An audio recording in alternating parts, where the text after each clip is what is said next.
All right, take some calls. They loaded up? Yeah. All right. Hello. Hello. Hello. 401, you're up. 12. Good afternoon, 1234 WGOG. Gary Butts here. How are you today? Hey, Gary. How you doing? Good, Kirk. I just wanted to talk to you about your new podcast. Well, thanks, Gary. I've done quite a bit of on the publicity tour this morning, but I'm happy to give you one more. It's probably the biggest market I've talked to you. You've been causing quite the ruckus here in South Carolina. Yeah. Ruffling some feathers, and a lot of people are uncomfortable, and I'm really proud of you for that, Kirk. Oh, thanks, Gary.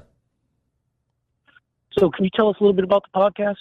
Well, I mean, I already have 1235, 67 degrees, South Carolina. WGOG, Gary Butts. Go ahead, I'm sorry. I don't know if you were teasing. Do you have any tickets to give away, Gary? Any pizza tonight, or what's going on? It's a Friday. Ooh. Well, you do have a special at Papa Gino's. Buy one, get one pizza at Papa Gino's. I don't think Papa Gino's is down there. I don't think it's down there, Gary. I just bought a couple of franchises. Oh, I didn't realize that. All right, Gary, goodbye. He looks like he's eating a couple of franchises. Hey, leave Gary out of this. Okay. Hello. 978. Kirk Seamus.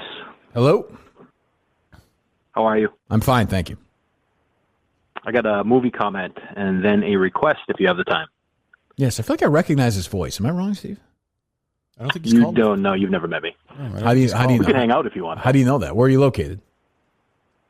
I am in southern New Hampshire right now. Beautiful southern New Hampshire. Yeah, it's a nice area. Go ahead. Yes. All right. So you've stated on the podcast before you're not a fan of The Departed. No, I'm not. It's unbelievable storyline. Overrated. You remember It's got that? plot holes. It's a stupid movie. Every movie has plot holes. Sorry, talking about a robot who fucks his I didn't say fucking plot hole. granddaughter or whatever the hell he does in that movie. Go ahead. Right. Can't you say the same thing about the ending of The Untouchables? I know that's one of your favorite movies. How so? I just think it's unbelievable. Elliot Ness stumbles across Nitty's book of matches with Malone's address on it. That just seems like they kind of just threw that in there to end the movie. No, I disagree. He had written it there on Racine. No, it's not true. I disagree with that. That's good, solid writing by David Mamet. Wrong again. Okay, I disagree, but we'll move on. Request, if that's okay? Sure.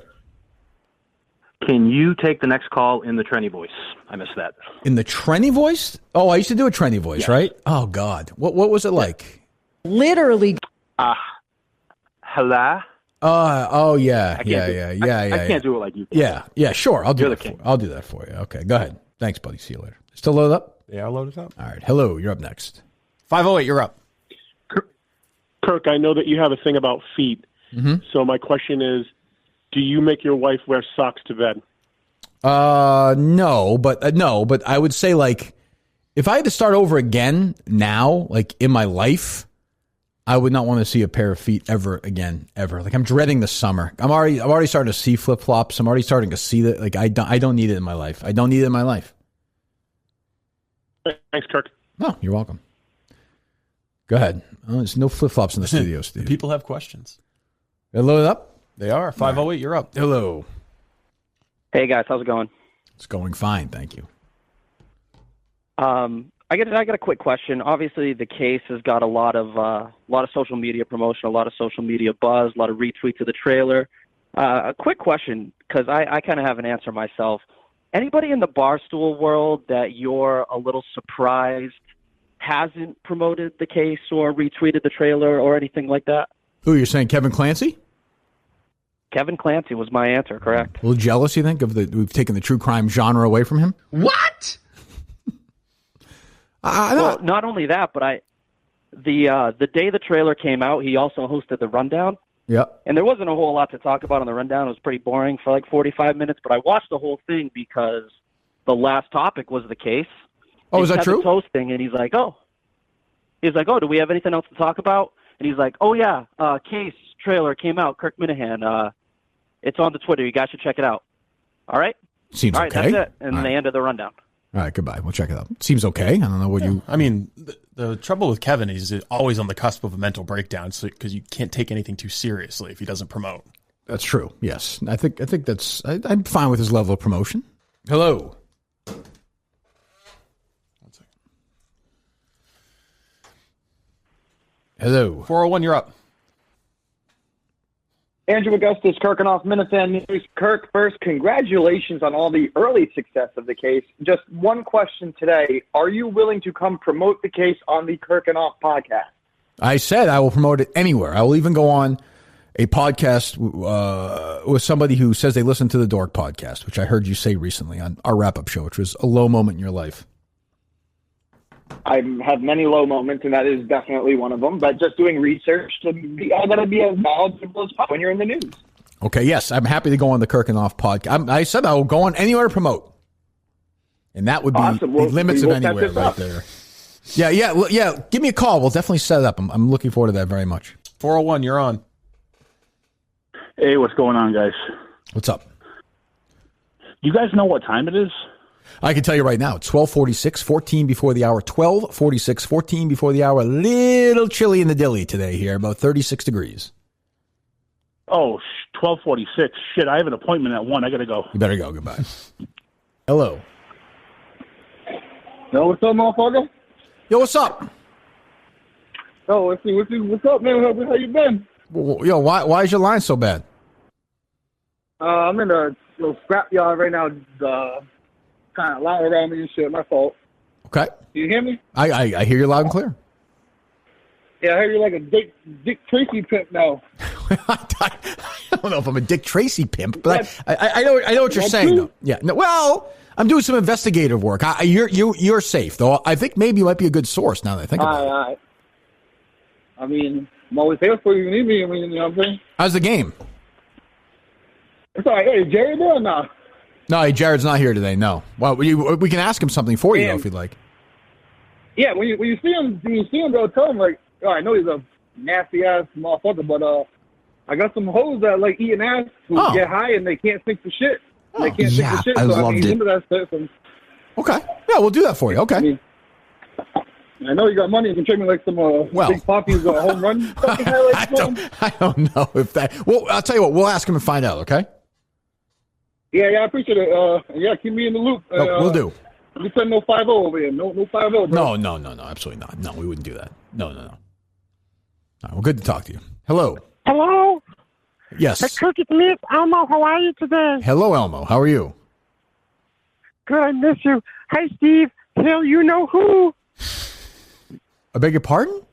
Don't ask. Say hi to Steve. Say hi, Steve. Knows. Say hi, Steve. Hi, Elmo. Is Jared there today? Jared is not. Second Carl in a row. No, Jared is not here today, unfortunately. Oh no, Elmo wants to know if Jared can make a play date for Elmo in Wally the Green Monster. Oh, we can find out. We'll ask him. Okay, because Elmo's been working on his own special case. Go ahead. It's a missing persons case. Elmo's looking for Dale Bear. Well, we know where he is, Elmo, I believe, right, Steve? I mean, kind of. We know where he was last seen. That's true. Elmo misses Dale Bear. I do, too. Elmo was hoping Jared could make a play date. But Jared's not there, so I'm so sorry. Yeah, not working out, Elmo. Goodbye. See you later, Elmo. Maybe next time. 617, you're up. Yep, yeah, let's go. You're up. Let's go. Well, let the music. I'm at least in the culture. Let's go, Jesus. Wrong. But go ahead. All right, I'm sorry. I got two questions, right? Mm-hmm. One's for Steve, one's for you, Kirk. All right, I know we're big. I'm big on the documentaries. I was just wondering if you saw that movie on the Romanian health system collective about the burn victims at that concert. Excellent. My second favorite movie of last year. I hope it wins. I hope it's nominated for best foreign film and best documentary. I hope it wins both. It was excellent. Unbelievable. It's on Hulu right now. Unbelievable. It's on Hulu. Corruption. Collective. It's on Hulu right now. I cannot recommend enough. It could have been 10 parts. It was great. It's unbelievable, and the fact that a sports newspaper broke it, uncovered this, it's unbelievable. It's almost like a sports website breaking, cracking cold cases. This is what happens. 12,000 deaths a year they had on their hands. Kirk. Wild. Come on, Steve. You like this movie? You have Hulu? Yeah, I'm going to check it out. No, I canceled my Hulu, but I have other ways of finding it. Check it out. It's Steve. It's even you will love it. But Steve, a question for you.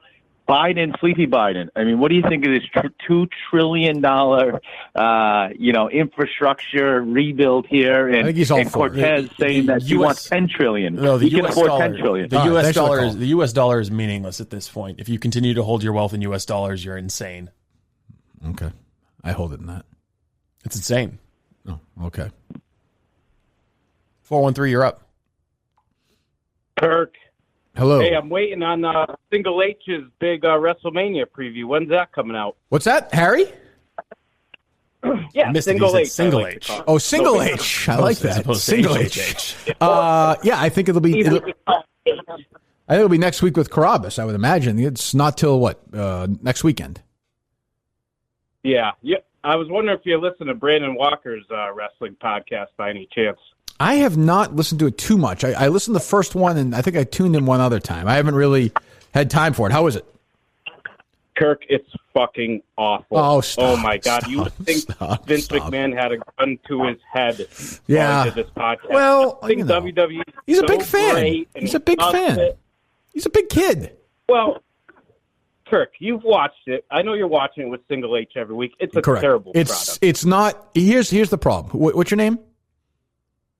Ashton. You know it's not for us now. The way it's built is for guys like Single H. It's for 8-year-old kids, and that's what Brandon is. I mean, deep down, I guess he is. Yeah. It's horrible. It's horrible television. But also, I wanted to say you were going to do the nostalgia podcast with Brandon Walker, but obviously he's. I don't think he's a big fan of you, but you should do it with another Barstool guy, Stu Feiner. I don't know if you ever listen to him. He's on. I know Stu. Portnoy show there. Well, once we get done with the case, maybe we'll do that. Thanks for the. Hello. In the mood for some springtime trivia? Sure, why not? Okay, here we go. What did you call? One second, Tim. Steve. Hold on. I'm sorry, Tim. Yeah. Steve Robinson just said he thought that Steve from Providence is dead as his sidekick. Can you confirm that? It is true. Oh, okay. Yeah. All right. Oh, fine. Autoerotic asphyxiation, like they're saying. That I can't confirm. Okay. All right. Well, I'll request the autopsy report. There were tools involved, so to speak. Someone should break the news to his mother that she has a son and that her son is dead. I think somebody should probably do that. Go ahead. Well, Steve's funeral is going to be one of those ones where they post an ad and they're like, "This veteran died, and there's no one to go to his funeral. Like, just please, anybody come." Some poor person in the apartment right below is like, it's like the fourth day of smelling it, and they're like, "Well, it's probably time." And the vibrator still should probably make the call. All right, go ahead. Is that the noise it makes? Yes, it does. Well, it is Good Friday, so maybe he will rise from the dead. That's true. What donut from Dunkin' Donuts did you refer to as the George Washington of donuts? What donut from Dunkin' Donuts did I refer to as the George Washington of donuts? I would think you were super excited. It was a great endorsement too. The plain, maybe the old-fashioned, the original one. The old-fashioned. Yeah. Used to have two before. What was it? 2 after first period and 2 after third period. Is that what you said? Yeah, I would dunk it right in my hot chocolate. Oh, that was good. I miss those days. Nostalgia. What country, ironically, did Steve say he would love to go to? I mean, there's quite a few, except for like China. Like, fuck China. All right, take it easy, Steve. I agree with you on that. What country did Steve ironically? You said it ironically, or ironically he said it? Russia? It's ironic that this is the country that he would like to go to. No, it's not Russia, but Mexico? It's ironic given. Why would that be ironic, Steve? Jerusalem? His hateful passion for people Jerusalem. from there. Jerusalem? Israel, rather. I'd love to go to Israel. Where is it? Australia.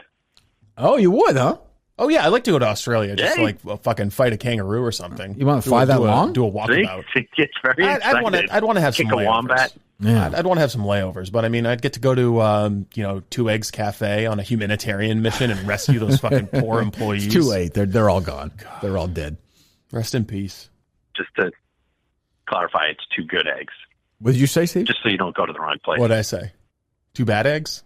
2 eggs. Oh, no, sorry. it's 2 bad eggs. eggs. Just so you don't go to the wrong place. That's It would salt them. Case season what 3. Song did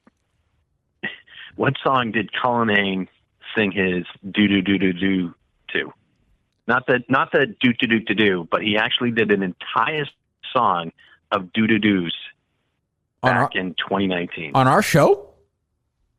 Yeah, well, you guys played it. I don't know where he was. Not when he's doing the thing with Jerry, you're saying?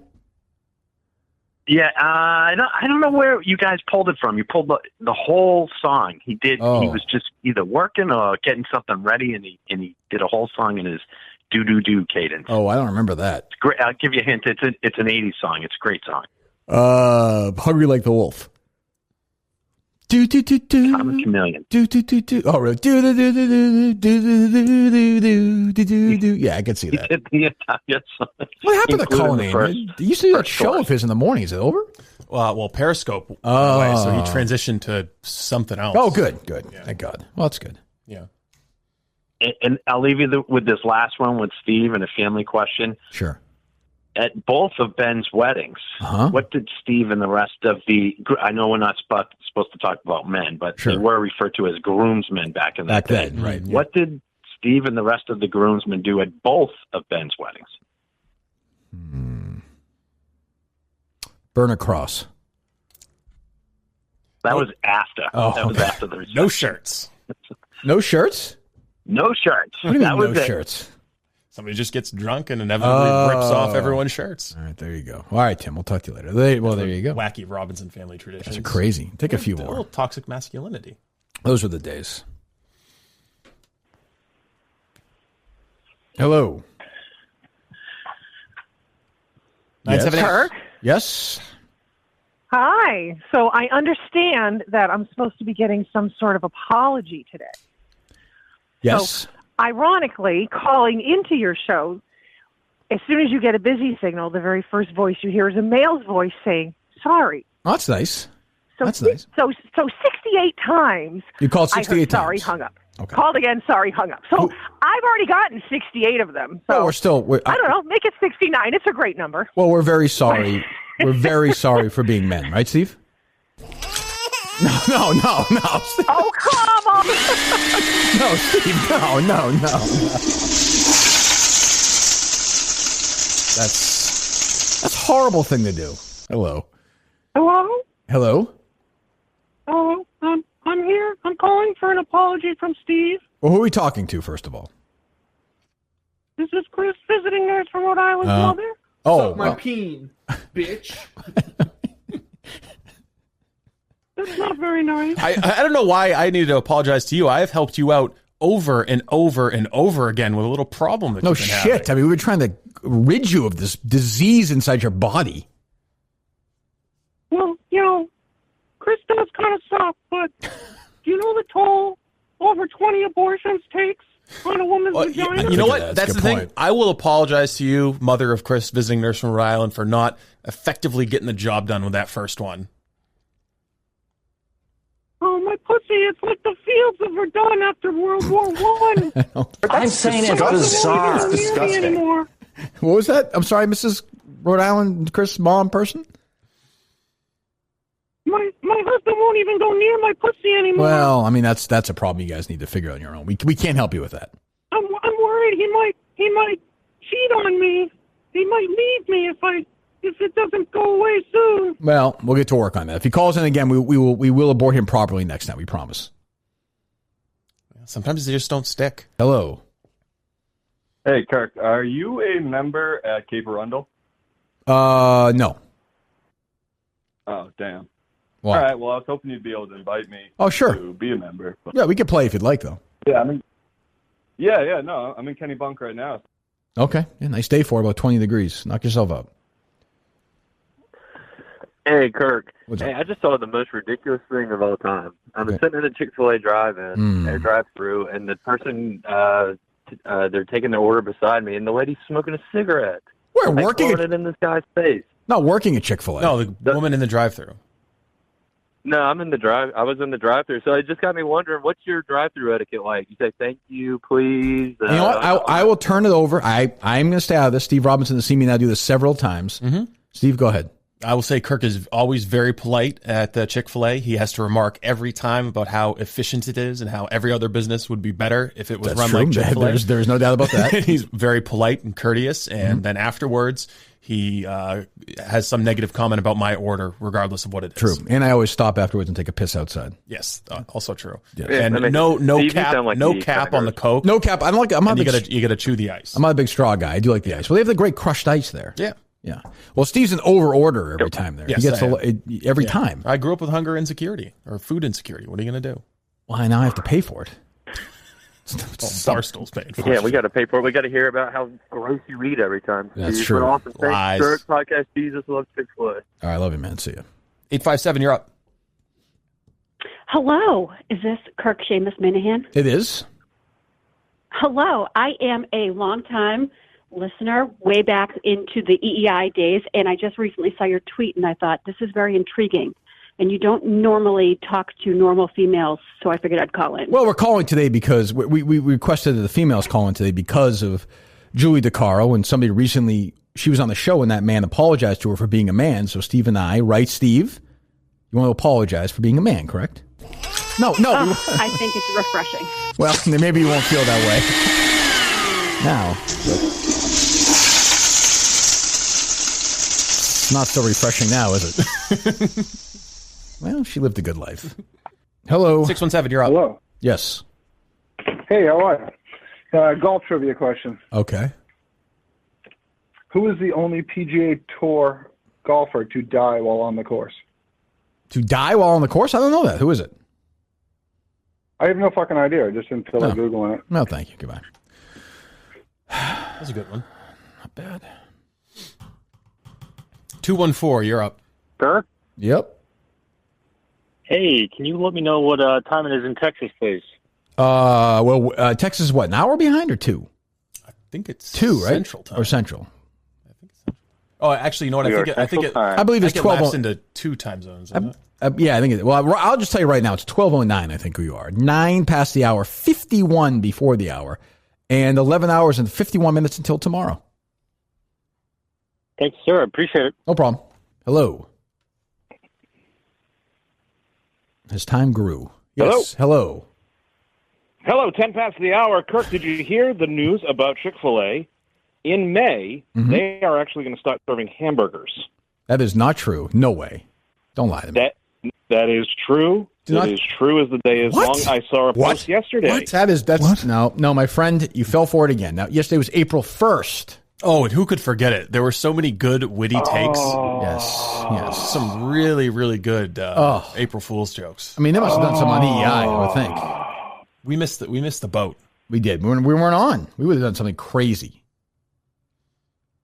Oh, man. Well, hey, I do actually have a real question, seeing that it's almost 11 past the hour, getting close to the starting time for the Red Sox home opener. Are you purposely carrying on these calls and watching Jared just grow impatiently, twitchy in that chair? Why don't you ask the Rocket himself? He's right here. Jared, how are you, sir? It was a cultural phenomenon. You are a cultural phenomenon. I'm so excited. Are you excited for the Red Sox game today? Yeah, I loved it. Well, I am very happy for you. Well, I hope they don't hold you there too long. Good luck. Take care. Stay well. Kirk, I love you. Steve, go fuck yourself. There you go. All right. Still loaded up, Steve? They're still loaded up. I'll take a few more. We got work to do here. 617. Let's go. Yes. Hey, I have a question about the case. Mm-hmm. Are you guys concerned about anyone, the Minifans, crazy Minifans, interjecting themselves into the case? Feels inevitable. Calling people that they shouldn't? Feels inevitable. We've tried to warn people not to do it, to please leave us alone, but they're so stupid, some of them. It does feel inevitable. Has anyone done that? Like, I know you mentioned the Maura Murray case, and that has happened in the Maura Murray case. Right. Well, what, with Minifans? No, not with Minifans, with armchair detectives. Yeah, well, I think, and there's also that part, right? Even not just Minifans, but I think if a podcast, I'm not saying it will, but if it gets bigger and bigger, especially something that's ongoing and it is not solved, I think people will that's, I think, sort of inevitability, right? I'm sure it happened. Because people are going to be curious. People are going to try to do their own research. But now I think is a good time to say that everybody mentioned in the case is innocent until found guilty in a court of law. And you should not approach any of the people talked about in the case. No, I would. May be violent. I would not recommend that. All right. Thanks for the call. 508, you're up. Hey, Kirk, it's Mike. Oh, we haven't heard from you, Mike. How you doing? You okay? Yeah, I've been doing pretty good. You sound good. I've just been really struggling this What's wrong? What's wrong? What am I going to do in 3 years from now? Well, I mean, you're doing fine on your own, aren't you? How's it going? I mean, I haven't seen the numbers. Go ahead. It's not going good, Kirk. I'm running out of ideas. Well, you only have one idea. I'm struggling with original content. I don't know. Steve, I don't know. Do you agree with that? I think still, like in 3 years, you and Kirk will still be able to hang out like you always do. That's true. That will stay the same. That is true. I know. It's just I tried doing more on money, loosely based off the guy I hate with the DDDT stuff with the Portnoy. I don't think that was inspired at all. That's not successful. Mm-hmm. You used to do recaps of old TV shows, and I tried to do that, but those are just not successful, and I don't know what to do. Well, I mean, the first thing you could do is quit your fucking crying, okay? Are you done? Yep. Okay. Okay. So in 3 years, okay, we're going to say goodbye. Okay. It's time for you to accept this. I'm never going to talk to you again. Okay. And now let me hear Big Mike, not Blind Mike anymore. Big Mike, Kirk's gone. Listen, Steve's gone. And now let me hear you talk for the first time, confident on your own show. Go ahead. Okay. You just think before you could leave, you could write me a letter, a recommendation to the blind school. They keep saying, once COVID's done, you're going to get a job there. Once COVID's done, we're going to let you in. Yeah, I was worrying about that. But they stopped calling and answering my call. I'm sorry, Mike. We'll talk to you Monday, Mike. I'm sorry, buddy. Yes. 774, you're up. Hey guys, thanks for taking my call. Couple questions for you. How would you be able to navigate, I drive around listening to sports talk, of course, big day, opening day. Big. Would you be able to be talking about Verdugo right now? And who's going to be the number one hitter? Who's going to be the number two? I don't know. How do you talk about that with not bringing up the past? I wouldn't be. That's part of the problem. That's why I'm not there anymore. I couldn't do it. I did it for a little while, but then I just got bored. I mean, I got, if you're a guy like Andy Gresh or Rich Keefe, or Lou Merlone, and you're not interested in other stuff in your life, I'm not going to rip you if you want to talk sports all day. It's just not for me. I don't care anymore that today is opening day. Jared Carrabis cares. I don't care. Right, and more importantly, I'm listening, trying to find out what time it is, and I don't know. Can you help me out? It's 1:17 right now. It's 43 before the hour. 1:17, 17 after the hour. Oh shit! 24 hours from now, it'll be 1:17. It's true. Okay. Goodbye. This is your president. Oh my God! Whoa, Jose, we should have a discussion. Is this allowed on this? Well, we'll be able to post these clips on Facebook. I'll say it right now. President Trump is always welcome here. Mr. President, my president, sir, good friend. How are you doing? Kirk, I have to tell you, I'm doing really, really, really good. Oh, good. We're doing wonderful. Good. It's been a little difficult to come up with material, when people just disappear off the face of the planet. What is, sir, Kirk, we're doing really good. What is going on? Explain to me. You've been deplatformed. You've been very quiet. What's life like now, post-presidency for you, President Trump? Sir. Kirk, your concern is so wonderful, and I appreciate it. I'm doing it's a lifestyle. It's called the BMG plan, Blind Mike Geary plan. I eat all day long. I don't work, and I have no podcast subscribers. So it's really good, Kirk. I guess he's been deplatformed as well. Now I think about it. That's true. Yeah, that's true, sir. Yes, I didn't think about it. It was good to hear from Mike. I just heard him call in. He sounds better than usual. It's amazing. He's funnier than usual anyway, yeah. Absolutely, Kirk. But you're right. I'm kind of plodding along. I'm choosing my next step. I'm hired. I'm really excited. I've made a new hire, a new image consultant to say, He can make things disappear. His name's Kevin, but he goes by Boston. I don't know what that means. Mr. President, I don't know what that means, sir. Steve, you know what that means? I have no idea. I don't know what that means. Not picking up the reference. I don't get idea, it. I don't get it. I might know a little bit more in, let's say, 2-3 days from now, but no big deal. I guess it's possible. I can't just jabber on all day. You know that I love you and I love Steve. Steve, you're on one on Twitter. We love to have you back. Thanks, buddy. Wait, hold on a second. How are you from the Washington Post? How are you seeing my tweets? Do you have a burner account? How dare you, Stephen? Stephen, how dare you? I would never do anything like that. I'm not sneaky like you. Sneaky, creepy Steve. Mr. President, I love that you're going after the libs. It's good to have you back. First the book burning, now going after the libs again. We've got the old Steve back, Kirk, and we love to have him. Mr. President, have you had a chance to read Julie DeCaro's book yet? I think you're targeting it once or twice. Kirk, Julie, I can't comment. We do have a history, sexual in nature, and I have to tell you that she didn't find my hand so small back then, but we like Julie a lot, and she's a good friend. I hope she's doing really well. Oh, good. Okay, sir. Wasn't ready for it, Kirk. I found the ball out. But it's okay. We're going to move on. Go ahead, please, sir. Wrap up strong. I just want to let you know that I love you, Kirky, and I've got to go here, but I love you, Stevie. You are a racist person. Mike, you a fat China wall. Bigly, Mike. There you go. Hey. I think you have a little more material. Kirk, I just wanted to make an month, but yeah. Go ahead. I just wanted to make an apology to you. Sure. Last week, I was at the Bruins game, and outside I saw Fitzy. And he wanted to interview me for a WEEI video, and he was interviewing me, and I was trying to come up with references on the spot to go on the website, and I just couldn't think of any at the time, so I just wanted to make an apology. I accept your apology. It's fine. I mean, you're around somebody like that, one of the great racists of all time. It's hard to not get angry, I would imagine. I was going to make fun of him, but he was an extremely nice guy. He is a very, well, that's how they charm you. That's how they do it. That's Those what fuckers. They always say about Castro, very charming. Nice guys are some of the worst people. No question. And one more question for you. Are you ever going to have John Dennis or Jerry Callahan on again? Okay, well, goodbye. Because you talk. Okay, there you go. Is that the last call? The last question I'm asked this week is John Dennis. We've still got calls. All right, take a few. I can't end with that. No? Should just end it with Trump. Hello.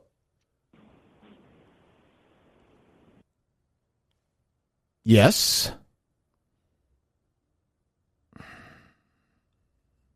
There's been a listener. Hello. Hello. Hey, Kirk, what's up? What's up? Hey, it's Dino Raja. Oh, hey, Dino. It's been a while. How are you? Yeah, I'm okay. You see that bullshit number 40 player of the Celtics? What is that about? That's a fucking drip. Is he? Yeah. Okay. Editorial decision on that. All right. Hello. Hi. Hi. As a woman, I was just calling in for my apology.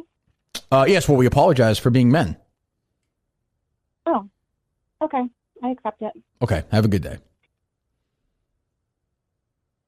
You didn't abort her, Steve? Nope. Okay. Bit of a bore, but okay. All right, we'll take one more, I guess. I don't know. I think we should end with a woman. I want to end with a man. Sexist. 508, you're up. Hello. Hey, what time is it? Oh, that's probably the best way to end it, Steve. There's only one way to 1:23 right now. 23 past the hour, 37 before 2 o'clock. 48 hours from now, it'll still be 1:28, 96 as well. 1:23, whatever the hell I said. 914. Hey, guys, this is Jeff Fibbert from the Barstool office. Okay, hello, Jeff. Just wanted to congratulate you on the case coming out today, Kirk. Really excited to listen. Well, thank you, Jeff. That's very nice of you. Hopefully it'll do well. Who knows? As I said earlier, Jeff, as you know better than anybody, it's all in God's hands now. New podcast, Jesus, of course, it's in your hands. Well, thank you, Jeff. Trust you to do it. God Great bless job. you. Well, thank you. Next time you guys come to the New York office, I was asking, Kirk, do you want to come on to Lowering the Bar? I'm humiliated to say I don't know what that is. Oh, no problem. It's just a show. Casey's been on a couple times. We just get a lot of the guys in the Barstool office. They come on and we film their reaction to tasting disgusting things. Oh, I've seen this. Yes, I've seen this. So this is like, what was it? Bird something the other day? What was it? It was. Am I making that up? You might have seen this on Survivor. We had goat brains. Okay. Boy, I do not think you would do. Do I have to eat them? We would appreciate if you eat them. I could let you know in advance what you would try. That's why we're having such a difficult time getting people. How about like pizza or baked ziti so for I an really need episode? to reach out to you. We'll do Wendy's. I'll think about Well, they it. could just make I've you never look had. at feet. or Sure, I don't even something know. like that. I've never had Wendy's before. I will think about it, Jeff, for sure. Would you like to know what in advance you'd be coming on Yes, to try? yes, I would. So just the whole reason no one really wants to come on is because we're gonna have you taste your own cum. Okay. And no one in their right mind would taste their own. I don't think anybody's gonna do that. Like Wait, my friend. Wait, it's not Jeff. It's not Jeff. Wait a minute. Well, Jeff will think about it. I suspect he may not. Long time to get to that joke, but we got there. He almost didn't. Look, it's the way it's true. The way he really did. What's up? 1055 Pioneer Valley. I just wanted to inform you that I've started the Kirk Minihane Club here at UMass Amherst. Is that right? How many members are there right now? 2 right now, but growing exponentially. I will tell you this. What is your name? My name's Matt. Matt, what year are you at University of Massachusetts? A junior. A junior. If you get 50 members to the Kirk Minihane Club there, I will eat Antonio's with you guys. Me, Kirk Minihane. No way. Fucking A. Wow. We'll bro it up. I'm in. Live show in your dorm room. I wouldn't go that far. Hey, you're vaccinated. 50 people. I like Antonio's. We'll do it. I'm in. I'll get that done. I'll call back in. No problem. Okay. Wow. Goodbye. Yes, what's up? I'm very stressed. It's a very important day in my life. Well, I got a very important question for you, sir. Oh, go ahead. How crucial was the golden ticket in your negotiations with Barstool over the contract? It's funny you mention that. It's a good point. It's funny you mention that. It's kind of why I haven't signed yet, because I still have that over their heads. Yeah. Right now, the standing offer, I don't like to talk business. The first offer they made me was a very good offer, a nice raise. I think they forgot about the golden ticket. I then countered with a 60-year, $40 billion contract offer. So right now we are we're close. Here's the thing is once I said the golden ticket, they were fucked. Well, sure. They couldn't budge. At first they thought, why is he wearing this Willy Wonka hat? Right. and then it became all too clear. Yeah. And what do you got? Like a 5% interest in Penn now? A little higher than that. Yeah, I'll just say that. Yeah. Yes. Good point, caller. Thank you. That's good work by you. Kirk, big fan. I have a few questions. The first of which is, are you slightly concerned that the Minifans are going to try to sabotage the case because they don't want you to leave? Interesting. Well, I mean, they can if they're welcome to try. I can be able to do it. And I am leaving June 14th, 2024. There will be no more Kirk Minihane show. Once that show drops, it's done. That's not negotiable. Nothing's going to change my mind on that. See, I thought the opposite in the sense that they'll get in the way, like try to be junior investigators. Oh, that's for sure. Yeah. That is for sure. They're also goddamn dumb, though. But I've already seen interaction with Minifans and people down there on social media, which was inevitable. Yes.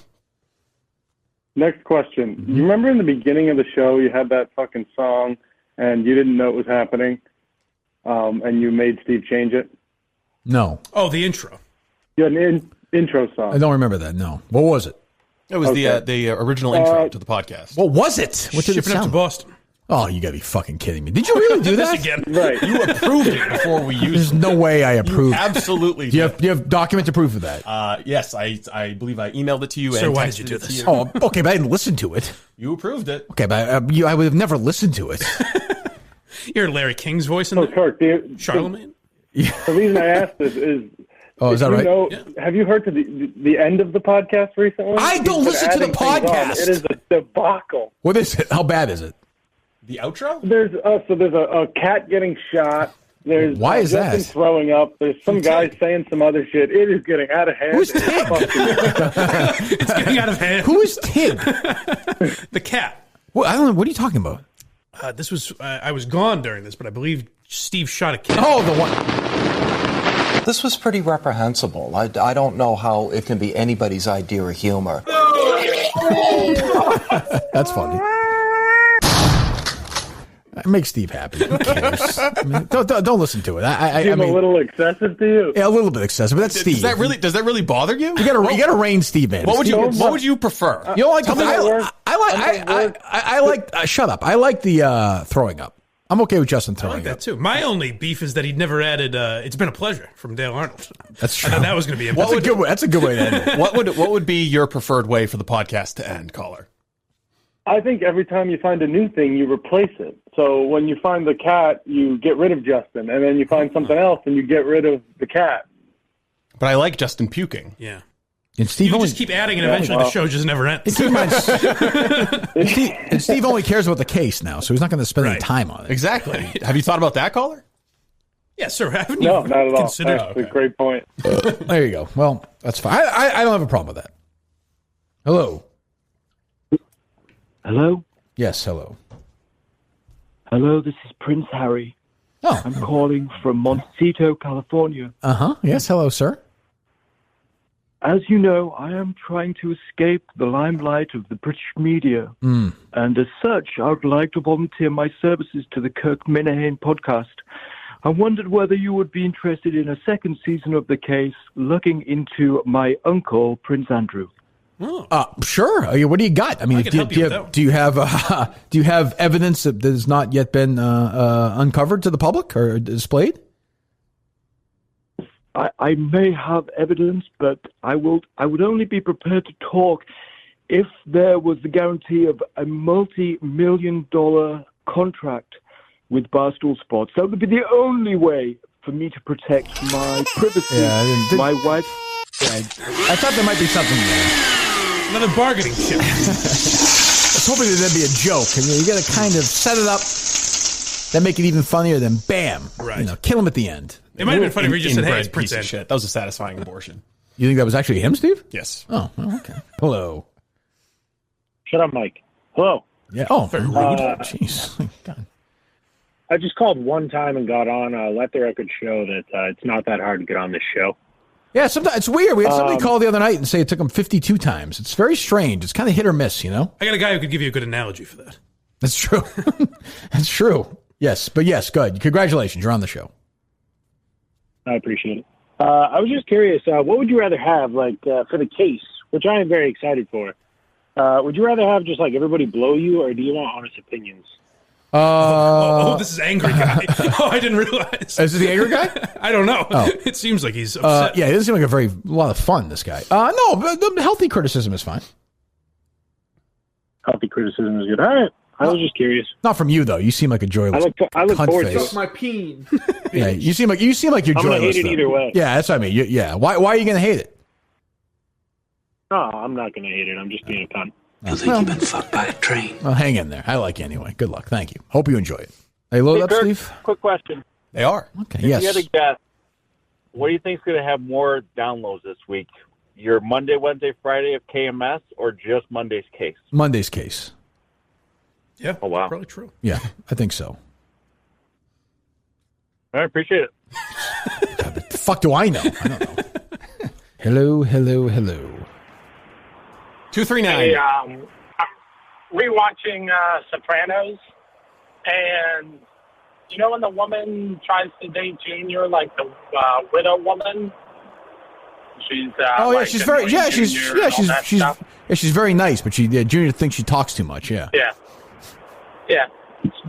You know what restaurant they mentioned that they should go to? What's that? Friendly's. Oh, is that right? I like that little tidbit. Yeah. Oh, there you go. Yeah. Thank you. It's a different time for Friendlies. She seems all right. Yeah, that's what Bobby hey, said. That's true. Yeah. Another enemy. Hey, Mike, can we hear your Chet Hanks impression? That was spot on. Oh, you do a Chet Hanks impression? I don't know that it was an actual impression. Oh, okay. I was talking about him the other day. It's a very strange young man. Chet Hanks? Yeah. I didn't realize, though, I was watching that show, Your Honor. Yeah. He was not bad. I didn't realize it was him. Oh, he's in it? Yeah. Who is he playing? He's only in a couple scenes. Oh. You've seen it? No, I haven't seen it. Okay, well, he's towards the end. He's just like a witness, basically. But he's not playing Chet Hanks. That'd be hilarious. That would be great. Jesus, that is a very strange story.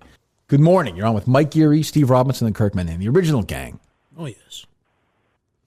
You're only taking questions on the case? No. Okay. I don't know what the fuck that guy earlier was talking about. It takes forever to call in this place. Well, It took me sometimes- like 75. Well, that's what happens sometimes. Sometimes you get in, sometimes you don't. That guy got lucky. What are you going to do? I got you. I have been trying to ask this question forever. Have you ever? It's a stupid question. Have you ever seen The Death of Stalin? Who's in on that? Netflix. I just watched it recently. Actually. How was it? Steve witnessed it. Pretty live. good. I found it on. Was it close to reality, Steve? Yeah, it's your memory of it? It's funnier, but it like the who's in it? It is. I know it. I've seen it. I think it's the best cast movie I've ever watched. I think it was great. Who's in it? But well, shit, you put me on the spot here. That's weird. I don't talk about the movie. The best cast movie. I couldn't tell you. Oh shit, you're fucking me over here. The dad from Arrested Development. Oh, Jeffrey Tambor. Okay. Can't watch it then, but okay. Oh, he's canceled, you said? He's canceled. Yeah. Jeffrey Tambor, Steve. Yeah. Oh, that's a Buscemi one. Yeah, I've seen that. I haven't seen it, but I've seen. Yeah. Actually saw it on Jeff Lowe's website, the movie rankings website. He has it listed as like the number 3 comedy of all time. Really? Really? Okay. Really? Bold. Check it out. Good luck. Thanks, man. I appreciate it. Hey, Kirk, Minifan Al, what's going on? What is this really Minifan Al? Yeah, oh yeah. Unbelievable. What's up? I know. Hey, can't wait for the case today. But Thank you. Quick question: Are you gonna miss the juice when you do step away from the show? Like, I mean, you've said it in the past when people kind of I'm done. No. A year ago I said yes. Really? I feel like the Minifans are kind of like such a part of your life. Al, listen to me. Al, I'm not going to miss it. I'm good. I'm going to enjoy the next 3 years, and I'm all done. You will not. It'll be a Johnny Carson-esque retirement. Yes. You're suggesting this guy's kind of saying, like, hey, this tumor has been such a part of your life. Yes. Are you sure you want to see I love it. I love a lot of the Minifans. I hate some of them. I love most of them. I like guys like you, Al. You seem like a good guy, but your life will go on, right, Al, after I leave? I'm going to try, man, but it's not going to be the same. I understand, but you know what? Go to Patreon. You'll always have the Blind Mike. Right. Blind Mike podcast. Yes. I'm subscribing now. Exactly. There you go. As KFC once said, I'm the cockroach of podcasts. Long after this world is gone. It'd just be Mike sitting there yelling about how, literally how that cockroach is getting canceled. 15 years if the internet has stopped working. Blind Mike is still talking into his microphone. Post-apocalyptic. It's not working for some people, but others. This cockroach is canceling this other cockroach. It's outrageous. All right. Hello. Hey guys, speaking of Mike, and I'm a huge fan, by the way, Mike. I love when you do your watch-alongs on Patreon. I was wondering if you ever considered the show The Honeymooners. It kind of has your kind of comedy. The big joke in the show was the man would go to his wife and he would say, "One of these days, Alice, right to the moon." I'm very familiar. The funny joke was that he was going to punch his wife. Beat the shit out of her. Yes. Okay. Well, I mean, there's a specific episode. I'd be happy. The audience loved it. Well, Ralph never did it. I mean, That's the thing. He was always. What did he say to her at the end? What would he say to her at the end? It's hilarious. What would he say? Yeah, they loved her. He'd say, "Baby, you're the greatest." Yeah. He was a lot of talk. Yeah. Come on. Oh, don't fucking ruin Jackie Gleason for me. Hey, Kirk. Hello. It's Joe Biden. It's Jill Biden. There you go. Yeah. Okay. Hello, Dr. Biden. How are I you? have 2 quick points. I have a big problem with Steve Robinson. Oh, well, go ahead. Steve, why don't you first of all talk to the First Lady of the United States of America and say hello. Hello, Dr. Biden. How are you? Already contentious. Hey, Steve, listen to this. Me encanta los escuelos. That is straight from the public education system, and your slander on Twitter is not appreciated. Si se puerta? That kind of Spanish. Why are you you're really going at the teachers in America right now? Because they're abusing children. Right now, some 8 miles from here, Harry Minihane has 12 masks on his face, trying to get through the day. Jill, and a teacher who hasn't worked for over a year is in there like, "Oh my God, I'm such a hero for slogging through this. I should have been the first person to get a vaccine. We're so hard." Jill, my bigger Do you issue. know how much money they spend on school supplies? Hold on for a second, Dr. Biden. My bigger issue with you is this goddamn dog. I mean, what are we doing here? Yeah, not great dog owners. Yeah, I mean, there's other problems to worry about than the dog, Okay, not in the script. I understand. Go ahead. What do you want me to say? Didn't mean to push you outside the realm there, Dr. Biden. That's my fault. Go ahead. So I don't know if you saw, I put a little feeler out this weekend with my outfit and the fishnets. I did. I didn't see that. It worked out perfectly in my favor because everyone just goes straight to Melania and what she wore. Kirk, wait till you see this summer, baby. Oh my gosh, I am breaking out the outfits.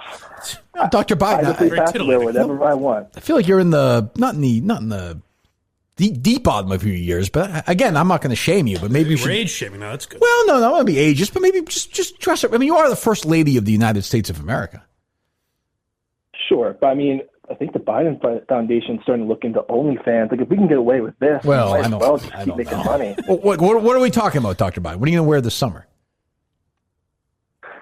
So, I mean, I had a couple of skimpy bikinis. I had. Well, hey, we got to worry about Joe's heart here. You know, you don't want to get him too excited. That's a good point. Yeah, I mean, if it happens, it happens. If my bikini kills him, whatever. Okay, well, thank you, Dr. Biden. As far as we cut of that one. They're loaded up, I hope? Yeah. All right, we'll take one or two more then. Talked enough of these idiots. Hey, guys, how you doing? How are you this morning? I'm fantastic. Good. Getting ready for the case to drop. There you go. You guys might have talked about it, but I'm curious if there's any updates on the Kevin Mailer guy. I know he deleted his Facebook. I don't even know. Kind of enjoying watching him squirm. Don't even know what that is. Don't even know what that is. Social. Okay. Don't know what that is. He's a friend. That's what I'll say. A friend of Steve's. Hello. Kirky, Yes. third time, long time. Quick question for you. Philip Seymour Hoffman or Daniel Day-Lewis? Wow. I just put down my phone and my glasses. That's an excellent question. 1 second. Dropping all my glasses I have in here right now. Jesus Christ. Philip Seymour Hoffman or Daniel Day-Lewis? Gun to Philip your head. Seymour Hoffman. Philip Seymour Hoffman. Wow. Got to. You got Philip to. Seymour Hoffman. I mean, I love Daniel. Daniel Day-Lewis is a great actor, but What's smaller catalog for Daniel Day? yes. Yeah, although, I mean, to be honest, Philip Seymour Hoffman hasn't done much lately. That's Right? True or Daniel's false? catching up for sure. True or false? Yeah, that's definitely true. I would say I love. I mean, boy, it's hard to beat Scotty and Boogie Nights. Oh, Almost Famous? Almost famous. Great Lester Bangs, Almost Famous. Unbelievable in Capote, which is not a great movie, but he's fucking fantastic in it. He's even great in stupid things like what's that fucking dumb Ben Stiller movie? Yeah, he's great in that. He was in Patch Adams, The Big Lebowski. Oh, he's great in The Big Lebowski. He's fucking great in The Big Lebowski too. Oh, He was in Twister. He was in Twister. Yeah. Can you believe that? Yeah, well, it's not. Again, we're trying to make a case for him here. But Daniel Day-Lewis, here's the difference: is like if I had to draft, if we had to do a draft of their performances, we put them all in, and there's a draft, right? Yeah. The first pick for me would be There Will Be Blood, Daniel Plainview. So he gets the first pick. No. I drink your milkshake. Yeah, it's an unbelievable performance. Yeah. I would rather hang out with Philip Seymour Hoffman. Imagine if you were hanging out with Daniel Day-Lewis. Yeah, he's very You got it. You're serious. Lincoln. We understand. Yeah, life's too short for that. But I would go. But then I would probably go Boogie Nights second. Well, God, is he great in Gangs of New York too? Daniel Day-Lewis. I mean, great, and he's great as. Was he great as Lincoln, Steve? I thought he was. Yeah, I mean, it's tough to tell. I think if you can get past the voice, I think he is good. That's what Lincoln sounded like. That's what he said. I know, but you don't want him to be that high pitched of a voice. That's what he talked like. Towering like. figure in history. I know. Right. So once you get, it's Mike Pence's favorite president. Sure. It's true. That's true. I'm not saying it. Once you get past that, yes, I thought it was a commanding performance. Would you say Phil Seymour Hoffman, caller? I would say, 100%. I mean, you don't like you're Daniel missing out on Day-Lewis. Pirate Radio. You're missing out on Moneyball. I mean, there's so many. This guy likes his worst movies. I will say this about the Hunger Games. I will say this, like he's believable as Art Howe, which is bizarre in Moneyball. It's true. How about Charlie Wilson's War? You're forgetting. Very good in that. It Very goes good. on and Yeah, on. I know he's a That's great great actor. What am I going to say? He's great in that. He's a great actor. I don't know. I just said I'd take him over Daniel Day-Lewis. I'm not going to take him over Gene Hackman, but I'll take him over Daniel Day-Lewis. What? Anytime anyone does anything in acting, you automatically go with Daniel Day-Lewis. Well, I mean, he's a great So I want you to switch actor. that over with Philip Seymour Hoffman. I could, but it'd be interesting to see what Philip Seymour Hoffman be doing now. Daniel Day-Lewis is just the go-to. Okay, we get it. No, He's don't dead. say that. That's I know, the second time you brought it up. All right. Okay, what he was son? What do you want me to say? The guy died. Well, I mean, you're beating a dead horse here. It's the second time you mentioned it. We get it. He's no longer It's with the second time you said that. But it's part of the conversation. Like he's been dead for 10 years, so I'd be interested to see you're forgetting about The Master. You're such a fucking expert on him. That's a great performance too. All right, I'm going to hang up and listen now. I got to get back to work. Good. I hope I'll you see you guys. fucking see him today, hopefully. Jesus. What? I mean, what the fuck? I would suggest you hope he's dead by the end of the day. Yeah, I hope that guy's dead. Oh, okay. I didn't know if you... Yes, what do you want me? Yes, hello. Kirk? Yes. Kirk, this is your mistress on Russell Avenue speaking. Hello, how are you? I saw you trotting down the street yesterday, and you looked like you had a dingleberry dingling from your asshole. Why didn't you stop in to take a shit? How dare you say that? I did not. No, my bum was very clean during my run yesterday. It looked like you had a cornstalk stuck up your asshole. I didn't know why you didn't stop in. What accent is this? I am your Irish mistress. Russell Where are you from in Ireland? I'm not quite getting the dialect there. From a nice countryside out of Dublin. A nice countryside in Dublin? Kirk, you've met my ugly cousin. You're asking so many logistics. I don't think I have. I don't think I have. Where are you first generation?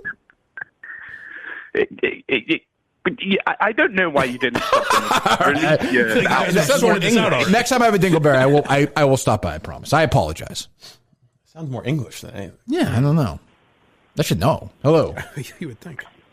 Hello. Hey, Kirky. It's Bronson. How are you? No, I mean, Bronson you know. Arroyo? It's who? Bronson. Boston? Bronson Arroyo. I think it's Bronson Arroyo. Oh, okay. I heard the same thing. Okay. Hello, Bronson. How are you? It was Bronson Arroyo. I got married. I changed my last name. Oh, well, okay. How you doing? She's upset that you're going to be burning books. Is that still happening in 5K? Or? Again, I'm burning a specific book. I do not generally advocate for book burning, though I do advocate for free speech, Bronson. And, you know, I think this book should be burned, so I will burn it somewhere on May 1st. Well, I'm very much looking forward to that. Is there any more 5K information? No, right now it's canceled. Wow. Damn it. Well, I'm going to be a baby about it. All right. Yeah. Yep. Well, that's all I called for. And it's 11:24, 36 minutes. It is 36 minutes until the case. It's 24 minutes past the hour. And there are only 12 hours and 36 minutes left in the day. 34 minutes until the golden ticket winner gets the podcast. 34 minutes until the golden ticket winner gets the podcast. 11:24. We just swept that quarter hour right there with that. 845, you're up. Hey, happy case day. How are you? Fine, thank you. Thank you. People seem excited. Hey, Mike. Yes. Listening to the Josh Potter interview. Well, thank you, sir. That's a little weird, man. Oh, yeah, we bonded. We have a lot of the same idiosyncrasies, I guess. So we bonded over our weirdness. But I see that, but he's like, I love drugs. Like, that's a little weird, man. He's a fucked up dude. Depressing to say that. Well, I enjoyed him. I thought he was great. Go listen yourselves, folks. Blind Mike Project. How about this power tweet 23 seconds ago? I apologize in the middle of that. Please. Are they still loaded up, Steve, or no? Hey, okay, we'll take a Kirk. few more seconds. Kirk. Nope. We're all done with you. All right, what's up, buddy? How you doing? Good, how are you? Good, thank you. You had mentioned putting up some of the case interviews on YouTube, and I was wondering if you were also looking to do like a case-only recap show at some point. We are doing that. Yeah, we're going to get, every week you're going to get Steve and I doing a live stream wrap-up, and then you're saying the interns are doing this as well, Steve? Yeah, they're going to do something kind of reacting as, outsiders listening to the podcast for the first time. Good. Bring on Minifans who are interested to talk about and break down an episode. Good. Wonderful. Yeah. So you get that. You get Steve and I as well. And, yeah, you'll get some stuff on our YouTube page for the case as well. So, yeah, we're going to try and give you a bunch of stuff. That sounds awesome. Thanks so much. 781, you're up. Today! What's up? We're trending, buddy. It's fucking amazing. It's going on. We're happening. Oh, the case is trending? Who? You and I are? No, the case. I saw the case was trending. I did see that. Finally trending, dude. Yeah, thanks to Big Cat. No, I'm actually bullshitting you. You're an asshole, dude. What's going on with this golden ticket thing, man? You're playing the game where you're gonna release it 2 minutes before now. Is that the joke? Who is this? Is this the winner of the ticket? Pretty much. I might as well be at this point. You're doing what you're doing. It's because for what reason? It's because he talks to people it's because he talks to people like you. That's why. People like me? Yes. Did Steve just tell you who this was? No, I have no idea, but I assume it's some asshole, right, Steve? I don't know who it is. Yeah, who is it? Who are you? I mean, I don't want to dox myself. Why? Right? I mean, how would Steve have known who you are? Do we know who you are on social media? It's very possible. Okay, who is it? Man of many talents. Well, who is it? You can just say who your handle is at least? I'm a very close friend of the Golden Ticket. That's exactly why we wouldn't ever give him that until it's right before. Because you don't want to give it to people. Correct. And, I don't trust people like you, idiots. Yes.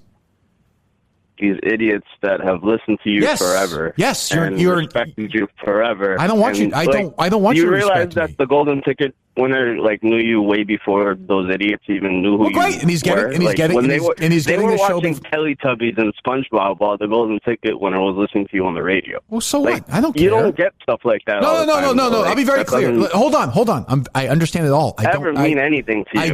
This guy is actually serving for our country and whatnot. He put up money in a raffle.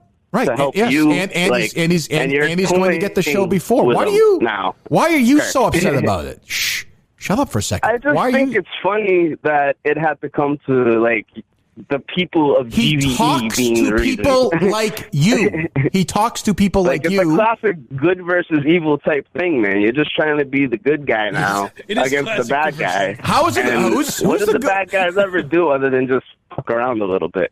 Because you will then talk about it, and then you will listen to it without downloading it. I don't trust him, and I don't trust people like you. That's all. Okay, I don't. Okay, feel like he's a man of honor. If you sent it to him I don't think he is. A week ago, he probably would. He's been telling us personally he'd hold it from us. He's not going. He's not going to get it. Dude. No, I'm not. I'm telling you how You're I feel. Making shit up. Who are you? Who's your You're name? making stuff up. Who are you? What is your handle? Who are you? The one. What? The only. So you're just a pussy, right? You're just a pussy. You won't even say your handle is. He just hung up. Yeah, he's a pussy. Hello. What's up? Fuck that last guy, first of all. That's right. What's going on? What's going on? That was insane. I wanted to talk about the movie Cocktail. I've watched it for the first time this weekend, and I wanted to get your thoughts on it. It seemed like a Kirk movie, and then I watched it, and I was like, oh, man, this is horrible. Well, I was 13 when I saw it the first time, though. You got to remember. Yeah, I get that. Maybe I had a little more high hopes for it. It was the most disjointed, crazy fever dream of a movie. It kind of loses its way. It does lose its way. But Kelly Lynch, oof.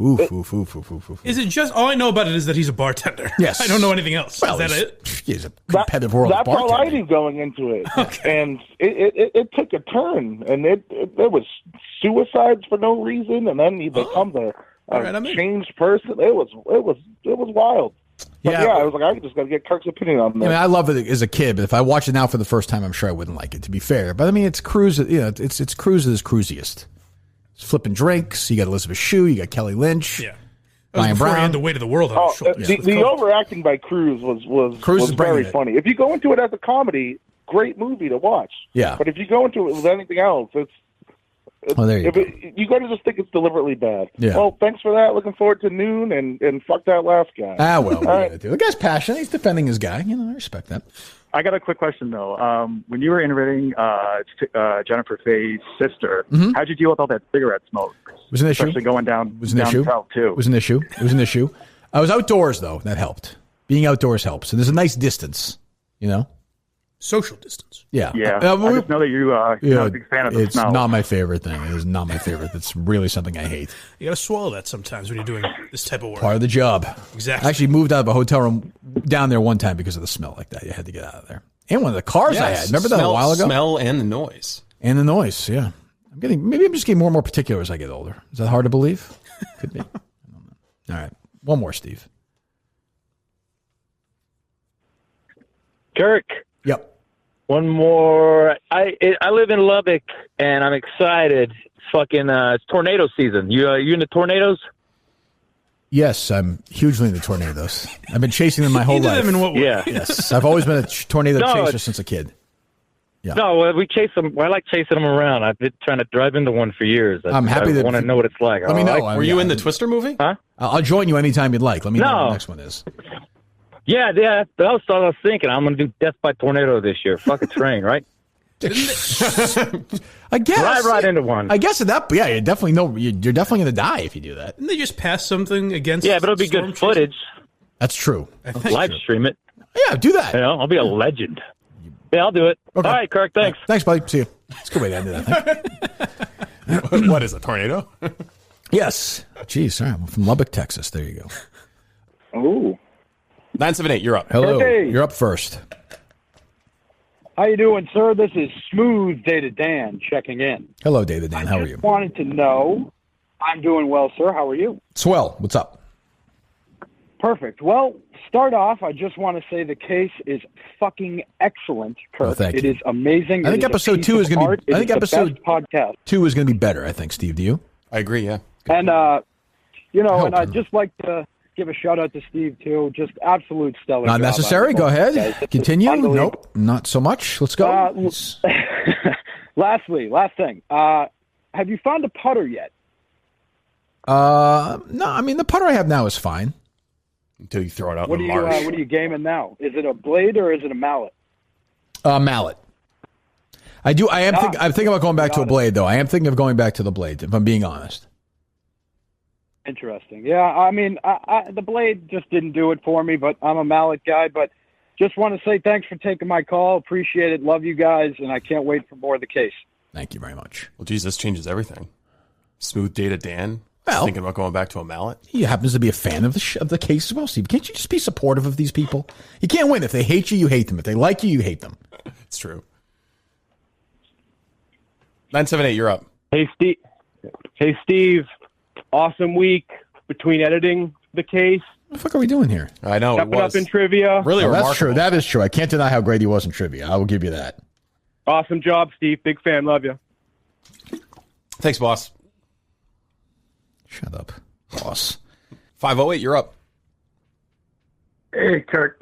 Guys, I think you're being a little rough on KFC. You know, obviously he needs 10 to be a success in Barstool for the next 5 years, and his fortunes are contingent on Dave Portnoy, a man who won't stop releasing sex tapes. Is always one letter away from an SEC violation. I don't blame Kevin for being insane. That is true. That is true. I never thought of it that way. I never said that his insanity wasn't justified. I mean, the guy's got 2 kids to support in child care, and if Dave just keeps releasing these tapes, I mean, he might go to prison. I mean, there's got to be a heck of an existence. That's reasonable. That's actually a very fair point. That's a very fair point. Yeah, and Kevin had a very nice tweet about this yesterday, which I appreciated, promoting the case. So thank you, Kevin. And I'm on his show, I think, next week or something. Can't wait to listen. Steve, great job today. You're a hero, and I do think you need to start consider replacing Jared. He might as well not even be there. Not that anybody wants to. I won't consider it. We won't. We're not. Might as well have a cardboard cutout. Jared pulled me back when I was at my lowest. Well, we're not. We're a team, as I've said all along. We win as a team. We lose as a team. We are a team. I will not accept Jared's resignation if he offers it. That is not going to happen. He's basically Chris Bosh at this point, but I respect the loyalty. Best of luck, guys, with the next case release. Thank you very Appreciate much. it. Thank you. You're still loaded up, Steve, I presume? They are. Okay. Hello. Hi. Hey, how's it going? Honestly, the last couple guys took my thunder. I was going to call to say how great Steve did. Obviously, on the dozens. Obviously, Kirk, you did excellent. You were masterful on the Masters questions. But that's really it. Okay. Keep sticking to interviewing people I hate. I'm sorry. Goodbye. I believe that's the host of Kirking Off. Hello. Kirk. Yes. It was pretty easy to get on today. Second call. Surprised none of these idiots must want to talk to you today. Damn it. What's going on? Hey, I got a quick book suggestion for Justin. You guys should make him read the dictionary. I think it would help him with his vocabulary. It's not a bad idea. That'd be tough. It's not a bad idea. Have him read the Merriam-Webster dictionary. If we'd have to get a dictionary of only words with like 3 or 4 syllables. Yeah. I guess we could do that. Nice suggestion. Well, Maybe I we mean, do they that. have All right, you'll get a second point. All right, we're good. All right, okay. I mean, we're not fucking co-hosting the show here. Jesus. Hello. Gentlemen. Mm-hmm. Kirky. Yes. First off, you're a damn legend. Uh-huh. Awesome job with the case. Thank you. Loving it so far. Thank you. Second, Steve, how does it feel to finally be able to swing around that big main dick on the dozens? Go ahead, Steve. Pretty good. They finally, Jeff reached out and was like, "Hey, what are the questions you can get right?" And I was like, "These ones." And then he put them into the trivia. Fucking child. It's funny when you get to pick the questions you're asked, you can get them right. Well, not the questions. No, not the questions, but I mean like the themes, the subject. Yeah. Okay. Well, if he gave you the questions, that might be some controversy. Oh yeah. Well, he didn't give you the questions, but he said he basically reached out. What are your so-called niche category? Yeah. And you came through. Yes. Next time around, it'll be Harry Potter. Good, perfect. If you get them right, I don't care what they are. You were so pissed off when he said the niche was going to be comic book movies. Jesus Christ. Ridiculous. But hey, he came through. Did he not come through, caller? He sure as hell did. I have a final point here, though. Now, I am disgusted with Carabas's. I'm saying it's bizarre. It's disgusting. What's that? With his what? With his performance, he was completely checked out. That's my issue. Stupid. He was watching his stupid 10 TV screens, all his baseball that he jerks off to constantly. Now, I don't like this. Do you not true. I don't like this. With Mike or KMS Justin? Well, here's the thing. As I said, we win as a team, we lose as a team. Right now, Jared's in the valley. We need to get him through it. It's easy. Look. I guarantee you, I don't know you specifically, but people are calling for us to remove Steve a couple of weeks ago. Without Steve last night, Without Steve last night, all right, we probably win the game against those guys, but it's a much closer game. And Steve came through as he's come through in the big spot the game before. So Jared, as I've said before, is going to have that moment. I don't know when that is, but he's going to have his moment. And I will not kick him to the curb just because it's an easy thing to do right now. I will not participate in that. I think it's incumbent upon us to lift him up. Incumbent upon you. We need a dinner at Kowloon's or something, maybe a strategy session. I don't want to do that. Maybe all three of us are together for the next trivia. Sure, I'm open to anything. I mean, I don't want to have dinner with Jared at the Kowloon, but I'm open to almost anything else. Border Cafe. Okay. I team dinner at the Border Cafe. I'm calling for that. I'm demanding that. It's a Kirk Minihane demand. Actually, if we're going to be in New York for the next one, we could do Chick-fil-A. That's true. But as we know, Jared's never in New York. Would it want to be amazing if we're both in New York in the studio?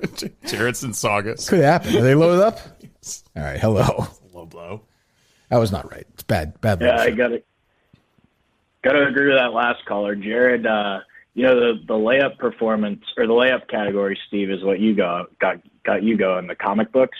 Yeah. So maybe Jared needs one like fucking baseball. I don't know. That's been on every single time you guys been on fucking trivia.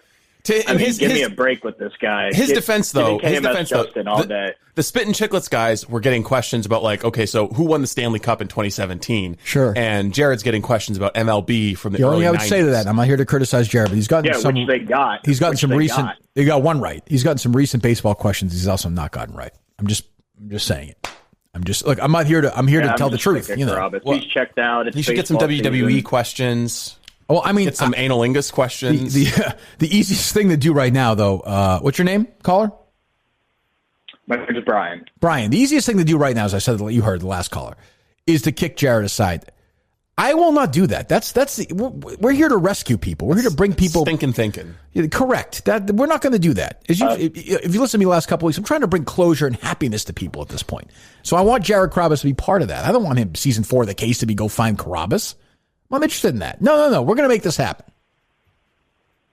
That's a testament to your greatness, Kirky. It will be the greatest challenge maybe yet so far. It might be. Boy, man, thanks for the call. Are they loaded up, Steve? They are loaded up. All right. 918, you're up. Keyed up. Have you guys What's up? seen anything about the Watson going on, the Deshaun Watson allegations? The Deshaun Watson.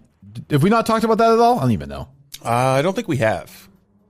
I don't think anybody from Barstool's been talking about it lately, at least like PMT, and they haven't been doing it. But yeah, I mean, it's wild, right? I mean, I saw obviously I've watched the press conference. I saw the press conference the other day with the first accuser to come out in public. I mean, look, I'm innocent until proven guilty guy, but we're now, 22 accusations? Is that right?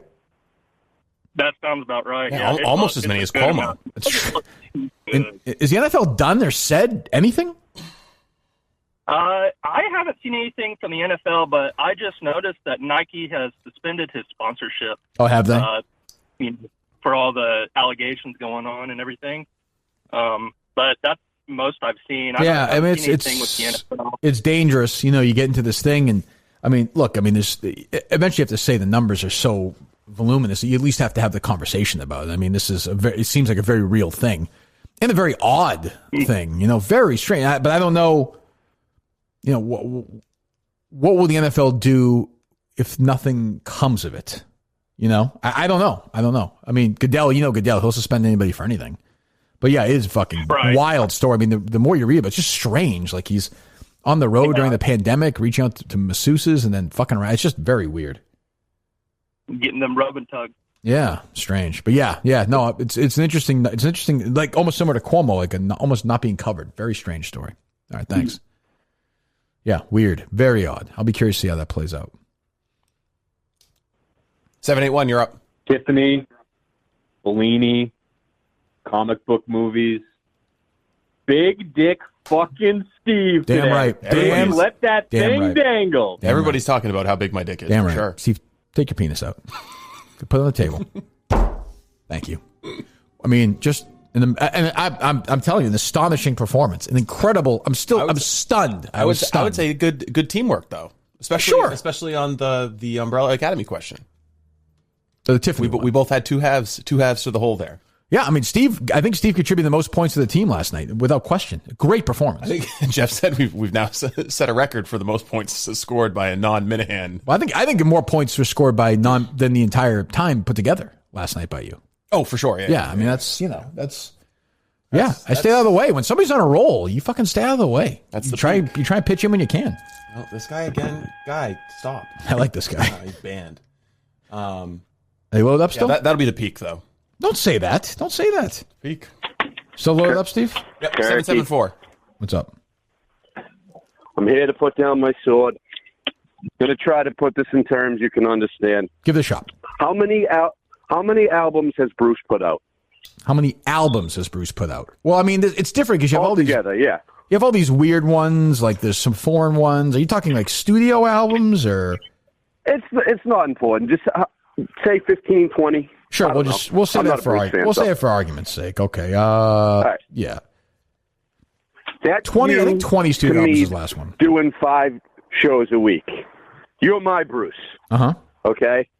And I almost looked at it as like if Bruce started playing the ukulele and said he's only going to do 5 albums and that's going to 3 shows a week. You know what I mean? Yep.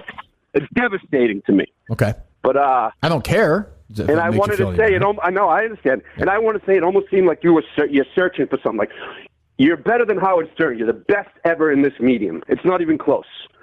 You know what I mean? And I almost seemed like that's not good enough for you. Like why isn't that good enough for you? After hearing the case, go ahead. I thought to myself, there's no way he can be the best at 2 things. Maybe I was being naive. Sure. After hearing the first, it's the best true crime podcast I've ever heard. Thank you. And I mean, it's only 1 episode, so. Oh, well, thanks. Yes, I know. Well, thank you. And look, I totally get people who love the show, want the show to be 5 days a week. Let me be very clear about this. The show will never be 5 days a week again. That is never going to happen. Really? Yes. You alluded that you might go back to it. Right. That was not true. I mean, it was not. Yeah. It's no longer a possibility. Would be a better way to say it, right? Okay. I can speak for myself. Do you feel this could be true in any way? I don't know. It seems like a lot of the. I don't think you could sell out the Wilbur in 2 minutes again. Really? You know what I mean? I don't know. I don't. It seems like. Yeah, maybe not. Yeah, maybe not. I don't know. And again, like I don't really care. I get it. Like I feel like our downloads for the show are as good as ever. We have more advertisers than ever. I mean, like is this going to be a 5 day a week? It seems like some of the fervor has died. It's something about 5 days a week. You coming in and giving your thoughts. You're a genius. Like I said, you're the best. Well, I mean, I do the show. We do the show 3 days a week. It's not like I'm doing the show 1 day a week for 40 minutes. I mean, I get you. I totally listen. I respect. I'm very grateful that you want the show 5 days a week. I don't want to do the show 5 days a week anymore. I mean, I want to do it 3 days a week. You get it for the next 3 years, and then come June of 2024, you'll never hear the show again. But you're the best. You're better than Howard Stern. I got you. I agree. Joe Rogan. You're better than all these. I agree. And I'm younger than you, so like I appreciate heard that. Stern at the end, so maybe. But let me ask you. What's your name? Mike, what do you do for a living? Oh, you wouldn't even believe me if I told you. Okay, well, you could tell me and see if I believe you. I work for one of your sworn enemies. Oh, okay. Okay. So let's say you do that job and you like it, you have a good time, but then you've always wanted to do something else and you give that a shot and you like doing that. Is there really any harm in that? No, but I love the case. Don't get me wrong. But you miss the show every day. I get it. I get it. I wanted to not like it because I felt like it was taken away from your show, and you did it. It's the best I've ever heard. Yeah, but I feel like I get it. But it's never going to make me laugh. I'm a hard laugh. It's hard to make me laugh. It's never going to make me cry laughing like your show does. Well, I think that's definitely true. About a thing maybe differently because you're a very persuasive. Yeah. Well, I think we incorporated some of that in the first episode. Stuff to make you think and question stuff, and we'll keep doing that going forward. But I get it. And look, I have no issue with good fans who love the show. And you're right. I will say this. I've purposely taken a step back the last few months in terms of interacting with the lunatics because it just isn't great for me, and I hate them. So. Obviously, guys like you, I love, but if that means that we sell at the Wilbur in 6 minutes instead of 2 minutes, I think I can live with that. My life will go on. Yeah, I get it. Yeah. All right, pal. All right, just some thoughts for you. Thank you very much, Mike. Keep doing what you're doing. We love the show. All right, Mike. Thanks. Love you too. No. What are you? He was fine. What's your issue with him? Nothing. I feel like he would like to be aborted. Are they still loaded up, Steve? They're still loaded up. It's better for my mental health to do that, to step away from these people. I can't imagine why. 603, you're up. Hey, Kirk, I just wanted to call and say how awesome the case was. I ended up listening to it once on Spotify and on iTunes just to help you jump up the charts. I like this guy. Well, do you like this guy? Because this is your big dilemma, Steve. I was once on Spotify and once on iTunes. Exactly. Yeah. See, I was wondering that a lot of people were saying that they'd listened to it 2 or 3 times on Apple. But you're the first person to tell me that you've listened to it on Apple and Spotify. I don't know if it helps us or hurts us if you listen twice on Apple. It counts as 2 downloads. Yeah. No, but I'm saying we talked about yesterday. Yeah. We don't know if on Apple it counts as 3 listens. And go give a review. By the way, I'm told that helps. If you give a review of the case, have you done that yet, caller? No, I haven't. Do that if you would. I'd appreciate that.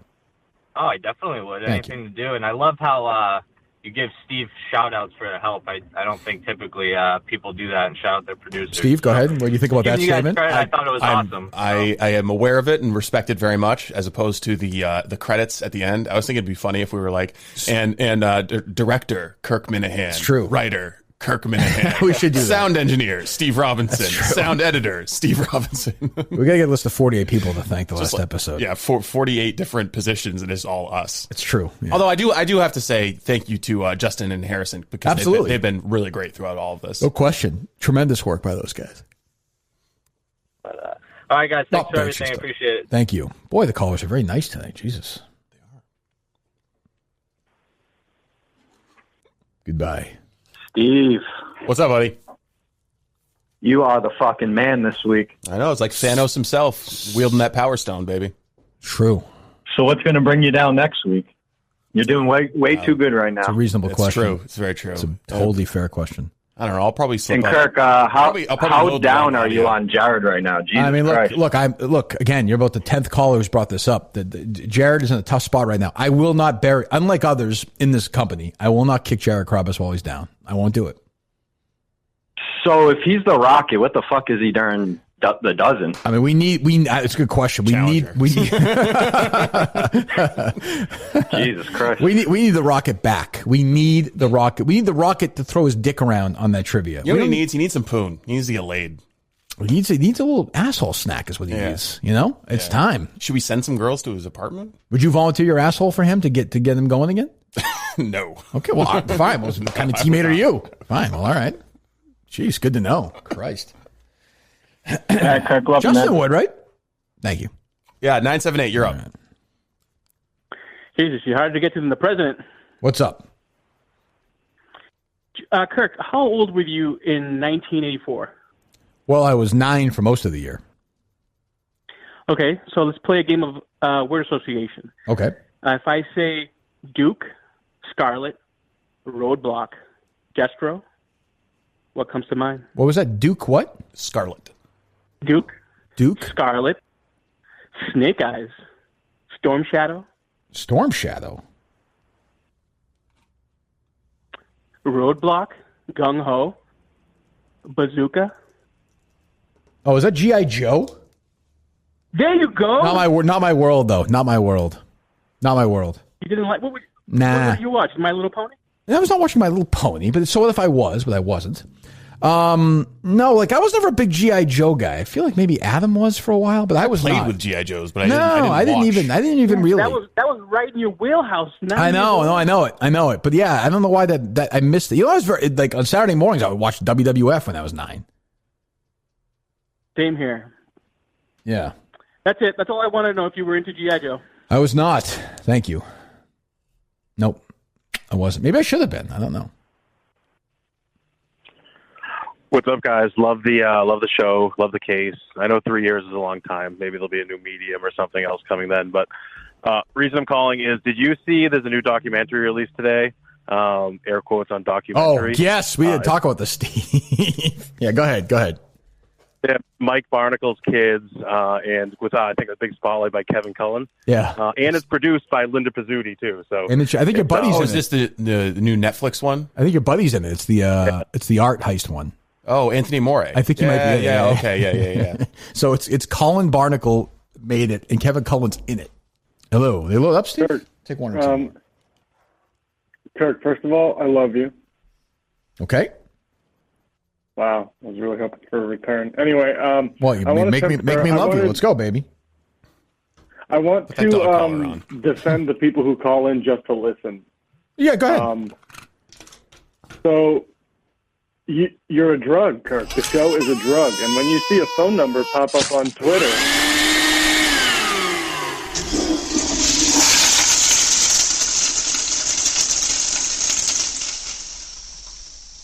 Was that necessary, Steve? 207, you're up. Hey, how's it going? This has got to be the Ode to Steve Robinson show. No question. I mean, incredible. Well, you know, I know you're hearing it, but incredible. It's someone that grew up in Brunswick. I'm doing KFC at 11 here tomorrow. You're doing Bowden proud. Okay. Yep. Well, no, I mean, yes, I think you're right. Rob, I didn't mean to get in the way of your praise of Steve because he's certainly deserves it. But I will say as well, it's a story really of two men. Stephen Earl Robinson and Jared Patrick Carabas. I think it's two men right now going in two different directions. And we need to figure out, and I think Steve as a team player would say this, look, he deserves all the praise in the world. I gave it to him. He's done a great job. But we need to bring Jared. If we're truly going to be a championship team, obviously I'm who I am as a player. Steve is peaking right now. We need Jared to contribute. We need to at least get it back to Bernie Carbo. Don't you feel, Kirk, that it's almost, you're in the mentor capacity now, right? You need to get Jared back, not only in trivia, but in the Barstool world after that episode with Eric. Well, I think, they're not, I mean, they're not unrelated. They're not unrelated. I think A from Erica, the shot that Erica laid down to Jared, B, but I do think Jared's reaction might be telling from them where they're like, well, if he's going to react like this, maybe we're saying the right things. Do you think that his worst mistake was moving out of New York for him? No, because I think it was good. It was good for him. It's better for his mental health. He's not part of that crowd anymore. But I think he's happier where he is now. And I think he fucking hated New York. Here's what we'll do. We're going to negotiate. Okay, I'm going to get the money he wants. I'm going to get this done.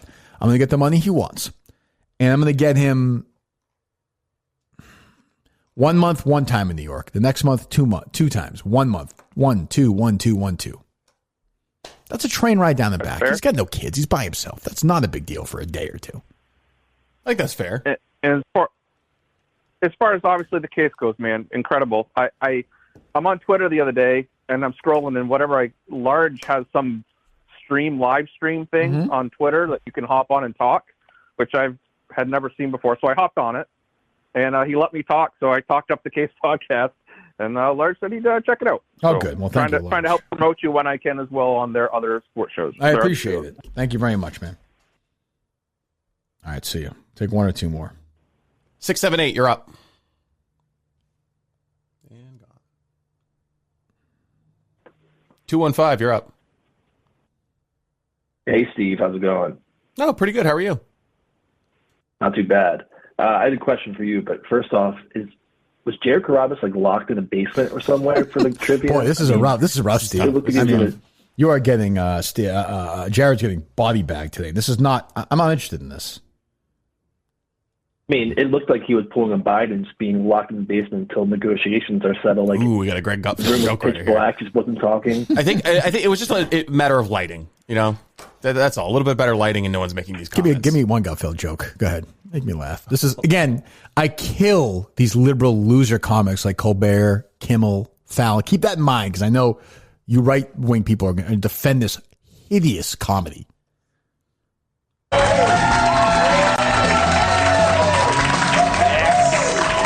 Here we are again, a brand new show and a brand new Greg. I'm as giddy as Kamala Harris explaining kids in cages. Here we go. 617, you're up.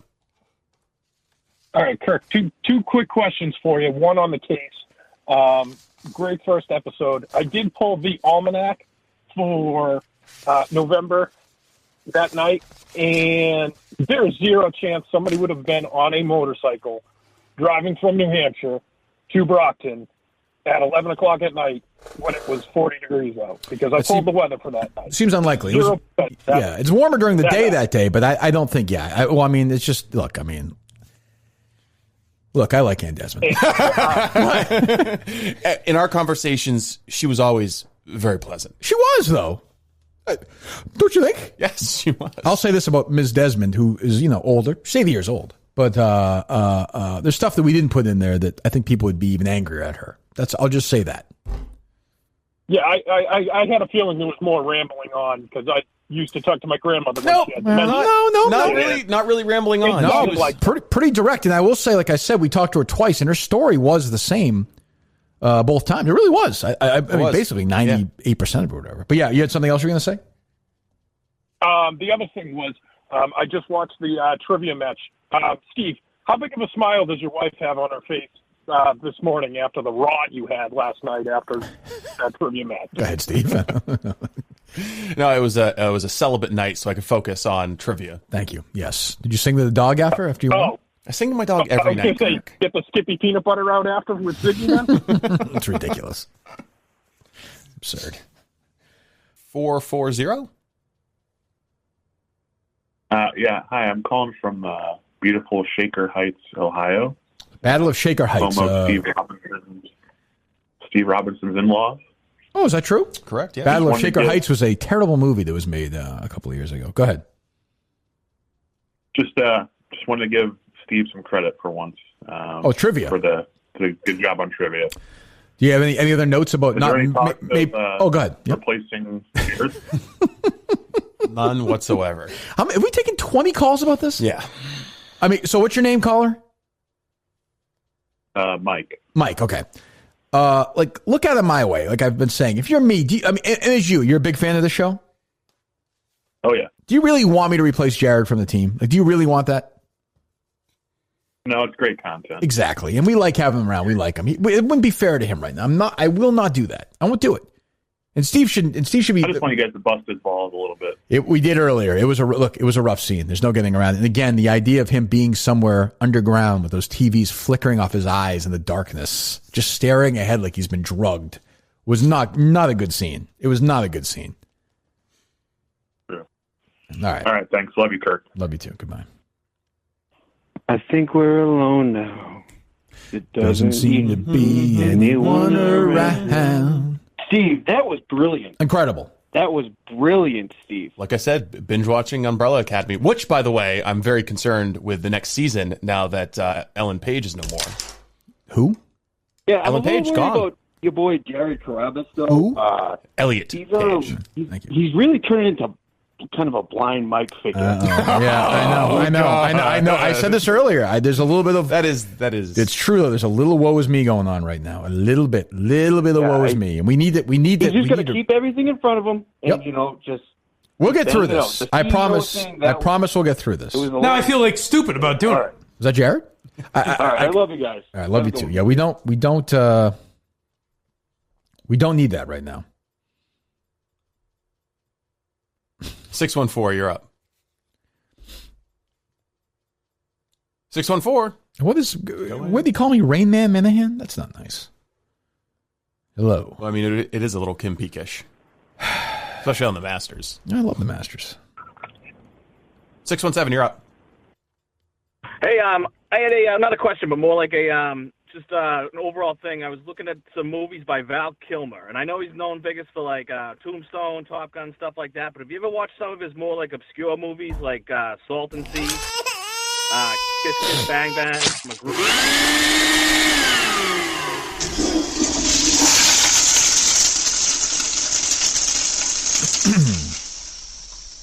All right, I think we're good. Oh, one more. All right. Good. Sorry. Your last caller. Be good. Be good. You just hang up. All right, we'll take one more then. Can we finish strong? I know we always do this. We always chase the dragon. Yeah, we do. Why am I looking at toilet paper? Hey, Kirk, by I got the way? 2 quick things. How do you feel about the Smashing Pumpkins? No opinion. Less than no opinion. Less? Yeah, less. And less.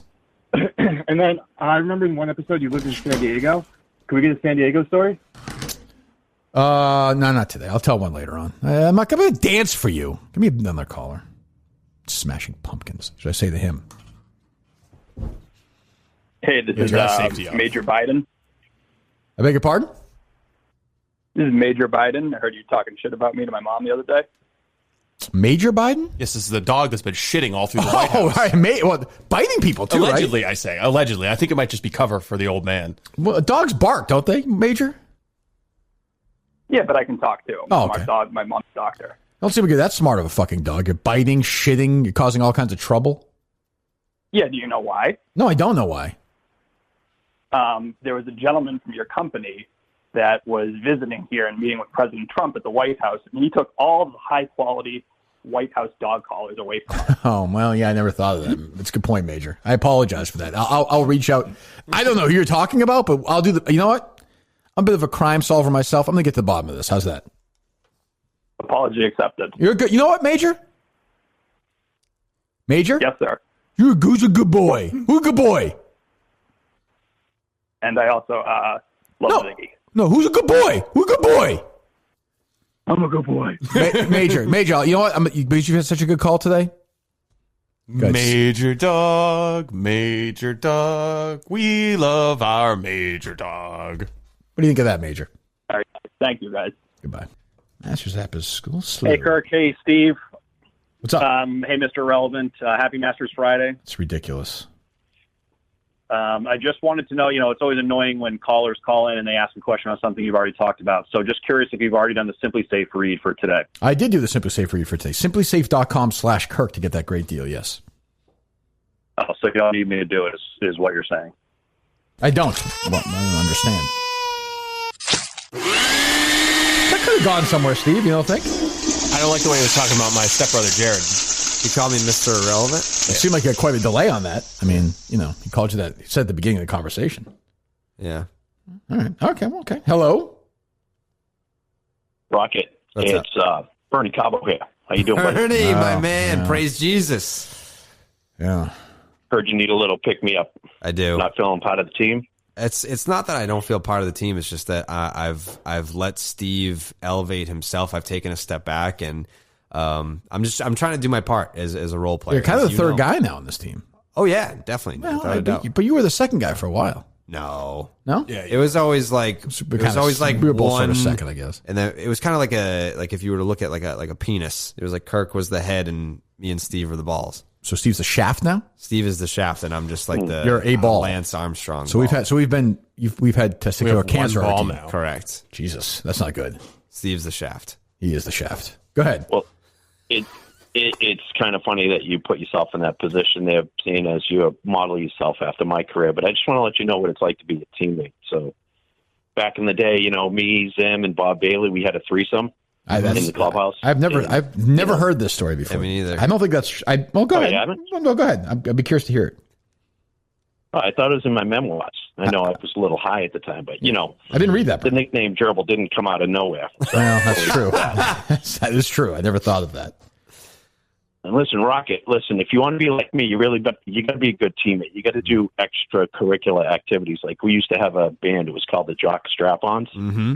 It was me, Freddie Lynn, Gary Hancock, and Carlton Fist. Yep. And, we used to call him Fisty in the clubhouse too. So I'm just saying, don't be afraid to get close to your teammates. You know what I mean, buddy? Yeah, I mean, we're about to make a trip to New York together. I feel like that's going to be some pretty big bonding time for the team. And just watch Steve while you said that. He looks so disgusted. Steve. Yeah, I am. Are you the quit over this?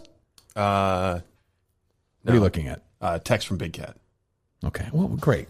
Let's what's he got to say? Episode 1 of The Case was fantastic. Ooh. You should be proud.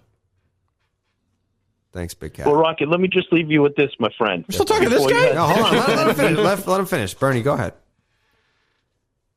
Well, I was just going to say, before you had Section 10, we had Section 10 in the clubhouse. That's when, we'd reenact a certain scene from JFK. Oh. We call that Section 10. Oh. Let me tell you, Magic. So hold on. Bernie. Yeah. So in the 70s, what's up, in Kirk? 75, you guys would reenact a scene from the 1991 film JFK? Well, we were reenacting what really happened back in 1963. I beg your pardon. Oh, sure. I got you. Okay, right. How would you guys have that? It's not like amyl nitrate didn't exist. How would you guys have that information? Public library. Well, I mean, didn't you ever read the Stephen King book? Come on, Kirk. Everybody knew what happened. But that was all it takes a little amyl nitrate. That was some 35 years Astroglide, after some 70. Gold leaf paint. Okay, we've given Bernie enough. Hey, listen. No, we're not listening anymore. Okay, we've listened enough. Thank you, Bernie. Jared likes you, so hello. Jarrett. Yes. I believe you are getting screwed in trivia. They being as baseball questions from when you were, 7, 8 years old. He already bitched about this earlier. That was 3. So I have a question. Yep. Who led the MLB in batting average last year? Ooh. MLB or AL or NL? MLB. Who led the MLB in batting average last year? Correct. Oh man, was it Tim Anderson? It was indeed. Rocket, you impressed me. See, look at that. I've never heard of him, but there you go. Look at that. Hello. Hey, I'm just calling to defend Jared's trivia performance, actually. Go ahead, please. If you really spin zone on it, he was exactly as advertised. He pulled the Bernie Carbo, got his one question. That's true. Realistically, if Spittin' Chicklets guys did better, he answered the last question. He would have won it for you guys if it was tied. So he would have been the hero, realistically. I never thought of that. Thank There you. you I go. appreciate It's that. good defense. Yeah. Wow.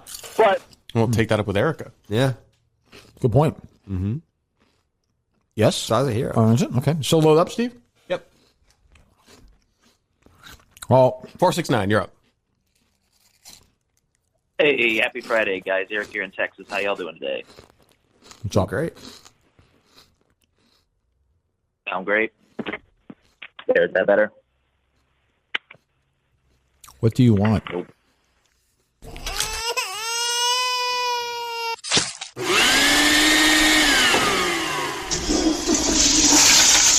got to land the plane.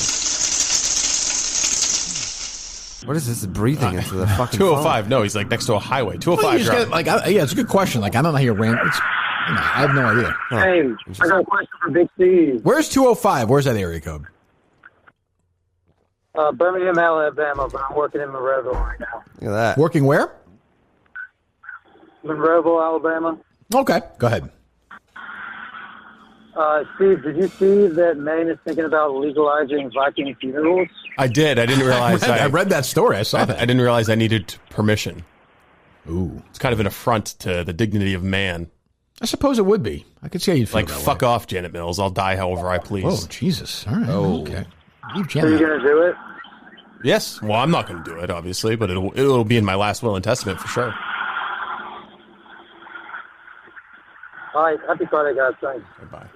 Glad you got that question in. I don't know Important. what the fuck that was all about. People are fucking weird. I heard like a bluebird in the back. Oh, he was in Alabama. Hello, 269. The great state of Michigan weighs in. Hello. Hey, that's impressive, Kirk. I'm surprised you knew that. That's great. I know where he Hey, does a lot of I've got a really important question for you. Okay. I'm 62, husband, father, grandfather. Yep. Am I still too old to be masturbating? No, absolutely not. What are you talking about? Can you get an erection? How old? Yeah, that's the. Where are you? Where are you right now? I am sitting in my living room. All right. Are you by in yourself? Grand Rapids area. You by yourself? I am. Take those fucking pants off. Start playing with that dick right now. I don't like the stinking thinking. That's phony baloney talk right there. Take that fucking wiener out. Got it, Grandpa? Okay. It's out. Yes. All right. Start stroking that fucker, right, Jared? This guy's got to live. Yeah, you got to live your life. Yeah. There you go. Yeah. What kind of porn do you like, Grandpa? Take off your shirt. I got a couple sites that I'm a. What was that? I'm a big fan of. Go ahead. First site is. Hold on, Steve. Barely. What'd you just say? The first site is barely 16. Okay, we're not going. We're not barely 16. We're not going that site. What are you doing? How about another site that might be a little more traditional? Like, what's your kind of scene you like, Grandpa? The other one I listen to or I watch quite often is big-breasted blind sidekicks. It's yeah, that's a good one. One that I like a lot. If we start hearing a grandkid crying in the background, I like the stepfather stuff, Kurt. Okay. Yeah, I don't blame you. All right. Well, good. Yeah. 60. As long as you can get a hard on. Well, of course, masturbate away. Yes. Yeah. I get tears in my eyes. Thank you. That helps a lot now. I get tears in my eyes. See, good luck with everything. Yeah. Am I on? You're on. Was that Larry Nasser? What was that? What's going on? Question. Are you guys fearful for your lives at all? That's when I've been listening to the case. That's what I've been thinking about. Like, as this gets closer, is there any thought to that? Like, this could get scary for you guys. Well, I mean, tomorrow's promised to no one. We just go and do our job. That's all we can do. I am not. Steve has been fearful. I've protected him several times. I fear for anyone who would try to come fuck with me. I'll just say I won't give specifics of what state we were in or where we were, but we were outside of a sheriff's office a month or so ago, and somebody walked out of the office, and I thought it was somebody we had talked to in the past. How would you describe this person? I'll say their name. Felonious looking. Yeah, but we thought it was actually him. Yeah, and he's walking toward us, and we're back in the car. It's closer, and I thought it was this guy. So, we kept looking, and the guy looked at me. He was a tough-looking guy. He said, "You got a problem?" I was like, "No, I thought you were somebody else." He's like, "All right," got in the truck. I look and turn over, and Steve's got his hand in his jacket. You're fucking right, I did. Hello, you're up. What's going on, guys? What's up? Nah, I'm kidding, Jared. Hello. So I know that, background music is a big part of these true crime podcasts, and most of these shows are playing kind of boring, lo-fi stuff. Steve, I'm wondering if you've considered maybe during like a tense interview throwing on some Skinnerd or some Pat Benatar. He did bring up Pat Benatar. If you had heard the first 13 drafts of episode 1, a lot of Kirk shot down everything. It was a lot of Benatar. Created a lot of extra. A lot of Benatar. Heavy on Benatar. He's one of my favorites. Yes, he is. Good, and maybe to take it a step further, to just make it something that no one else can do. I'm wondering if maybe you could, instead of just having Skinnerd actually playing or Benatar actually playing, if you could have Jared do a cover, throw him $20 or something to make an appearance and supplement his unemployment. I can see that. Yeah. Maybe we could. Everything's in play. Well, he was saying earlier he wanted a credit. Yeah. I want to do like a little something. How about one thing I need is subtle whooshes to transition audio. Can you do that? You just give me a whoosh? Whatever the fuck you need. Just give me a whoosh right now. I'll be able to use it. Yes. Jared Carabas. Yo. Keep your head up. You're going to have your moment, just like Kirk said. Don't give up. Thank you. Well, he has, and he'll have more, yeah. Thank you. Yeah, that's nice. And with contract negotiations with Erica the other day, I mean, this is the first time I've ever followed you during a baseball season. You put out content like nobody's business. I don't know what they're talking about. Thank you. I appreciate that. Kirk, you got this. Well, I don't think they criticize the amount of content you're putting out. Yeah, but he's talking about like followers and stuff, and promote what. I mean, you can't be on Twitter for 5 seconds without seeing a tweet from Jared Carabas and a clip of somebody hitting a home run. I don't know. It's just I was surprised to hear that from Erica for sure. Same. And so I know you said the other day y'all have people recommend cases to you guys all the time, but do y'all ever get stuff that's kind of from down south? Because that's where I'm from, Arkansas. Look up the name Ebby Stepik. EBBYSTEPPACH. Okay. They found her body, but they have no idea what happened to her. Okay, we'll do. You should look it up. All right, thank you. We will do that. Hi, Kirk. Yeah, that's me. Sorry, I'm a little bit nervous. I'm a big fan. I just started. I found you guys in October. I just started listening, and I'm in the military here down in Texas. But lunch breaks or driving to and from work, I listen to you guys. Well, thank you. I love the show. Thank you. Thank you for your service. Jared. Oh yeah, of course, sir. What do you serve? What branch did you say? I'm sorry. I'm in the Army. You're in the Army. Okay, thank you. Go ahead. Yep. And Kirk, I just had a quick question. You said, did you mention before that you're a Yacht Rock fan? I'm a Yacht Rock fan. That's awesome. I love it. I'm 24, but thank you. People think it's weird. I listen to late 70s like soft rock. What do you like? Give me a song. That's awesome. I love Yacht Rock. What Yacht Rock do you like? What do you like? I'm a big fan of. God, sorry, I'm a little nervous. It's okay. I like Ambrosia and stuff like that. You're the biggest part of me. Yeah, sure. Yeah, absolutely. Atlanta Rhythm section. There you go. Me and my brother-in-law always listen to stuff like that. It's just great party music, There you go, man. All right, well, just call in anytime. Hang in there. I appreciate it, sir. Have a good one. Okay, thank you. That was a good guy. Nice guy. Why can't they all be like that, I don't know. 630. Hey. Hello. I'm calling from Chicago. Okay. Jared, first of all, love you on the show. Thank you. You're great. Always appreciated your Barstool content. Kirk, I don't even need to praise you because your podcast, Jesus. You know that. Thank you. One complaint for you, Jared, is I love following you on Twitter. No. This could be constructive, Steve. You don't have to be sensitive like you. This could be constructive criticism. I can take constructive criticism. He's actually my guy here. 617, you're up. Do we get them all? Hey, Big Dick Steve, Rocket, and Jesus. How are you guys today? Calling from North Reading. Hello. Friday.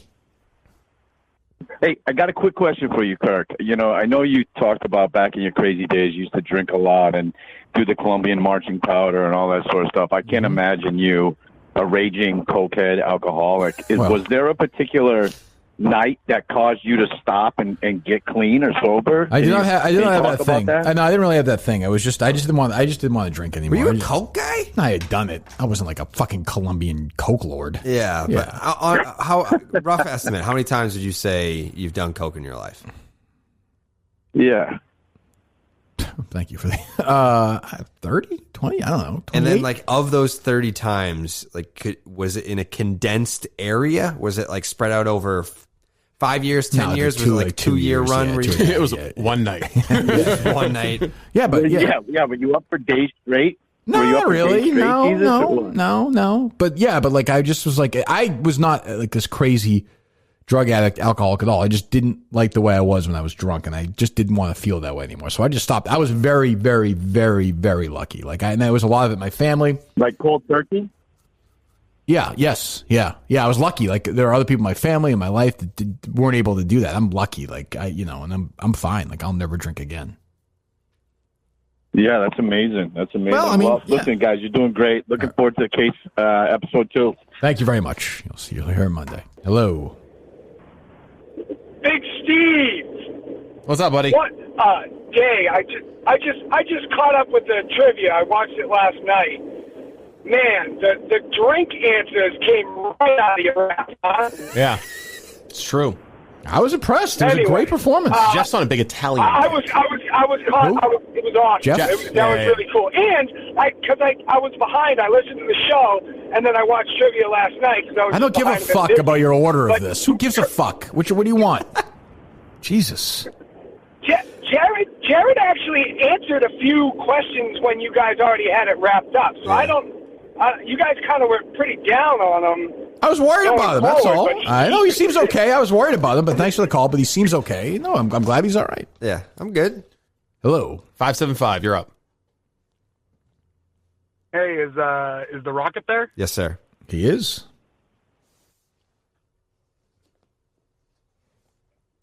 It's a funny one. Yeah, the old classic. 215, you're up. Derek Robbins. Yes, sir. today's workday is being written off. I am absolutely disgusted by the slander you are getting. I am logging onto Twitter right now, searching your name, and going to war for you. I'm saying it's bizarre. It's disgusting. Yeah, you're doing the right thing. It's important. You're taking the day off from work to do that. I would agree. Thank you. You have to. I also want to just tell you a quick joke to make you laugh and make you feel a little better. That'd be nice. Yeah. What kind of bees make milk? I don't know. Boobies. It's not bad. 313. Hey, Fun Fact Friday. You ready? Good. Triple F. Shoot at me. Did you know that pigeons die after having sex? What? Is that true? No. At least the one I did. That's pretty good. It's not bad. For real, though, I got a joke. Go ahead. I got a joke. Is it funnier than that one? That's I not bad. I feel like you should go out on top. You had us on. Yeah. You got Jared and I hook, line, and sinker. What do you call a masturbating cow? What's that? Beef stroganoff. I get it. It's not bad. The first one was better. Much better. That's not bad. I mean, how would the Why hooves? is he still on the phone, Steve? How would the hooves? What's that? With hooves, how would you masturbate? Yes, taking that call, Steve. Please. It's still loaded up. They're still loaded up. You're not allowed to ask that. Hello. Kirk and off. Andrew Augustus here. I have a question for Jared Carabas. Jared, how do you get into your... Why is that? Fuck that guy. Okay. What was the answer? I think he went to a Red Sox game. I think I saw he was on the show with Justin. He's like a big Red Sox fan, so yeah, there you go. It's fine. What did he say that led to the abortion? Just felt like doing it. He hosts the Kirking Off podcast. What's your problem with that show? Because he has all of your people you don't like on it. Oh, does he really? Yeah. Oh, whatever. Who cares? Last time he was on, you asked for his abortion. Oh, good. Well, hopefully he gets it. 202. Hopefully his parents are dead. Oh, hello there, gentlemen. It's Neil Diamond, the Jewish king of rock and roll. How are you today? Apprehensive, Neil. Apprehensive. Well, I had to give a call. I missed the call from the 207. I was concerned that Big Steve was calling because he wanted to cover me in the case episode 2 when I killed a hobo with a Laurence Olivier in Santa Barbara in 1969. Or did I 69 Barbara Streisand in Lawrence? I could never remember. But Kirk, I'm back down here on the border. Since our VP won't go visit, I'm here with my band, the Go Back Where You Came From 5. Okay. And we're serenading this beautiful refugee Steve likes crowd it. with songs such as Gutfeld writer? Duck on the Wall, Try to Get Over Here, Go Back Where You Came From, and The Face Turns Blue When You're Drowning in the Rio. I don't think that's And girl, appropriate. the coyotes will get you soon. Okay. And then, of course, my favorite duet with Candace Owens, Please Don't Bring Me Unaccompanied Minors Anymore. Thank you. You like this, Steve? No, it's just like a bad car accident. It's just awful. God, was that terrible. Poor guy. 401, you're up. Hey, what's up, Kirk? How you doing, buddy? I'm fine, thank you. I wanted to remind you of one of the great radio moments of all time. Sure. I'm going to take you back to the old Kirk and Callahan show. I remember. So for years and years, Kirk would bust Jerry's balls about having Harlan Coben on the air and how he was the most boring guest, and then Jerry would be like, no, he's great. Now, at the same time, Jerry would always talk about Mike Greenberg, how he couldn't believe how much money he makes, and he has this new show, Get Up, making $10 million. Oh, yeah. That was awesome. What's the record for most calls aborted in one show? I don't know, but I think Minifans will answer that. I think we're approaching it here today. Oh, these calls suck. 603, you're up. Kirky. Yeah. Kirk, you guys, Crops is there today, all right? Yeah. What was that? What did you say, Jared? Carabas is there? Oh, Jared, I'm sorry. Yes, Carabas is here today. Yes, go ahead. I apologize. That's okay. Go ahead. I was actually calling to defend Jared. Good. I mean, he got shit on all Wednesday, and I just thought he had his greatest game of trivia, and I just think he needs a little more confidence bump, and big day for Steve, obviously, but I think a solid day for Jared. considering you have to expect nothing. And I think he brought something. He did fine. He did fine. He did fine. He's doing fine. Bernie Carbo hit 2 homers in that game, and no one's talking about it. That's true. It's a good point. Did you quit? Okay. I think we're good. I didn't quit. 513. Oh, hey guys, what's going on? Oh, hey, sorry to interrupt you. What's going on? How's it shaking? What's going on? I've got a nomination for the new podcast Porn Star. Sure, we're always taking them here. I'm not sure if you're familiar with his work, but his name is David Portnoy. Okay, go ahead. Continue. What kind of film work is? Is he a fetish of any kind or no? He likes this leash shit. I don't know if he's a big fan of dogs or something. What's his saliva? What's the saliva situation? Does he keep it in or what? Is he a spitter? His dog died recently, and I don't know. What do you got there, Steve? But I mean, he fucks so good, he affects the stock market. That's true. That is true. That is true. There is something to be said for that. You can't say about anybody else. Just wanted to throw that Sure. out. No, it's a good one. Thank you. You guys are talking about having Jared's contract negotiations be done in a public show. It'd be funny just watching him go to Jay Snowden and be like, listen, Jay. Take one more. Let's end with one good one at least. 774. Please be good. No pressure. What's up, brothers? Jared, it sounds like you're feeling a little bit better, man. Good to hear it. Wait, I didn't hear. You said you sound a little better, I think, right? Yeah. It sounds a little tripper, better than I did on the dozen, for sure. Yeah, for sure. I'm in a good mood today. I was going to suggest maybe a little bit of Kirk hitting the post for Jared. Ooh, I'm not doing it today. Kirk, no. I'm done. I don't want to do any more of that. I'm done. Can I present my case? Fucking week to end. Kirk, first of all, I was down. Hang up on this guy. I hate this guy. Good morning. You're the first caller this week on the Kirk Minihane Show with Michael Geary. Hello. Patreon star. Hello. 619, you're up. Hello. It's Prince Harry here, calling back, letting you know about progress on the case season 2. Oh, first of all, Harry, let me express my condolences on the death of your grandfather. Very sad. It's taken an unexpected turn, I will give you that. Okay. So, my grandpa dies. I receive a call from my Uncle Andrew. He says, you need to come home, Harry. So I go to the airport to jump on a plane.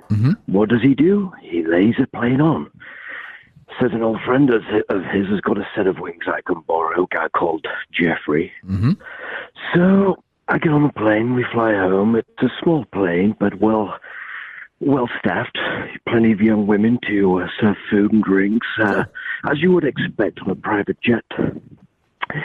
I get home, Andrew greets me at the airport, and then we make our way to the family estate in Balmoral. Haven't covered some filthy news, Kirk. Well, go ahead. Who am I talking to? Harry?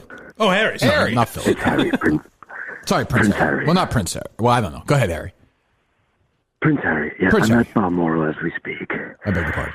There are skeletons in the cupboard, shall we say, skeletons in the closet, Kirk. What do? I get my notepad out, I start making notes, and I think the whole family's in on this scenario. Okay, we got 10 seconds left here, Harry. So you gotta get good. Wish I had my Vincero watch. Gotta get. I'm waiting, Harry. I'm fucking trying, Kirk. I'm fucking trying. Maybe we come back for episode. All right, we'll talk to you later. No, you don't have to abort him, Steve.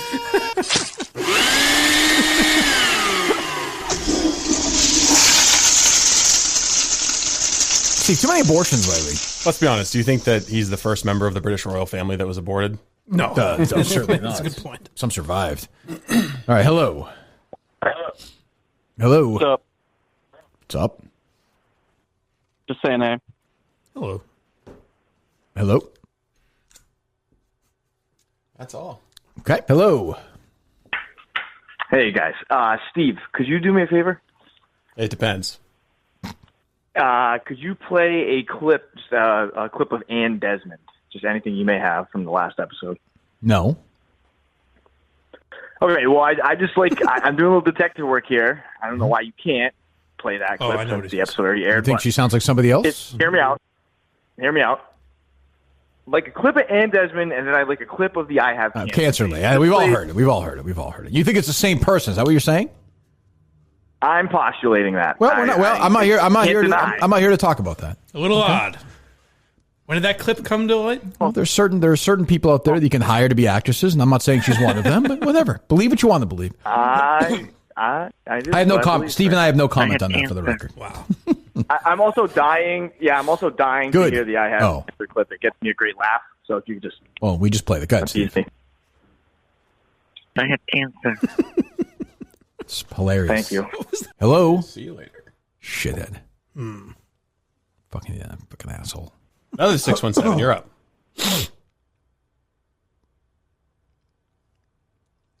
617. Oh, those are two new callers. They've never called before. Interesting. Something's up. It's Kevin Miller. Could be. Hello. Kirk, am I on? I beg your pardon? I didn't know if I was on. So I just want to say congratulations on the case. Very excited for episode 2. Yep. You'll hear it at soon 11 noon. Yep, noon. High noon, and Steve says 11 o'clock. 12 o'clock, high noon. About an hour from now, you'll get episode 2 of the case. A little longer than the first one. Just over 50 minutes, correct, Steve? Yes. Yeah. Perfect. Very excited. And then question for Steve. One, it was great seeing you in the HBO QAnon doc. You were perfect. And was good. Also, just wondering on thoughts on the Coinbase IPO this week. I would stay away from it. I'm not going to. Just buy Bitcoin. Put your money in stay away from it. Stay away from it. Terrible business. No, sir, please.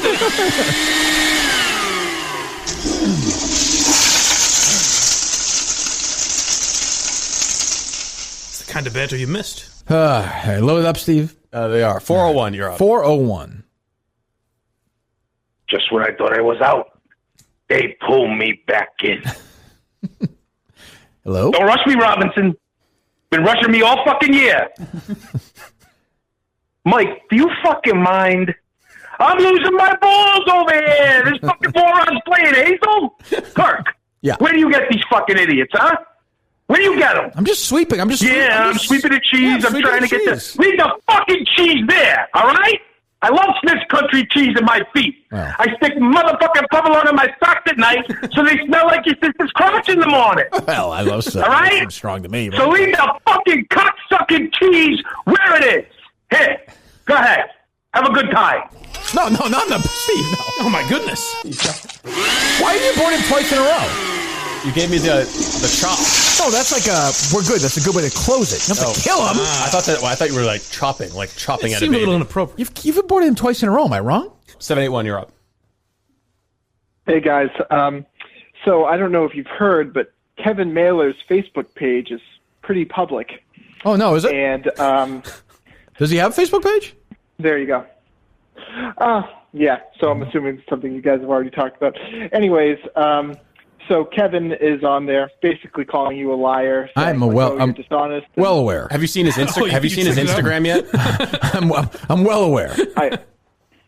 Yeah. So I never. When you were interviewing Tom Brady, asking about third down about 4 years ago, did you really think that someone named Mark Linda would be calling in, or would be commenting, telling him, "You're not just a liar" to him, but his buddy Dale was offered the golden ticket. I did see that. And yeah, I would just say, I would just say, I just honestly say, we warn at the end of every episode, be careful. Fuck around with these people if you want, but do it at your own peril. Hey, boys.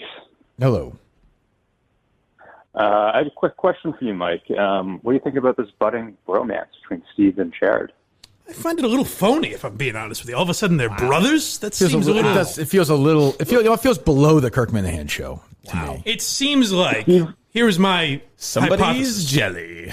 Jealousy is just an awful thing for you to wear. You need to go get some lousy perfume, isn't it? I smell some sort of brothers podcast. I think Jared pitched him on Jesus this, Christ. and Steve was in on it, and I see it coming. Look, what can I say? The Red Sox they're having an exciting season so far. Bad start, but they're bouncing back. I could really see him in contention for the World He's always been Series. a baseball guy. He called that fucking Astros thing. I did. That's a good point. 2004. I did. I'm telling you, the disagreements that Jared and I are going to have over Alex Cora should be wild. They'll be heated. That's true. I never thought of that. The last place. Hello. So walk me through this again. What is this that you're doing at the Kowloon? It's going to be a send-off for you guys going to New York City. It's going to be like a Minifan get-together. There hasn't really been a Minifan event in a little bit, so it's weird. People were talking. So, okay. So you decided to just put it together and, not ask me or Steve. I asked Steve about it. He said he was really busy, so I just figured. Just do it. You just figured yes? Yeah, I mean, why? Because people just want to get. I've been very vocal about it. I don't care. Neither you or Steve. What? I've been very vocal. He didn't tell anyone that you guys would be there or anything. I feel like I'm in Butler Cabin with Hideki Matsuyama's translator. Mike is talking for Justin right now. So what you're saying is, okay, so you're not advertising Steve or I. Correct. I'm advertising the fact that you both. Are we making money off this venture? Any money that is left over, I'll give to Steve. Okay. And what is what are we left over from what? It's left over. So what is in your mind? How is this working? Tell me what it is. Like, did you send an email out for this or something or no? No, I'm having people email me if they're interested. Well, how did it get out in the public in the first place? I mentioned it on the wrap-up show. I tweeted about it. Okay. So what is it? What is it? So it's on May 1st. It's like it's rented out like a section of the Kowloon. It's minimum 50 people. Okay. It's $50, and we're gonna go there. I'm gonna get like a speaker, play some parody songs. Jared said he's gonna show up, and we're just going to, No, Jared will be with us in New York. No, May 1st. He said May 4th. Oh, in New York. Okay. So May 1st, which was the original 5 before Smith's Cheese fucked us over. That was the 5K day, correct? Oh yeah, I still have to tell everyone we're not doing 5K. So that's Saturday, right? Yep. Okay, so Saturday, May 1st, you're having 50 people at the Kowloon. Did you say minimum 50 people? Yes. Is that allowed? What, are you renting a room or something? I don't understand. Yeah. Okay. Well, probably the Kowloon. I don't know. No. Oh, I didn't know. I don't know if we're. What does your $50 get you, Justin?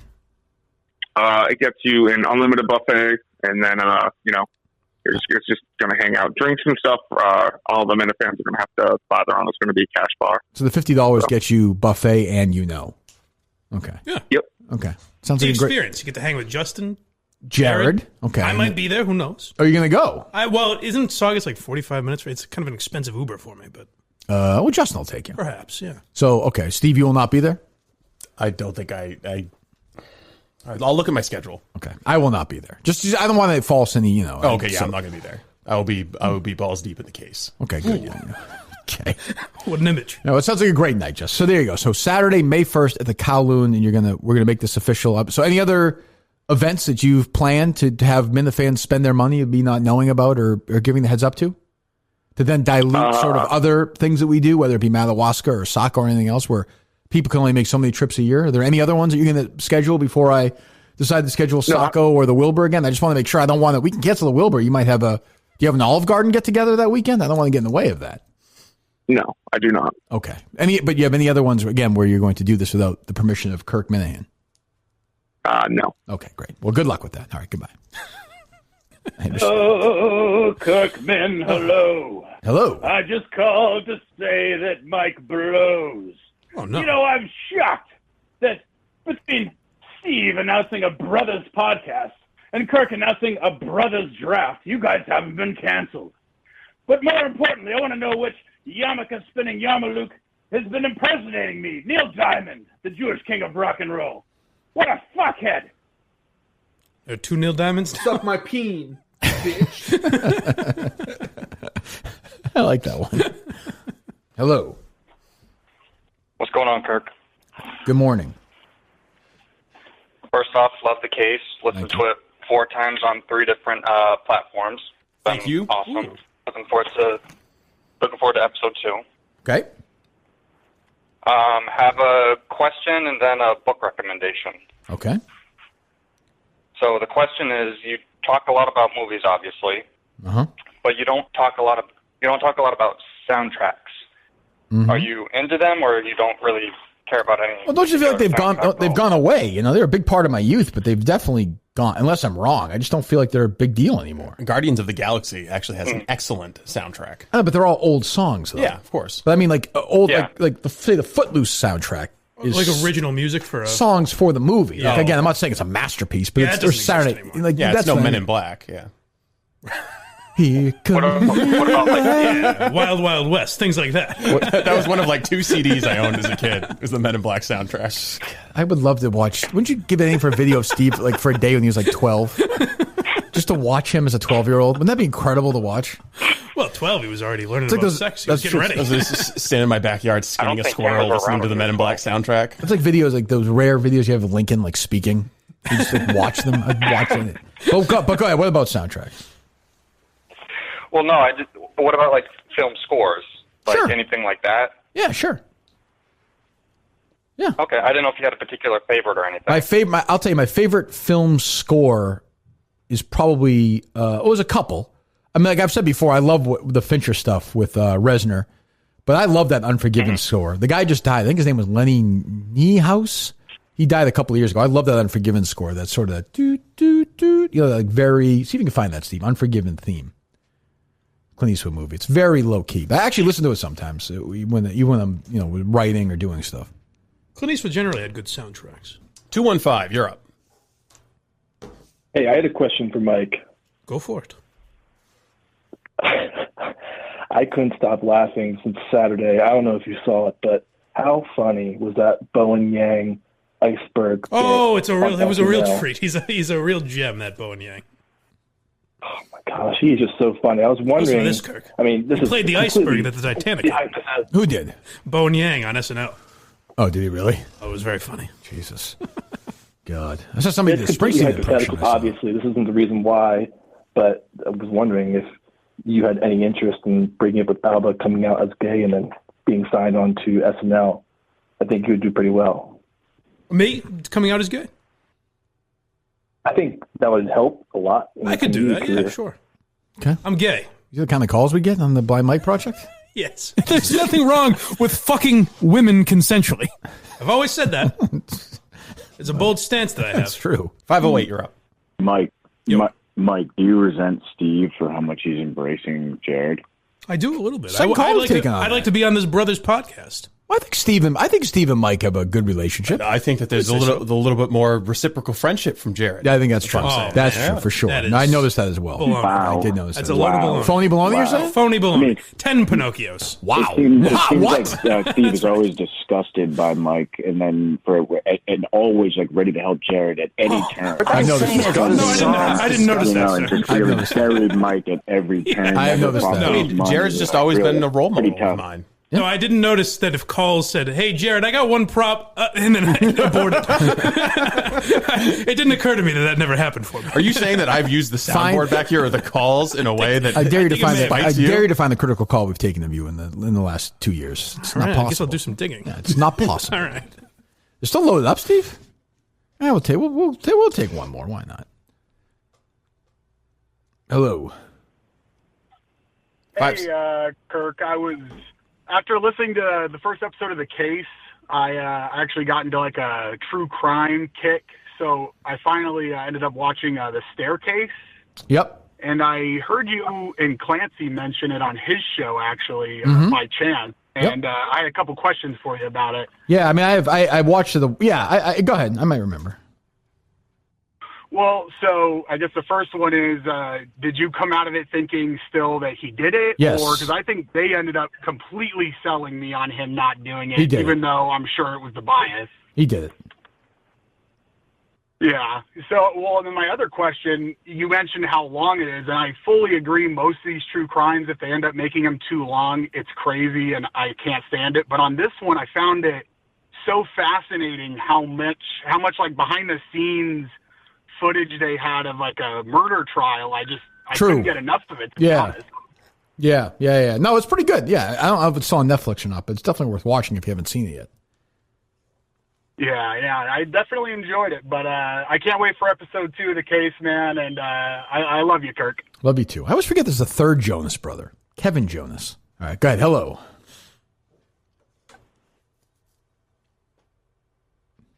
Hello. Oh, hang on. God damn it. Cowards. Pussies. Hello. What's up? How's it going? Couple of questions. I'm sure you guys went over it. Did you have Mike listen to the Portnoy sound you guys listened to? We started talking about the show. about it, We'll talk about it later, yeah. So you'll hear it later. Okay, wonderful. Goodbye. One more. Can we get a good call, please? Jesus. Jesus. What's up? How are you, bud? Hey, I know I'm one of the last calls here. Kirk, I was at my daughter's 6-year-old soccer game today, and that's not the point of the call here. But there was a douchebag on the other team side, this father, who was really arrogant, just yelling, that classic douchebag, right? And I got myself thinking, I bit my tongue off because I wanted to just go over there and whack this guy, Carmelo's, Soprano style, his sister there at the soccer game. But have you ever gotten into any, fits of rage with any douchebags at Harry's game or his daughter's game? I have not. Like that? I have stayed. I think you'd be stunned at how laid back I am during these things. I have nothing to do with anything. I just watch the games and stay away. There's no upside. So like an altar boy? Like you're like an altar boy, just don't say a word? What's that? So you're like an altar boy? In some ways. Yes, Harry's an altar boy. I'm very proud. I drop him off and lean. Don't ask any questions. Yeah, no, but there's no... I was 14. There's no upside to being the guy. Like, to me, like my dad wouldn't yell. I've told this before. Wouldn't yell at me during games, but he would yell at the refs. Yeah. He would yell and I would get tense. Like I'd be embarrassed. Like I don't want Harry. Yeah. Like I just stay. I'll give you for an example. Kate is on social media, and she's like, "Oh, she was this morning actually. We were having breakfast, and she had her phone, and she's like, this is what my dad does." She played a clip from the Instagram of the 62-year-old masturbator from Michigan calling the other day. That's gotta suck that she's that age now. Yeah, it sucks. It fucking sucks. And I'm like, well. 774, you're up. Hello? Yep.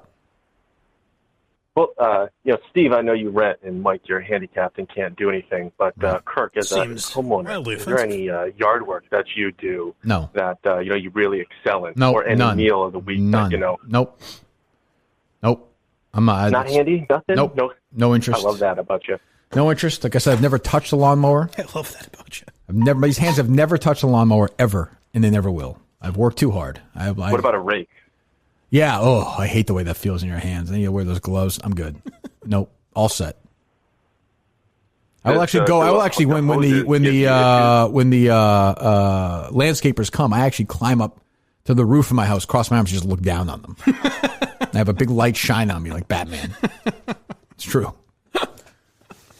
That's impressive. Well, yeah. If you can afford it, Well, that's why not? It's a luxury, but I think a good investment. Sipping a nice cold iced tea and yelling, "Vamos!" That's it. Just sit down there and look. Yeah. No, I'm not built for that stuff. I have no patience for it. How's he shitting off the roof and throwing it? Well, it's the hardest job in the world, landscapers. Man. Landscapers and movers. Good God almighty. Roofers in the middle of summer. Oh, God. So tough. And, podcasters. Hello. Sure. Kirk, I just started working up in your neck of the woods. I wanted to ask for a suggestion for a place because I'm kind of hesitant because I don't want Steve to burn it down. Is there any good Jewish delis up in your area? Any good Jewish delis? Awfully specific. Yeah, I love pastrami sandwiches, and Jewish delis have the best. Oh, I don't think so. The best Jewish deli in the Boston area is Michael's. Is that right? And Brighton, yeah. Okay, that's not convenient for him there. Where are you specifically? I go all over from Reading all the way over to Haverhill area. Oh, I don't know. Around Boston. Yeah, well, maybe that one then. Maybe the one in Brighton. There you go. All right, Steve, you haven't burned it down yet? I have not. Michael's, it's a good one. The guy's nice. It's important. Okay. Hey, John Kirk, Wetland. big fan. Jeff Reardon. Yes. Love the show. Hopefully not Jeff Reardon. I have three. Oh, true. I have three questions about growing up in the 80s. Go May ahead. I ask? You might. Well, let's see how we do. Good. Ask the third question first. Okay, first question is, did you have a favorite video game growing up?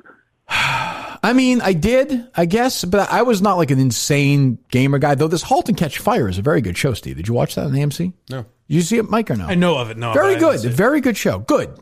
Closer to very good than good. How's that? Not great. You know what I mean? It's not quite very good. Right in that sweet spot. Yeah, it's like a B. I played all the Atari games, Space Invaders, Donkey Kong, Frogger, but I was not Pong? didn't play Pong. You didn't get into Super Nintendo and stuff like that? The best video game of all time is Sega Genesis PGA Tour 2. Really? Yes. And I would Have challenge... you ever played the Tiger Woods golf games? No? Fukakta. Not Why for is me. that? Why is the Sega one It's a better? perfect video game. Call Ryan real quick, would you? You're not doing anything. I always enjoyed Slugfest. The MLB one where you could beat the shit out of the players. Yeah, that's like Mike Tyson's knockout, punch-out, too, is a good one. Yeah. But I would give anything. If any listener wants to send us the PGA Tour 2 video game and the Sega Genesis thing itself and an adapter for me, that'd be great. I'd play it all day. I would play it all day. You need a TV, too? Case would be fucked at that point. What's up? What is the greatest... Somebody just called. What is the greatest video game of all time? Oof. For me, it's GoldenEye. Oh, It's Nintendo 64. Come on. GoldenEye's pretty good. What's our greatest video game of all time? Well, Sega Genesis PGA Tour 2. Correct. And the European Tour model as well. European Tour is a very close second in the Sega. But GoldenEye was the first in its kind. There you go. All right. I'm traveling through time. Goodbye. Terrible connection. Ryan Minihane. First of its time. First of its time. GoldenEye. There you go. Yeah, go ahead. Ask your other two 80s questions, please, caller. What was your best BMX bike? Did you ever have one? No, I was not a big bike guy. I didn't like bikes. But that was huge in the 80s. Okay, what do you want me to do? I didn't have it. So are Cabbage Patch Kids. I didn't have one. You have What do any you want me to say? Yeah, we weren't an ET. We weren't flying around in the fucking sky on my bike. I wasn't a big bike guy. Okay.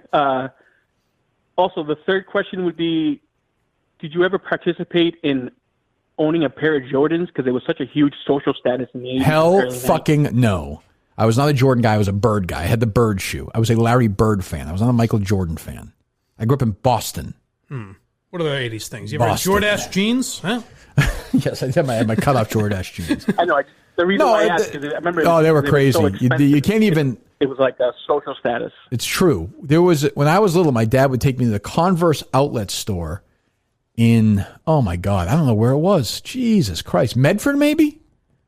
And then we would go, and we would go to Brigham's after, and I get a chocolate shake, and he would get a lime Ricky. Does that sound right? I guess. Have you talked to my dad about this? I was going to say, neither of us were there, bud. I don't know the man. I think that's what. Yeah. Yes. I don't know why I just thought that because I get the Bird shoe there. I get the Converse shoes there, and the Chuck Taylors, which were big as well. Of course. Which were not great for your ankles. Didn't seem like it. No, they were not a great. Those things are still around, right? People still wear those. Those are kind of. Yeah, well, hipsters wear Yeah, ironic now. Yeah. I believe Kamala Harris wears them now. That's pretty cool. That's right. She likes to wear sneakers. Yeah, she's just a regular old person. Kind of hanging out. Yeah, what are we doing here? She's just a Gail. Am I vice president? What am I doing? Regular Joe. Yeah, what are we doing here? Shows up with her lunch bucket and that's it. Gets to work. Gets to work. Well, yeah. Anything else, boys? Before we get ready for the case, Steve. Thank you very much, Oh, Christ, you're still on the phone? Yeah, that's all I got. 10 more questions. 516, you're up. Hey, what's going on, guys? Hello. Kirk, Hello from Long Island. I got a question for you, Kirk. Long Island, New York. That's right. You ever watch the movie Lost Girls on Netflix about the Gilgo Beach serial killer? No, but I either listened to a documentary or read something about it, though. I know the story, yeah. There's a book about it, right? I have not read the book, but I did watch the movie for the first time the other day, and it was so bad. Oh, is it bad? It's not a documentary. It's like a movie? Yeah, it's got and I can't remember her name, but it's Holly from The Office. She's like the main character in it, and she's just brutal in it. Oh, Amy Ryan? Yes. Mm-hmm. And it's such an interesting story. It's a great story. That's too bad. But you can't ruined it. Yeah, it'd be much better like 8-part Netflix documentary or 6-part or something, right? Yeah, absolutely. With like actual facts. They kind of try to pin it on someone in it. There's like a protagonist. It's just terrible. Huh. Okay. Well, yeah. Well, then I won't watch it. Thank you. Thank you for giving me a recommendation not to watch. Hello. 419, you're up. Hello, Kirk. Yeah, good morning. I got a trivia question for Steve. Wanted to keep him sharp. Sure. This is an NBA question, Steve, and I think that if you use flowingdata.com, you might be able to get this right with the names and the years. From Newark, New Jersey, went to high school in Texas, college at LSU, and drafted by Orlando Magic. I think if you use Dwight Howard, flowingdata.com. Shaquille O'Neal. There you go, Steve. He got it. He got it. Yeah, there you go. Who was there it? You go, Steve. Shaq. Oh, okay. Yes. How'd you know Dwight Howard and Shaquille Shaq O'Neal. were both drafted by the Magic? I'm just a big trivia knowledge guy. What is going on with you? I don't know. I think my brother had a big Shaquille O'Neal collection. And I know Dwight Howard because he's a great dunk artist like myself. That's true. Both dunk. Oh, so Shaq. Yeah. Yeah. I think Shaq moved. Shaq. I mean, he brought the rim down. He had one dunk. It was just like destroy the basketball right. court. You were an artist. Yeah, he didn't have the 360. You're more like under the Dr. leg. J. Yeah. Right. Yeah. I think Shaq moved around a lot because his dad was in the military. Is that right? Yeah. I believe that's that true. is right. Yes.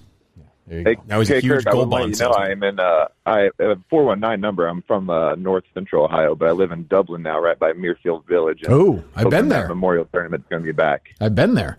I went to the memorial in 2002. Also the home of also the home of Wendy's. Correct. Yes. Yeah. Dave Thomas. Yeah, that's true. I didn't go. I tell you what, I worked the Muirfield tournament a couple times as a teenager, like at the 17th green. At long par 4. The celebrity buffet, I met Norm Macdonald there. Yeah. Pretty awesome. And then also, but all the workers, I didn't know. I was younger at the time, but all the other workers it was the year, can't remember. I think it was 15 maybe or 16, but Tiger won that year. But all the workers were hoping he didn't win because he was notoriously known for not tipping. Terrible tipper. Famous. Yeah. Thanks for the call. Famous, awful tipper. Would not he would go. Charles Barkley tells a story. They would go and he would tip people nothing. What an asshole. Barkley's like, you've got $1 trillion and people are going to talk, tip, over tip. Yeah, there's literally no downside for you leaving 50% tip. Yeah. 781, you're up. So, Kirk, you have two options. One, Harry Minihane grows up perfectly happy, becomes like a teacher or a nurse. Great. Perfectly happy. Mm-hmm. That's a good one. Door two, he becomes the biggest media personality in the world. Takes down all the shitheads, goes after Stern, says, let's pretend his corpse is still alive. But he has your depression. Oh, which door are you taking? It's not even. Do you have kids?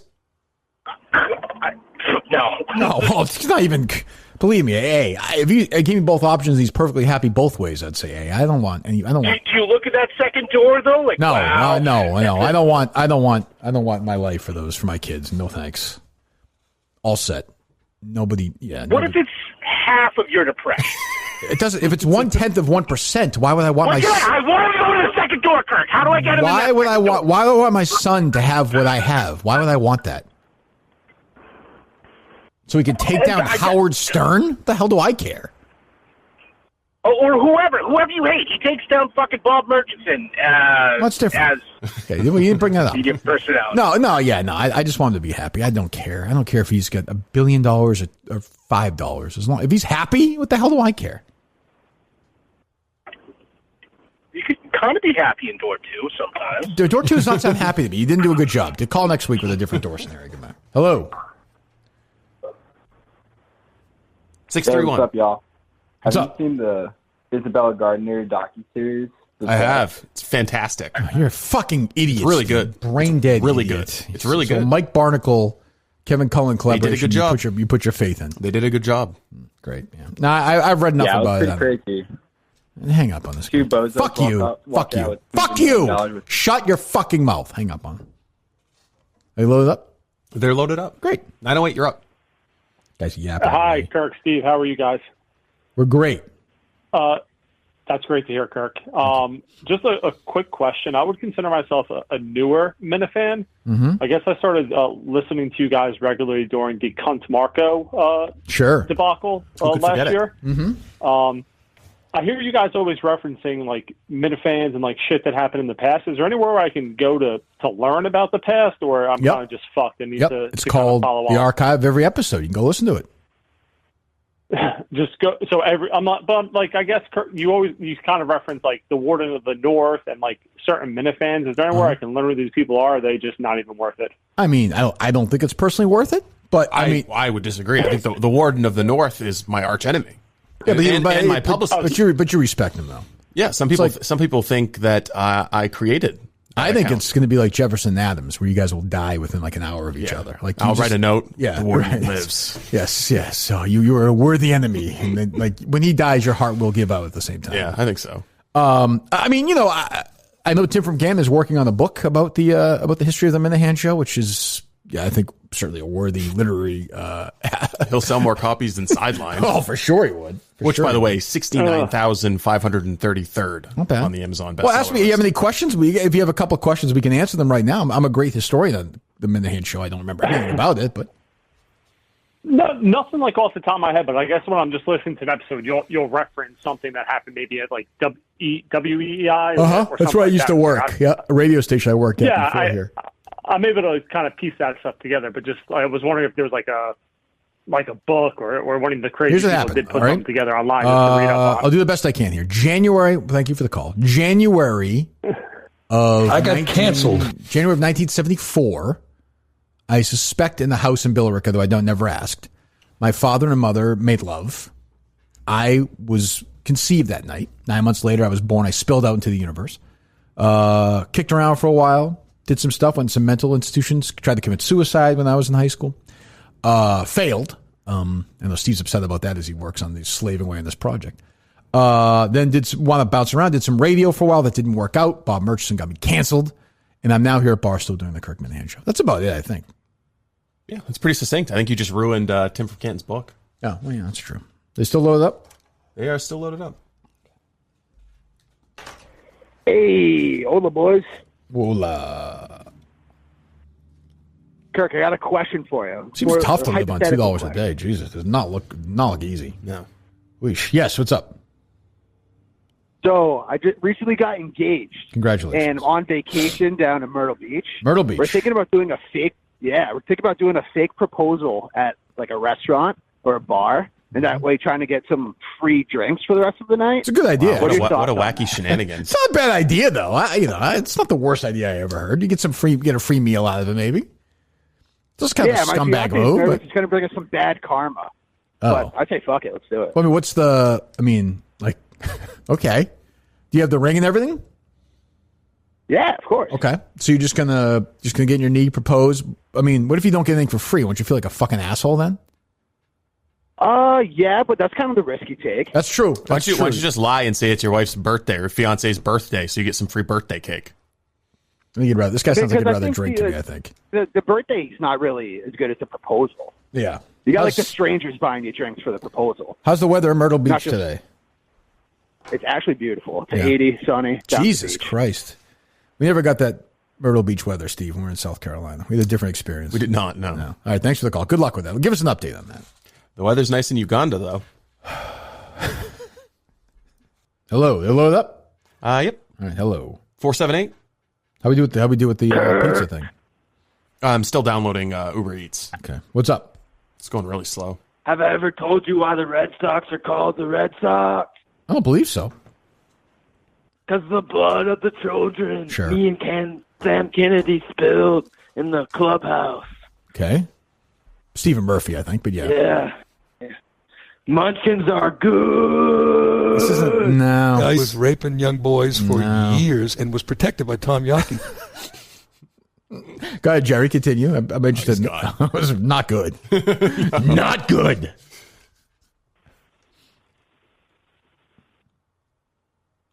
$207, you're up. Hey, Kirk, how's it going? I think you had a clip of Jerry reading some of the Facebook posts that I was reading on episode 2, didn't you? You wound up not using? Oh. What's up? I'm a newer listener. I kind of found you when you got to Barstool, probably a month or so after that. Okay. Really love the show. Thank you. You and Steve, you guys do a great job. Mm-hmm. This has probably been discussed before, but I have to know the answer. All right. How on earth did you cross paths with Steve and Mike? Well, with Steve, it was during the Cullen stuff. Yeah, Boston media is a very small group of people, and the people who hate the Globe is an even smaller. Yeah, and during the Cullen stuff and during the McGrory stuff, I think, too, right, Steve? Yes. Yeah. We kind of reached out, corresponded back and forth. And then I don't remember how it went from that to being kind of knowing each other, because I used Howie's studio a couple of times for Enough About Me. I had Howie on one time, taped it, and Steve produced it. I don't know how that went. I just don't remember how that went from that to me seeing if you're interested in doing the Barstool stuff. Because I know we talked about that. Well, I think you had asked about recommendations for producers. Oh yeah, and I think I floated Cullinane to you and Taylor Cormier, Howie's current producer. Right. But they have great recommendations. Well, nice guys. So, but I don't remember how that went from that to then Barstool when I left and went to Barstool because I was looking for a producer. I don't remember. Obviously, I reached out. I just don't remember how that went. Yeah, I mean, you kind of like had to fire Cullinane and then not when I was at Barstool. No. You had like the time where you got rid of Cullinane after the Dershowitz thing to you kicking your way out of Barstool was like a week. Entercom. Yeah, sorry, Entercom. Yeah, a couple weeks. It was like Odyssey. Sorry, but I don't remember then. Like, were you on board right away? I just don't remember. Yeah, I think so. I mean, when you called and you said something about a major media company that's you're talking to, and I was like, well, obviously it's Barstool. Like, do you still want me to be your producer? And then you were in. Yeah, I was ready to get out of AM talk radio. What an adventure it's been. And then Mike, I just knew Mike from when he was at EI. He was a street teamer there, and I went on his thing, and he would always. You also been looking for some like charity projects. True, that's true too. It was a tax write-off. And then he would check in every once in a while. And I was like, Then we had him in the one time, and he was good. And then he did the thing with Riccio, which I liked, and I was like, we'll keep him around. And I think I was headed for Europe for a month, and you were like, I want to make sure we have Mike in here. Yeah, you don't want to be trapped with Cullinane and Red 13 Studios. I think Cullinane has gone away. Who was Jerry ripping Cullinane in our phone conversation last night? It's not curious.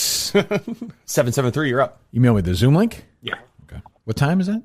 Hey, I got a question for Steve. Okay. Maybe I have an answer. Big fan, Steve. I just had a question about the game, the road trip game, Bag or Carcass. Oh, yeah, shoot. So my buddy and I took a pretty lengthy road trip, and we were playing it for most of the trip, but there was a little bit of an argument because there was multiple cases of seeing a carcass inside of a bag. That's 3 points. That's 3 points? 3 points if you call it correctly, but either carcass or bag is great. If you call it, that's a bag with a carcass in it, that's 3 points. Is there a word for that? But carcass? It's not really, no. Carcass bag. Carcass bag. Okay. Yeah. You see, I said carcass, but he said bag because it was kind of like a 50-50, like, half and half. Like it was halfway in the bag. It splits. You guys each get 1 point. And I'll tell you, the bag and a carcass is incredibly rare. I've only seen one, and it was in Dexter. It was up on, I think it was up on Charleston Hill. There was a fucking deer carcass in a bag that someone had disposed of. 3 points. Wow. Who are you with? It's George pretty Peterson, nuts. I believe. Pretty nuts. I mean, I saw multiple. I saw at least 2 of them. Unbelievable. So much to the point I don't believe it. It's true. Also, I'll tell you this. I saw a dead dog with a leash on. It was awful. That's fine. It was in Ohio, right outside of Columbus. Okay, read a book about it. Tell us you saw a dead dog. Jesus, Apple. Do you believe that? Hello. Couple more. 716, you're up. Hey, Steve. Pretty good lie there about seeing the carcass in the bag. But not bad. My real question is, definitely didn't happen. What are you looking to do at the end of 2024? Do you really have anything set on that yet, or I will be? Is that for me or Steve?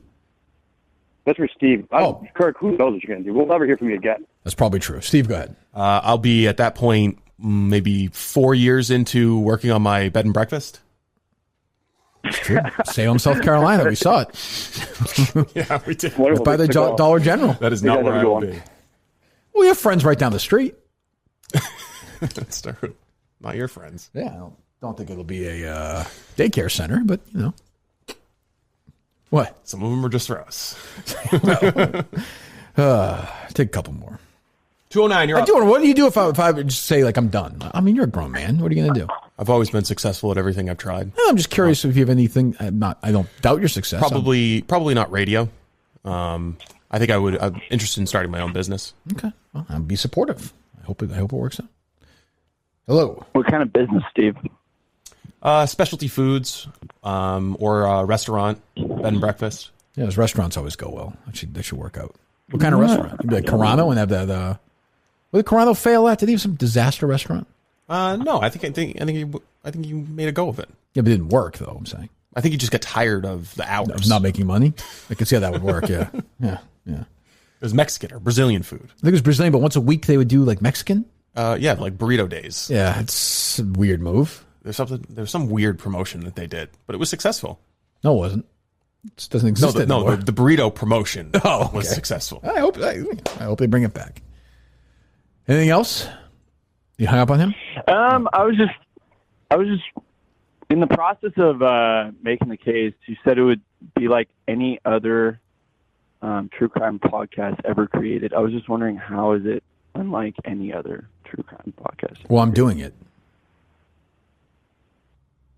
And it's produced by Barstool Sports. That's what makes it. You're not a big fan of it so far? Any other one. I get you're the skeptical guy. No, I think it's great. I was just wondering how it's different from any other true crime podcast ever created. Well, I would say there aren't a lot. Have you heard a lot of episodes where they go and have conversations at the home of the person that they think is a lead suspect? You want to quickly furnish me a list of all those you've heard before?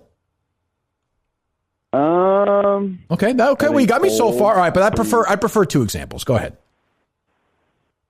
3. Well, no. You know what? Backyard give me. They ever listen to them? Yeah, they had a big day yesterday, which was great. I'm very happy for them. Yeah, it was awesome. It was fucking great. Yes. I was just curious how it's unlike any other. You've said it like 6 times. What do you want me to say? What do you want me to say? Sometimes you promote things. It's promotion as well, buddy. I like it. Good work. Keep up the good work. Okay. I hope you kill yourself.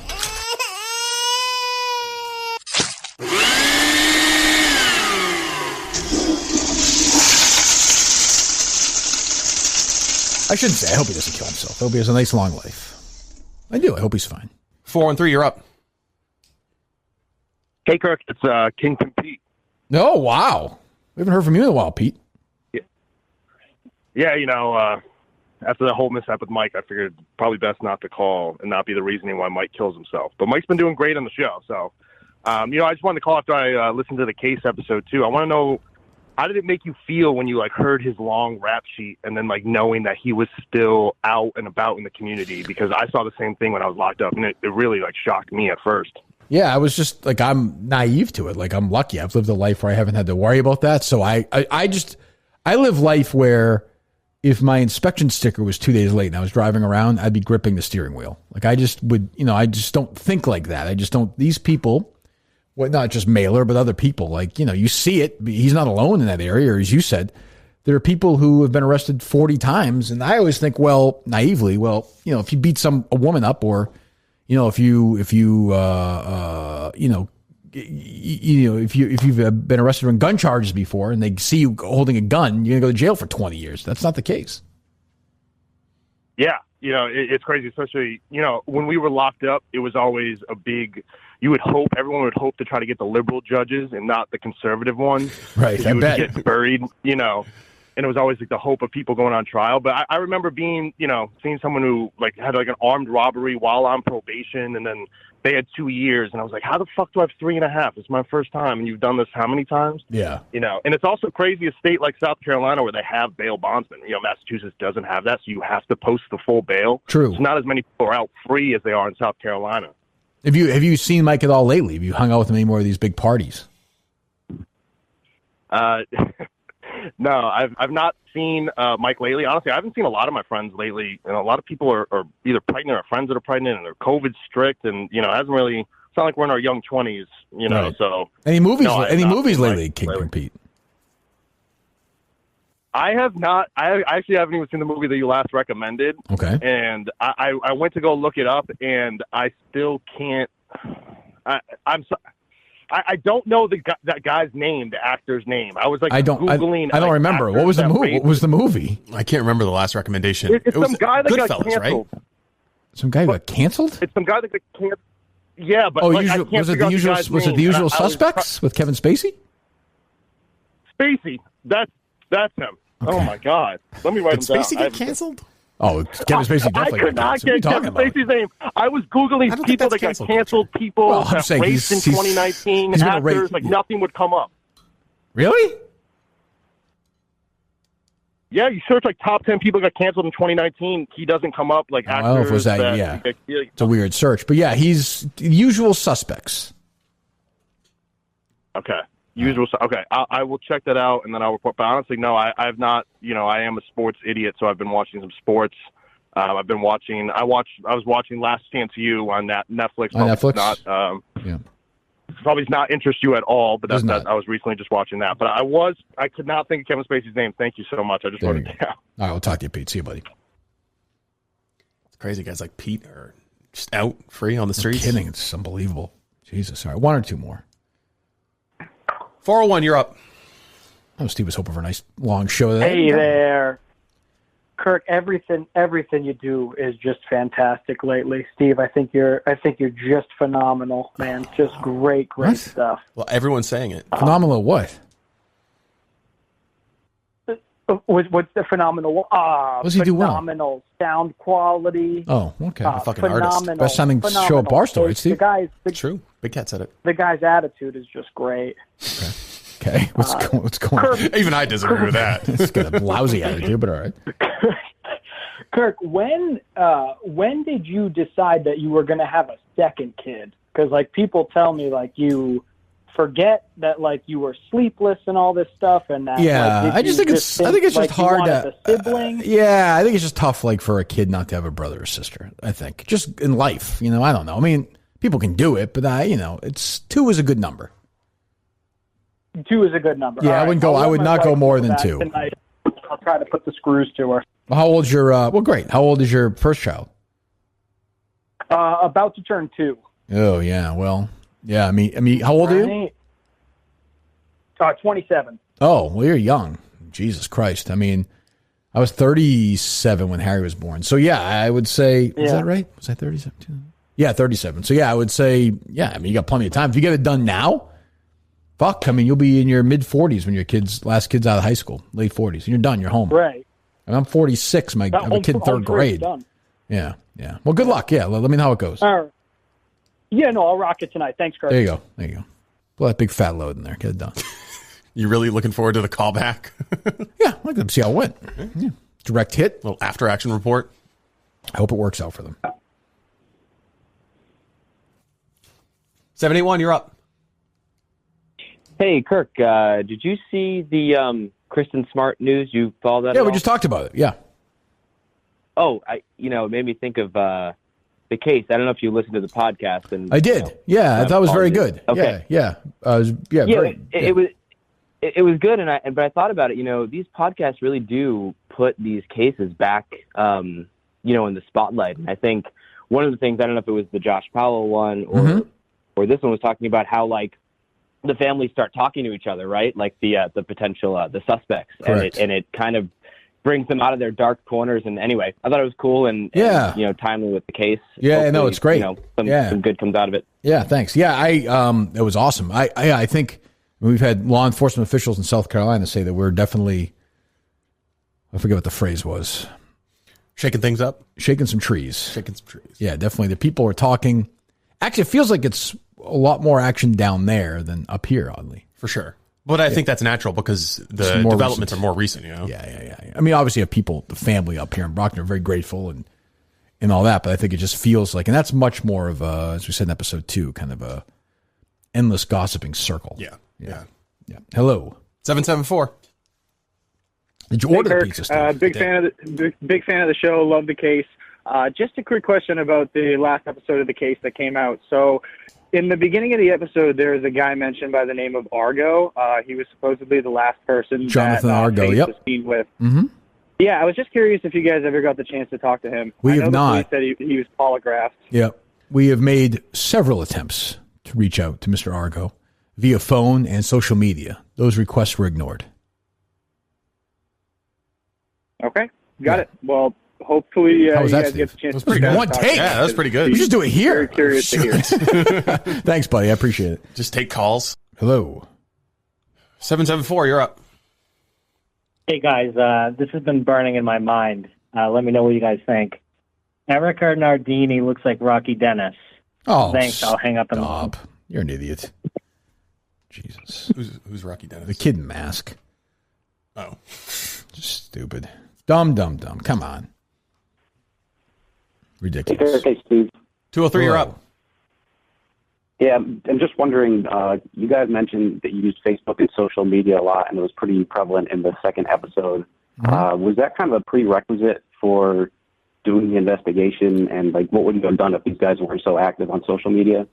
No, actually, I think you knew the case you were looking for before we even knew that Facebook was going to be a part of it. Yeah, but I would say yes. But to your point, like sort of we could have done, if it was just Jennifer's story, we could have done it without Facebook to some extent. It still wouldn't be as good because we've made connections. Yeah. But without, in South Carolina, no chance. Like, I mean, think about it. Yeah. I mean, we could have done it, but not nearly to the extent that we have. For sure. Yeah, it's pretty crazy. These guys are so active even still. It's weird that it feels like an antiquated site anyway, but it seems like the only one that they use there. I mean, some of them are on Twitter and Instagram, but not really. That's still the main communication, it seems to me. Yeah, sounds good. Really appreciate it, and keep up the good work. Thank you. It's still loaded up, Steve? Hello. 617, you're up. Yeah, Jimmy Kimmel's celebrity mean tweets? Yeah. Any chance you guys have guests on reading Kevin Mailer's Facebook posts? Probably do that at some point, yeah. That seems inevitable. But I have other thing. We're talking about the 80s. We got more than that. Okay, go ahead. Was Eddie Murphy's music video your jam back in the day or no? Party all the time? My girl likes to party. Yeah, was that your jam back in the day? I didn't mind it. You understand? Loves that song is Ryan Minihane. My girl likes to party all the time, party all the time, party all the time. Yes. All right, yeah. Well, the case is great. Your show's great. Thanks for taking my call. Bye. Love you. Thanks. We can't end with that, Steve. Chasing the dragon. That's true. It's just this endless 4 o'clock. 978, you're up. Hey, Kirk. One thing I was thinking of at the end of episode 2 and how you're going up to talk to Kevin, how do you balance having, fucking kids and a family and going to talk to a fucking lunatic like that in person? I'll give you the backstory. I feel like that's a tough balance. Listen, it's tough balance for sure. And I think of all that. But I got to tell you, like, if you looked at me and Steve was a goddamn puddle. I had to carry. I was like, what? You were afraid of dogs, man. Oh, no shit, I was. Steve's like, this dog looks friendly. Puddle. You got to admit you're wrong with that one dog. You're like, that dog's friendly. When it was on that leash, and then you walked away, you're like, nope, that dog. The dogs are fine. I have audio of you not refusing to get out of the car. Correct. This cute little puppy dog is just wagging its tail, so happy to see us. In West Union? Yes, in the what? Yeah, yes, that's in West Union. Yes, yeah. Yes, no, that dog was not friendly. The dog was totally friendly. I was petting it, and it was smiling at us, and you were like, I can't get out of the car. The dog. So you were totally fine walking up to Mailer's the first time? Oh, no, I was nervous. You were nervous? I absolutely was nervous. And I wasn't. Sure. I wasn't. Sure. Nerves of steel. I just wanted to keep the heat on. I just wanted to keep the heat on the car. The case is tremendous. You guys are doing a great job. Thank you. Thank you. All right, one more. Hello. 920. When's this pizza coming? It's a good question. Hello. Verdugo. It's Alex Verdugo? Yes. Hey, Alex, how you doing?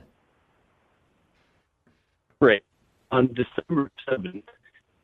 Okay. No, not working. Alex, I think it's doing us all a favor. It didn't feel like it was gonna be a great one. 508, you're up. From World War II. That yard's just scrap and rubble. So them big boys did what Hitler couldn't do. 215, you're up. This country's war. Hey, Kirk. What's up? Jill Biden. Hello, Dr. Biden. How are you? Not too bad. I have a few things for you.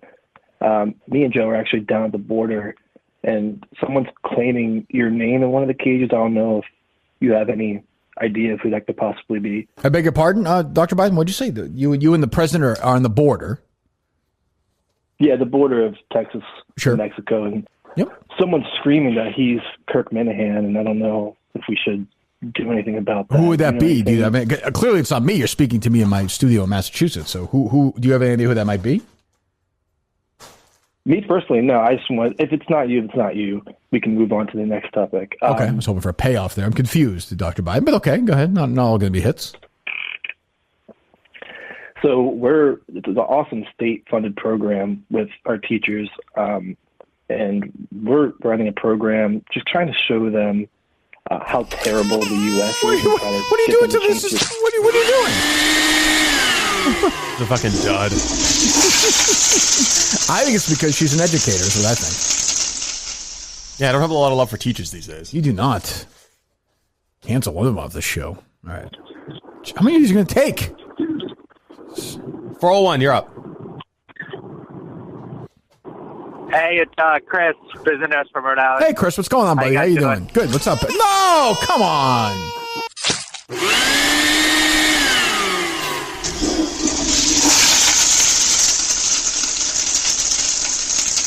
Suck my peen, bitch. All right. Hello. Uh-huh. Yes. Hello. Hello. 401, this is you. Hello. Yes. Hello. Hello. Hello. Hi. How you doing? Good. How are you? Good. What's up? Just calling to say hi. What's new with you? I'm on lunch break. Yeah. What are you having? I had chicken fingers from Dave's Market. They're okay. Where is that located? Cranston on Park Ave. Was there a time when you called the show and you were funnier or no? Yeah. Yeah? Was there a time when you called this Mike's dad when you were funnier or no? Yeah. Yeah. Yeah. You're kind of sad now, right? You do a shitty show. Yeah. Now you're just, it's sad. Yeah. Washed up. What happened? I ruined it doing the show. Yeah.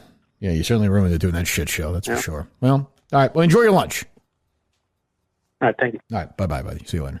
Sad. It's by Mike's dad. What's sadder is I knew it. that is really weird. But you got a knack for recognizing people's voices. I have selective genius. Hey guys, first off, great job on episode 2. Episode 3 is going to be wild. Kirk, you're probably going to shit on me the second I hang up, but I had a question for Steve. Go ahead. Steve, have you seen the Project Veritas thing on CNN with all the propaganda? James O'Keefe. I wasn't like... I have, but I mean, what's the surprise? Like, what's everyone's like, oh, wow, they're admitting... No. I mean, we know CNN is a fake news propaganda channel. They're just coming out and admitting it now. Talk about James O'Keefe, right? Yeah. What was surprising about that? I mean, I think it's a little bit shocking to hear the director say explicitly, yes, we were trying to ruin Trump. I wasn't surprised at all. And now they're saying now the big change is going to be around climate change. And that comes out at the same time where you just see like weird messaging about climate change too. It's like CNN is, they're not just reporting the news. They're definitely pushing an agenda and trying to warp people's brains. Gee, what a shock. Doing the same thing, by the way, that they accuse Fox of doing to people on the right. Right. I mean, well, the other thing is, I mean, Kirk, it's been what, a month or 2 months since you said Cuomo would be out because of everything that happened. I was wrong about that. Yep, Steve and I are both wrong about that one. I was right. Dead wrong. Hashtag Steve was right. Dead wrong. We can go back and listen. Should be in prison by now. They did not. No. 207, you're up.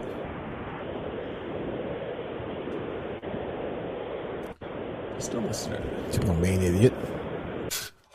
617, you're up.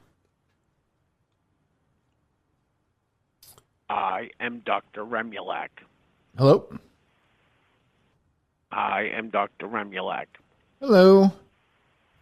Go ahead. What do we do? You Florentined us during the case episode 2. I'm sitting there listening. I think you're reading some of the Facebook posts. Really? And there's a pause, and I'm like, it got to the point where I went in my pocket to reach for my phone. There's a Hannaford next to it? Was just Bud's Shop and Safe. What was that? That's a Hannaford, though. Yeah, it's a Hannaford, but it's called Bud's Shop and they Safe. bought it and they kept the name. No, I mean, it was a supermarket, and I think it just has a franchise agreement with Hannaford. Okay, so it's now But it's available not at branded. Dexter Hannaford. It says in the they must have rebranded that. How do you feel about 'Cause it was that? Bud's Shop and Save for a long time. Well, it's always going to be Bud's. You can call it a different name, but it'll always be Bud's. Yeah. Can't wait to hear the riveting origin of this conversation on the podcast later. You know what you can do? Not listen. You fucking not listen. Go listen to something else. Fuck you. Fuck Fucking you. loser. Fuck you. And for life. Shit. Block that number. God.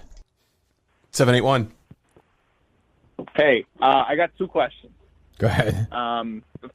First one is, did you see Judas and the Black Messiah? I did. Did you like it? It was okay. I think it could have been better. The guy from Get Out, what's his name? Peele? No. That's the director, but the actor who played the guy in Get Out, the lead. Oh, I see. Daniel Kaluuya. Yeah, he's going to win the Oscar, and I'm totally fine with that. He was excellent.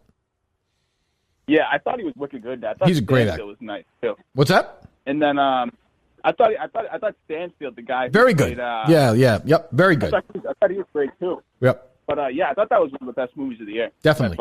Very good. And then the other one was, have you ever seen House of Cards? Like, what are your thoughts on that? I watched the series. It was fine. I mean, it dragged. I mean, when Ran out. Spacey was gone, they should not have continued the series. That was stupid. I mean, that was dumb. And honestly, like, did you watch it, Steve? Yeah, the first 2 seasons were great. They were, but like, to me, even when he killed Kate Mara in the train station, I mean, he was the fucking vice president of the United States. Like we're sort of at the point where we've crossed over into something it's strange else. credulity. Yes. Yeah. The last season would have been cool if you didn't rape someone or whatever you did. Yeah, well, exactly. Damn it. Let's get some way of good TV. Cosby Show would still be on. You know, these things can happen. All right, hello. I'm going to go check and see if Hey, what's going on, Kirk? What's up? It's high self-esteem, Jared Carabas. How you doing? High self-esteem, Jared Carabas. Jared, you're struggling lately, buddy. What's going on? No, man. Actually, I've been married for about 4 years, and I don't even look at any Minihane tweets. Life is pretty good right now. Oh, good. Well, that's good. So you're not concerned about Ryan Whitney or any of these people? Oh, no, man. I don't look into any sort of stuff on the internet at all. Life is so good for me. Red Sox are doing well. Me and Lou Merlone went down to Mastros the other night and gave each other a hand job. Things have been awesome. You know, the real problem here is this is obviously an awful call, but Steve actually went to check it on down the hall to see if there's pizza. So you can stay on as long as you want. I'm trapped with you right now. That's amazing. No, it's not. It's not. It's not amazing. It's awful. It's a terrible thing. It's not amazing. But go ahead. I sound so depressed on your show all the time. Right. Oh, okay. This is going to continue. Steve.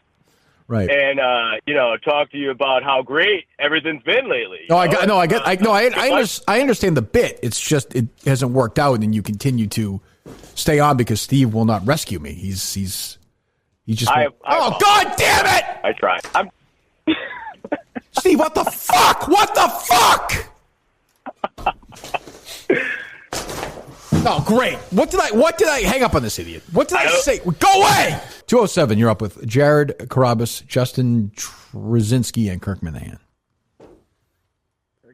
What's up? Turn it up, Star. Sounds like you have a little bit of a larger-than-life personality in the studio today. Well, no, we have Jared in here today, not the Rocket. Oh, no, I meant physically larger. Oh, Justin or Jared? Yeah, no, Justin. He's physically large. He's overweight. That is true. He's battling his weight. He's lost some weight, though, I think. A little bit. There you go. How much? 10, 15 pounds. There you go. So you got to start somewhere. Yeah. Wait, how much are you looking to lose? I'd like to lose around... Why don't you do Trifecta Nutrition? They will set you up with that. Then you're done. Then we can say, look at this guy, right? Right, Jared? Yeah, I think he looks good right now. You think you look? So do I. I don't know about that, Jared. You can always look better, though. You can always look better, no doubt. Yeah. I just want to be healthy. He's a young guy. He's 26 years old. 26? 24. 24. 24. Same thing. Same. Turkey, yeah. What's in the bag for the putter for this mini golf? I don't bring a putter. Whatever the course provides, I use the putter. Yep. Mm-hmm. And I don't wear gloves. I wear no gloves anyway. Obviously, nobody does when they putt. I don't wear gloves on the golf course anyway. You don't wear a glove? Nope. Wow. Natural. I want the raw dog. I want the feel. Yeah, yep. I want the feel. So yeah, but yes. You're gonna get Jared and Steve in on this? Or? Jared's already volunteered. When you hear the show later, he has said he's willing to play. Ooh. Yeah, Steve will caddy for me. Is he gonna cry about it, or? Well, I mean, he probably will cry about it. Yeah. Well, yeah. If he misses any big putts, do not tweet at him about it. He's not gonna like that. All right, goodbye. 617, you're up. Jared, do you know who this is? Who is it? It's Thanksgiving. I'm coming for you. It's not so much Thanksgiving. More the day after, right, Jared? That's around the same time. Yeah. You are you worried about that? Oh, Cyber Monday. They're actually 508, you're up. They're loaded up, Turkey. whatever your name is? Okay, hello. How are you? Hey, Kirky, fourth time, long time. I have another actor comparison question for you. Sure. Okay, so I finally saw the video. Do you go Ron Jeremy or Dave Portnoy? Well, I haven't seen Dave's dick yet, right? I have. You have? Right. Yeah. In the video? Yeah. Oh, I haven't. Yeah. He's got a hammer. Is that right? Oh, yeah. Oh, that's... I guess I'll go, put it this way. I'll go Dave then. Put it this way. Dave has a hammer, but Dave, he knows the angles. So he shoots himself well. Yeah, it's one of those things where, like, you know, if you got the phone right here by your dick, it's like your face is far away. So in comparison, your dick is going to look huge. Oh, right. So, but he does have a big dick. Okay, well, I'm going to go Dave then. Yeah. That's all I got for you. Thank you. You're fired. Hello. Hello. I've got a couple of questions. Yes, Hello? ask. Yes, ask the fucking questions! Jesus. Okay. So, number one, Justin, how you doing? Fine. Just ask the fucking questions, please, you fucking asshole cocksucker. Just ask the fucking questions. Second question. On a day off, what is the maximum amount to polish the proverbial bishop on the whole day? What is the All maximum right, amount? well, hang up. I hate this fucking person. Who is this? Is that blind idiot? No. Hang up on him. I don't know. Up. Pop, what's going on, Kirkman? It's your boy Cheddar Hanks, yeah. Oh, video's great. Yeah, I haven't had the opportunity. I don't think we've ever spoken. That's all right. It's happening now, brother. You know what I'm talking about. The Rocket does. I know. You know why? White Boy Summer. He's coming out. White Boy Summer. Sex tapes. It's in. Yeah. I mean, you haven't seen this video yet? Chet Hanks? No, he just came out. Yeah, the new one the other day. Yeah, with all the friggin' yes, I've seen it. Unbelievable. I find the Tom Hanks angle of that so interesting as a dad and it's like him being America's. It's very weird. Yeah, I mean it's perfect though. Yeah, my daddy sees rich and all, you know. But I we're good. No, we're good with you. We're good with you, Chet. Yeah, we're all set. Thanks. 413. Kirk, I need some advice. Sure. So I'm playing in a scramble tomorrow, and I got grouped up with some real, where are you playing? Oh, at this beautiful. I know you love public courses. This beautiful course in the corner of Western Massachusetts. Okay, you're not Country Club. You're not playing tomorrow though. Oh, I'm hoping to, but eventually it's going to get rescheduled. You're not playing golf tomorrow. But go ahead. Yeah, go ahead. So I'm stuck with Where's My Ball, Bill Watkins, Tommy, Always in the Rough Huff, and Sandy, Andy Brunel. I'm wondering, how am I going to keep these guys afloat during this? Like, what strategies do you have? Is some sort of inside joke that I don't want to participate in? I don't know. Hang up on him. It's absolutely not. Hang up on him. I don't Tough start for the calls. It's Justin's fault. 781, you're up. Hello. Is that me? Yes. Kirk. Uh-huh. Hey, have you guys talked about Jared's contract today? No. Does he have a contract situation? Yeah, so are you not negotiating it anymore? I had an idea. Can Go I ahead. tell you my idea? Sure. So Jared's got a 2-bedroom apartment in I heard. Providence, right? I heard him talk about that, yeah. And he outfitted the 3 walls for all of his podcasts. That true, Jared? Mm-hmm. I'm no contract negotiator, but I would lump his monthly rent into the negotiation to offset that cost. Because if his studio is at his house, he's doing all the work there. That was just my thought. I don't know. What do you think?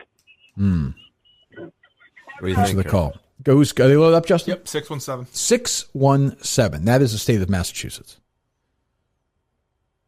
Podcast Jesus, how you doing? I'm doing fine. Just fine. Swell. It's good to hear. Rocket, how about you? I'm doing great. Yeah. And Justin, is this your first time producing the show?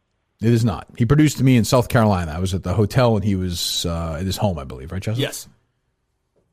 How's he doing so far? He's doing fine. Very good. Okay. Well, fuck the haters. That goes for all of you.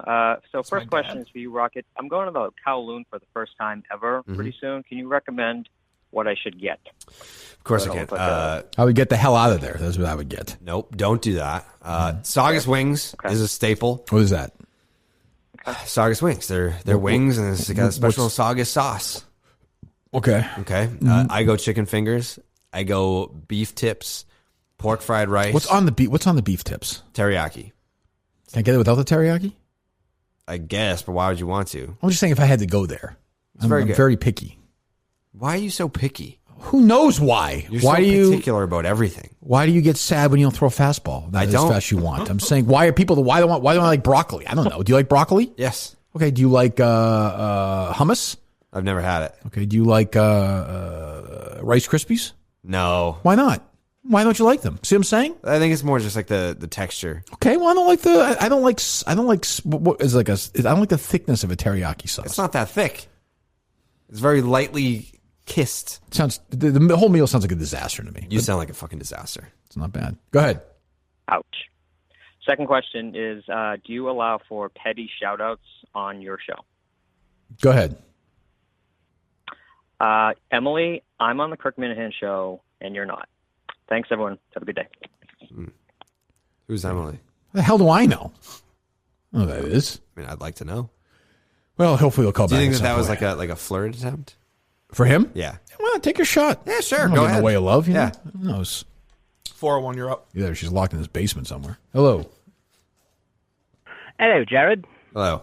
I just want to say I think that you're the cat's tits. Thank you. I think you're the Sultan of Saugus, the Red Rocket Reaper, the Saskatchewan Salad Tosser. And you're the youngest baseball fan that I know. And I want to say that if Barstool Sports is not wise enough to resign you, I have a backdoor plan offer for you. I have a store. You can work there with me. We will watch the Red Sox together. We can lift weights. We can cry and cuddle on the couch and have a great time. And I will pay you Kevin. nearly as much as Barstool. Kevin. I don't know what you're saying, Kevin. I don't know what you're saying. Kevin. I have a real question for you. In all sincerity. Kevin. I'll relay this Kevin. Can you just break character for a second, please? And you can go back to it. My name's Evan. Okay. Can you?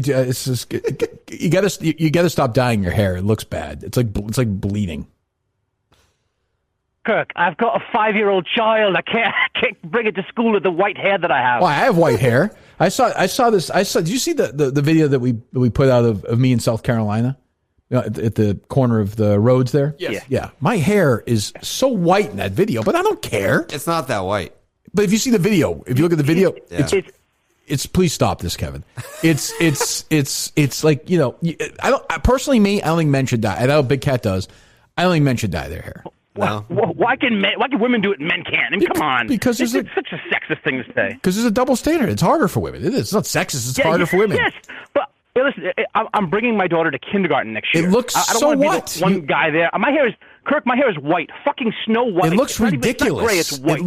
Your hair looks ridiculous in these videos. You look stupid. Let me hold out for. Let me give me another year. And Why? It looks stupid. I hate the salt and pepper look. I hate salt and pepper. Why? I don't have the looks of George Clooney or Kirk Minihane. I don't look like Kirk Minihane, so I have to do my best. Think I'm handsome, Jared? I think you're handsome. Push on through. So are you. Thank you. All right. Well, thanks, Kevin. Good luck. I don't know how I'm going to handle going gray. Hey guys, what's up? What's up? So, quick question and comment for you. You love doing the show, Jared. Just admit it. I do love doing You the love show. doing the show. I said that with Erica. We love having you here. Yeah. Number one, Kirk, when did your love for all major four sports start dying? Because I'm familiar with you, but not too familiar. Well, I never followed hockey at all. For me, it was kind of around the year or two into the morning show. I was just like, I don't fucking care about this that much anymore. And I hated the Red Sox so much because of the way they fucked me over. But I mean, I can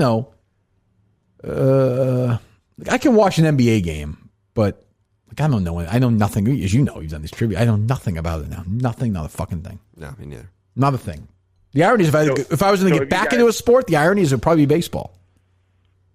Maybe I'll do that. Right. I'd love that. It's been a good season so far. So if you guys even if you guys followed one or two, this is my one comment, then I'll hang up. If you I know you guys are serious about trivia, especially you, Kirk. If you guys want to win the whole thing, if you just put in 1% into following Twitter accounts of other the four major sports, I think you guys have a legitimate shot of winning it. Oh, go in the mountains and get away from me. Leave me alone. Hello. Why is it awesome when I take one or two more? I didn't say awesome. Yes, she did. But go ahead. Kirk, you and I are the same age. I got 3 kids. You got a couple kids. I do. I'm going to ask you this. I want an honest answer. How often do you pee sitting down? Almost all the time. Maybe 90% of the time. Yes. That is exactly. I'm old. I started doing it's one of the great things of being old. Young and I was tired. I like to read too. I take my time. I don't mind it. No, that's not true. Not 90% of the time. That's not true. 50% of the time. Here, 0% of the time. Obviously, my ass is never going to touch that toilet seat. But yeah. Oh, absolutely. But at home, though, you got to relax. Yeah. Well, thank you. Yeah. Thanks. Is that a thing? Yeah. Thank you. Yeah. All right. They load up, Justin, I presume? 413. Hey, guys. How you doing? Fine. Thank you. I just got a quick question. Actually, one question and one comment. I didn't realize Steve wasn't going to be in today, but I was wondering if you and Jared would like to be the godfather to my twins. I personally would love to be. I don't know where Kirk's brain is going right now. Well, I feel like it's a package team. I won't be the godfather without Kirk, but I feel like Kirk is thinking about it. I would want to be the godfather to the oldest. Shut up. I want to be the godfather to the oldest child. Are they both boys or girls or what? Identical boys. What are their names? Well, that's what I wanted to sweeten the pot with. One's going to be Kirk and one's going to be Jared. Oh. I think it would be interesting if we were the godfather to the opposite. Yeah, I agree. Yeah. Yes. Yeah. We will do that if I can be the godfather to young Jared and Jared can be the godfather to young Kirk. So that's what my follow-up, too, is then I'll make Kirk's middle name Kowloon. Kirk Kowloon. I don't like that. For Jared. Okay. Well, he's my godson. You don't have a say. That's true. What would Jared's middle name be? Jared the Case. It wouldn't be the Rocket. No, Jared the Case is a little...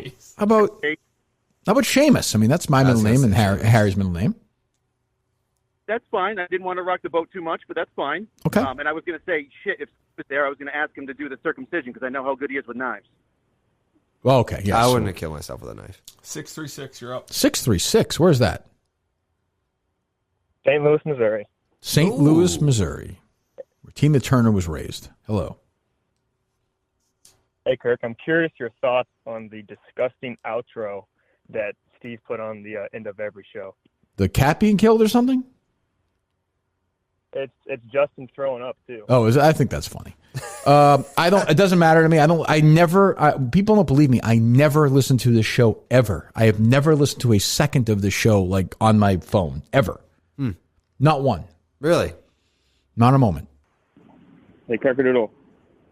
What's up? KB, what's going on? Is it KB? Yeah. Oh, it's KB. Oh, we haven't talked to him in a while. Oh. Are you friendly with KB? You hear me? I don't think anyone is. No? Not that like they don't like him. It's just like he's not capable of having a normal conversation. He's not a connected human being. No. Right. What's up, KB? We haven't talked to you in a while. Yeah, me and Jared used to hang out around New York a lot, around Queens. Is that right, Jared? I've never been to Queens, except for like a mess game. I tend to believe him on this one, but yeah. Go ahead. Good old Jared, just messing around. Yeah, he's fucking with you, yeah. What's up with you guys? Anything good? No, we're hanging in some snow here. As you know, how's work going? Are you still doing landscaping? Or I'm hanging right now. You're in hanging. So tough day today. Kirk. Yeah. Kirk, laboring. Laboring, I beg your pardon. You always say landscaping. It's laboring. I'm sorry. I apologize. I'm a proud laborer. Sure. I'm proud of it. That's why I got upset. No, I understand. No, I respect your passion. But I'm saying the weather today can't be good for that. Oh, it's awful. Orange. I'm out here. My boots are soaked. Right. My socks. I gotta get new socks. Yeah. Well, you could dry them, but yeah. I'm ready for this tournament. Oh, that's right. You're on Frank and the Frankettes, right? Yeah, number one. Number one seed. That's right. Yeah. Yeah. Right. Are you guys out earlier in the year? Are you confident you did? Are you confident you're going to be the champion? Yeah, I mean, I've been watching a lot of old MLB games, old NHL. You know. Oh, okay, well, that's one way to. Puig. Sure, a cannon for an arm, right? Yes. So. Yeah, still Major League Baseball or no? You have to fight too. No, not currently. Oh, he's not. No, he does not have a job. Oh, jeez. What's that, KB? I'm sorry. No, I'm just saying. You know, I'm all set to go. I'm ready. All right. Well, we'll see you then. All right, buddy. Jared, do you want to break the news to KB? It's okay, Justin. I'll handle the show. Okay. Jesus fucking Christ. Break what news? You're not doing the trivia. Fucking snob. What's up? So I'm traveling overseas here soon to the UK, and I was just wondering if I could do anything to help the show and sponsor you guys. What? What? I was wondering what your opinion would be for me to sponsor the show overseas. How do you mean sponsor the show overseas? I don't know. I could get some listeners over in the UK to listen to the Kirk Minihane show. What do you mean?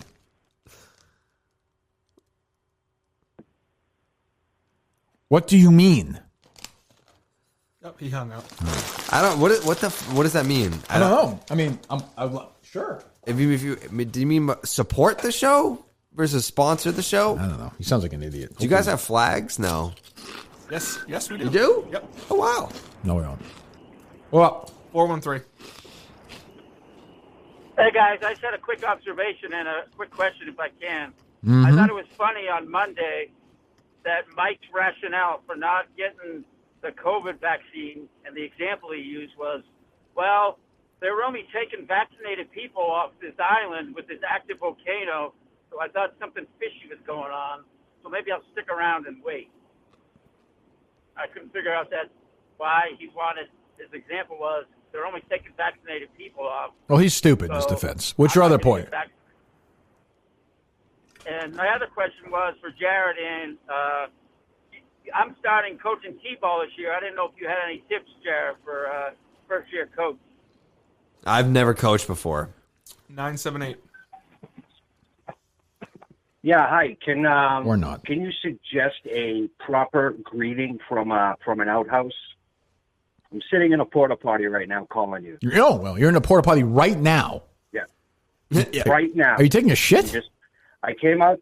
I came out to take a piss. What are you doing? The old tweet machine and What- saw you were taking calls. What are you and I doing? got lucky. What are you a construction guy?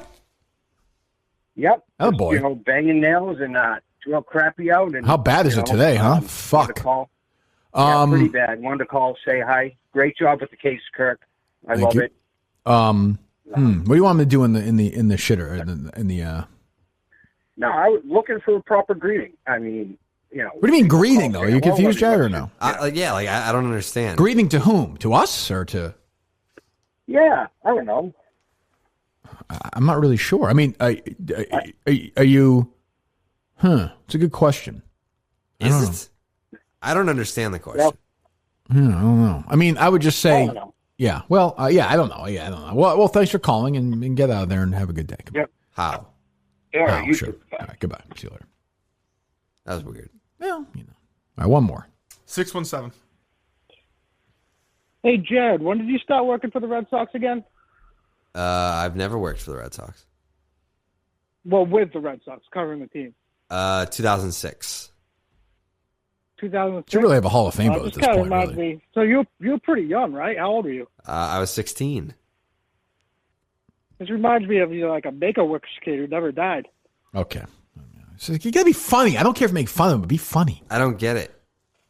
Well, you were young. Your wish was to cover the Red Sox, and you didn't die. Your make-a-wish kid to survive. That's not great. That's not great. I get it, but I don't at the same time. Yeah. 516, you're up. Oh God, I hate these fucking people. Hello. The phone rings. The phone rings. My buddy Mo, and it begins. There you go. There you go. Now we're talking. All right, we'll take another one. Hey. All right. What was that? I don't know. You got me.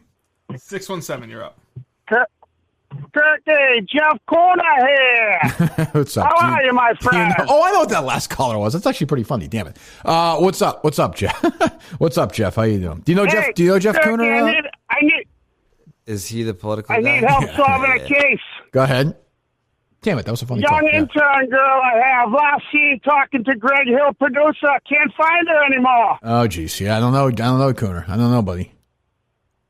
Turkey, Mhm. don't get me wrong. I only have eyes for my wife, but I love you All right, in a non-sexual way. See ya. Good night, my friend. Good night. 617, you're up. Hey, how's it going, guys? Great. How you guys doing? Awesome. Jared, Love you on Token CEO, Thank you. and met you at Lansdowne in 2018, and go Sox. But Fuck yeah. my question for Kirk is, how would you rank Darkness on the Edge of Town songs? One to whatever it is, 10. Oh, I mean, what are you laughing at, Justin? He said go Sox. You did? Yeah. What are you saying, go Sox? What do you mean by that? He likes the Red Sox. Why? I just got to be honest. I'm a fan of both shows, so I don't know. I guess my allegiance is split. Okay. Here's what I was like to split. It's your fucking head with a fucking hammer. Goodbye. 508. Hey, how's it going, fellas? Good. Any word on the 5K? Yeah, it's not happening. Not at all. Not even like a virtual one like last year? Why don't you ask again? And I will say no again. Give me another example. You sure? No, it's not going to So happen. is it going to happen or not? I'm not sure yet. Okay. Goodbye. Hello. Good start.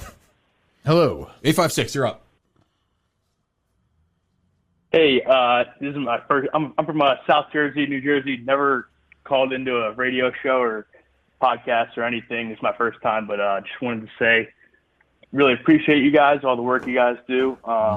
You know, I listen every day. Thank you. Listening to you, Kirk, since you got to Barstool. Thank you. Didn't really know who you were before, but been listening all along since. You know, the rapport has been great between you and Steve lately. Probably the best I think it's ever been.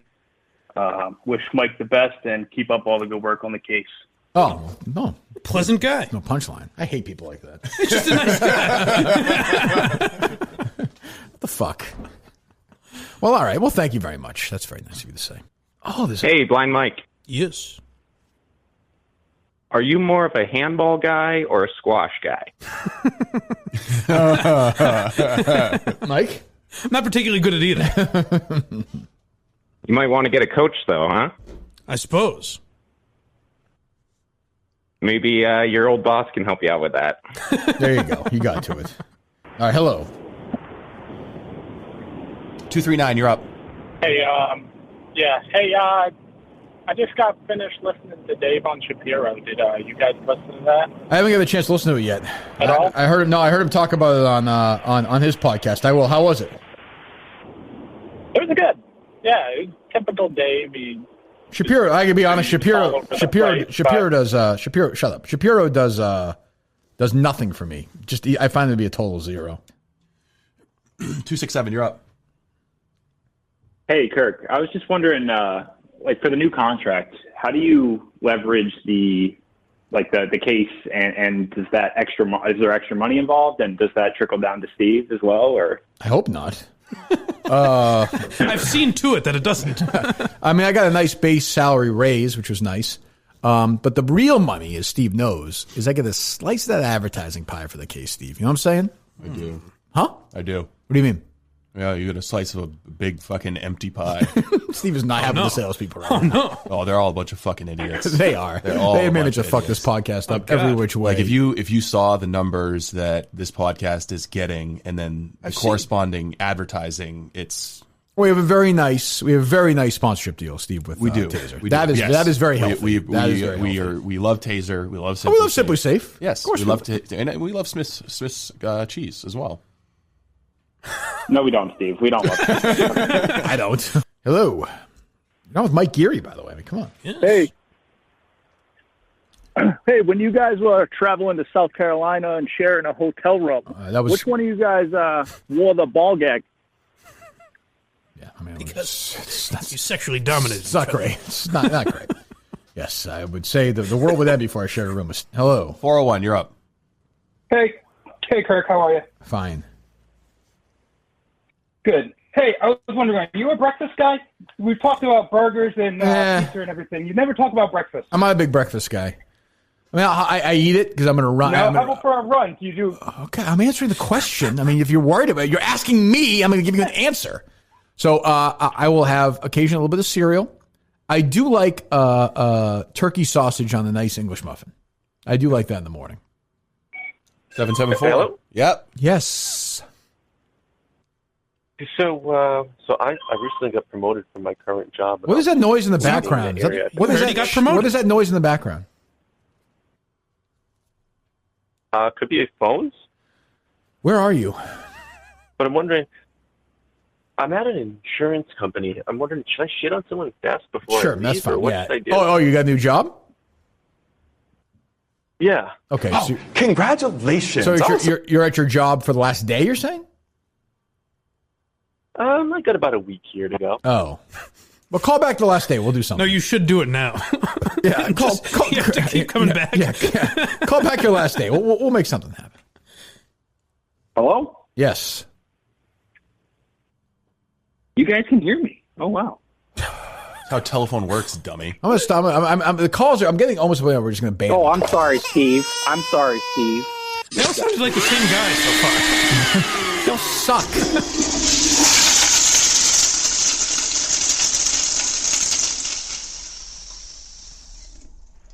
You're up. I'm getting close to the old 2010 move, Steve. You know what? Just get rid of these calls now. Take them all off with a bunch of new calls. 617-779-7937. If you think Frank Cohen's still the guy for this job, that's up to you. I disagree. I want to hear from you guys when we get back.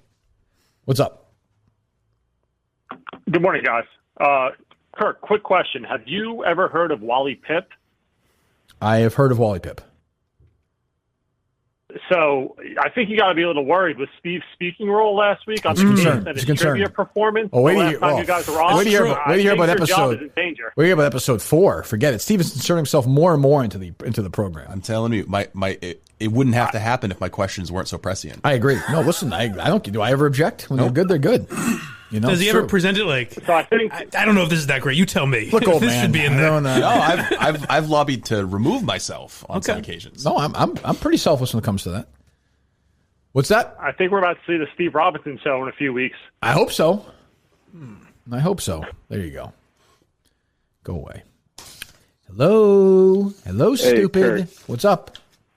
Hey, I was just wondering. I just saw Dave Portnoy trading card just sold for like $15,000 or something. Oh, is that right? I was just wondering. Yeah. I was just wondering how much would a Kirk Minihane trading card go for? And Not like $15,000. If you guys were to get into NFTs.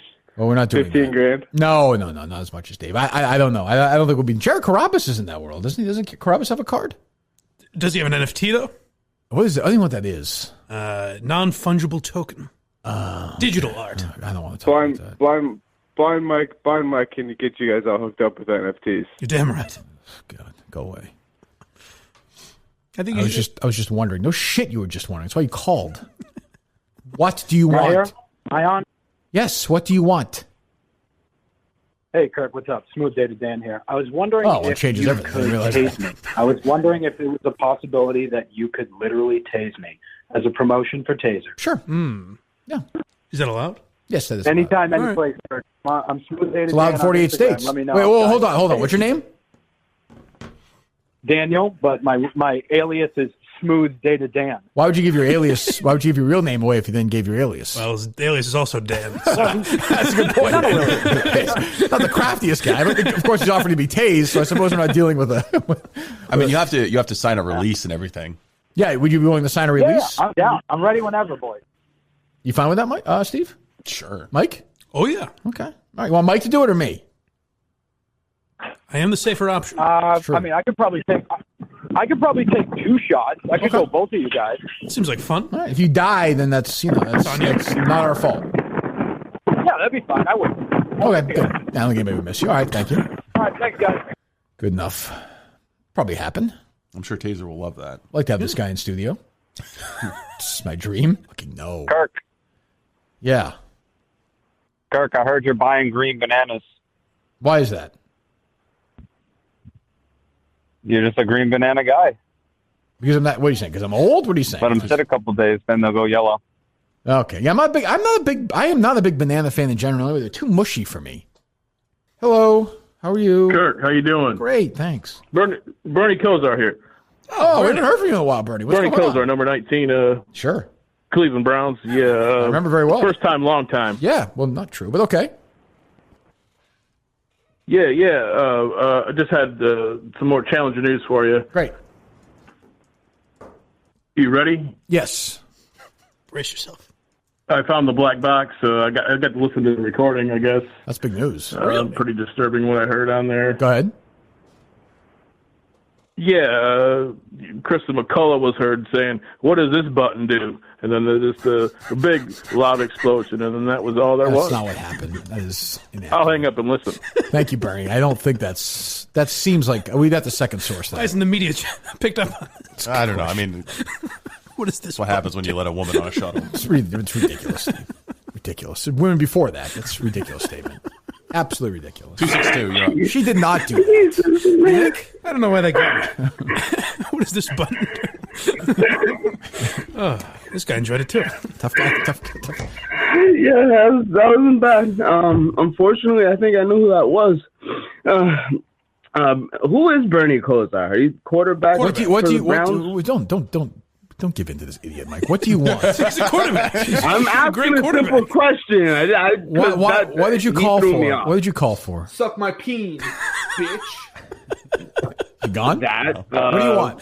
I'd actually if he wants my services, I'd offer them because he seems to be. What do you? Are you saying you would suck Justin's penis?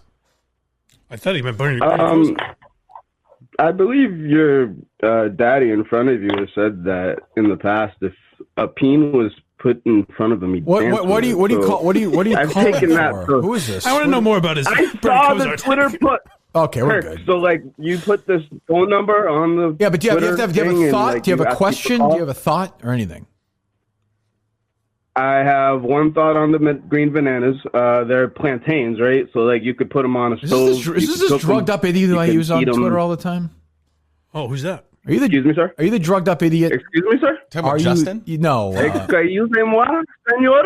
¿Cómo está? What are you saying, man? Yes, I am currently indulging in cannabis. Okay. Do you have in a medicinal way? Do you have a plan? Do you have a plan with your life at all? Well, I have a couple. I actually, if you could play along for a second, I don't want because the guy asked to be tased. Would I be on your Mount Rushmore of tased minifans? Because I know two people I want to tase. Who are you right now? Who are you? We're gonna play this game again. Sir. Are you the guy who bitched and moaned a couple weeks ago because we didn't give that guy the case before? Were you that baby who did that before? The guy doesn't even care. You didn't give it to him again last week, and then you know what? I ended up finding out that he probably said, according to the paper that he got or the post, he was only supposed to get it the first week. Oh, so you're saying that never happened. So you're saying I was right. I gave up the fight. I was right then. You lied to everybody. So that was right, KFC, correct? You lied to me. I lied to you who? lied to the fans. It happened. Lied to it's who? Over. It's lied done. to who? You won the fight, Kirk. Huh? What is your won. What is your existence? You never gave him. Yeah, because I hate that guy. Because I hate that guy, and I hate you. What?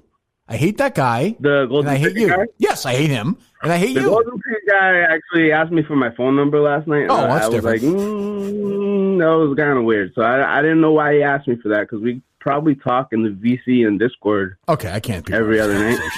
All right. Okay, I don't even They're buddies. I actually don't hate the golden ticket guy. He's all right, but that guy. I mean, who can have a conversation with that person? Hello. Hey, Kirk, what's up? What's going on? Hey, it's Dino Raja. Hey, Dino, how you doing? Good. My brain hurt. Was that Bernie Kosar that was high, or what did I just hear? What do you want? I'm not in the mood to joke around there. What do you got? Oh, business. Dino Raja. Yes, right. No shit. Serious call. I mean, what the fuck? Live up to your name, Dino. Go ahead, Dino. What's up? Okay, first of all, I didn't get a happy birthday wish from you a couple days ago. No big deal. First question for you, does Jerry have aphasia? Did he have that when you were working with him? You have a what? Speak now. He can barely put a sentence together. Oh, we used to joke about it all the time. No, he's completely in full dementia from playing football. There's no doubt. He would forget things all the time. It's like military service maybe played a role in it. Could be. Could be. The other question for you. Anything else, Jerry? Any other thoughts today? Other serious question. Shut up. The whole thing is a joke. Well, hold on, Dino. Shut up. Give me something else. You can get some 12-year-old boy to rub lotion on you, too, for a couple of bucks. That sounds like a good deal. We were sitting in here and we were doing the radio hit with the bone, and I wanted to play Jerry Cuts down the phone line. We're trying to promote the thing, you know? It's like you can't. It's just. And I'm ticklish. All right, go ahead, Dino. Okay. The other thing is, Curtis, you're talking about producers. You're saying your best producer of all time was Cullinane over No, Steve. I didn't. No. I did not say that. I said off air you Steve. I say said Steve's the best producer I've ever had. Cullinane, I would put. If I had to do my top 5, I would do Steve 1, Matt Loper 2. Wow. Cullinane 3. Carano 4. Justin 4. Carano 5. Wow. What a field. Yeah. I mean, obviously, Curtis and Ken are ineligible for disloyalty. They I gotta get Okay, the yoga. well then that it changes the. What was that, Jerry? Sorry. I got to get the yoga. Do you know Tom Yaki at all, Jerry, or no? I was raping young boys for years and was protected by Tom Yaki. Oh wow! I don't wear pants. That's true. He likes to wear shorts. I was 14. I forgot the John Henry thing. You must have really enjoyed. I didn't understand it, but I enjoyed it. Yeah, that was my. I was like, I thanks, hate Tina. John Henry, but Hello. 610, you're up. Hey, Kirk. The case 39 minutes away, Steve. Mike, what's that? I beg your pardon? It's Little People, Big World guy. How's it going? What's going on? Oh, well, I saw the trailer for the new season. I was calling to let you know, May 11th. May 11th. Oh, tell me twice. Little People, Big World is back, and it's more fake drama though. Like they're pretending like they're not going to get married and all that bullshit. You know they're getting married. That's going to happen. I know, but there's like a death involved this year. I'm really hooked now. I can't wait. There's yeah. Who do you think it is? They lost a baby, so. Oh, did they? Oh, jeez, I didn't know that. I thought maybe it was like Matt's dad or something, who I like. He's not on the show really anymore, though. I know. Well, her dad died, but his dad's like he looks fried still. He's got to be like 95. Yeah, he looks good though. Like a spring chicken. Yeah, he's got a nice full head of hair. Yeah, there you go. Does look good. Yeah, I just wanted to give you some good news. I know you're busy with the case and having to deal with those two schmucks in there. So you know what's funny? Maybe language. Maybe the case season 2 will bring us out to Oregon so I can meet the roll-offs. That would be nice. Exciting. Or maybe it involves the roll-offs. Just make up a case so you can go out there. Yeah. Well, Steve says that all the time. Who cares? Oregon's the last I don't place want I to want fact to check go. this. She's like, why don't we place a knife over there? Over in South Carolina. Take a picture of that. Yeah, I was able to get this sweat off of Kevin Mellon. Is still loaded up, Steve? Hey, guys. What's up? What do you want? I was wondering if you guys could do me a favor. Little favor. Go ahead. Maybe I will, maybe I won't. Who knows?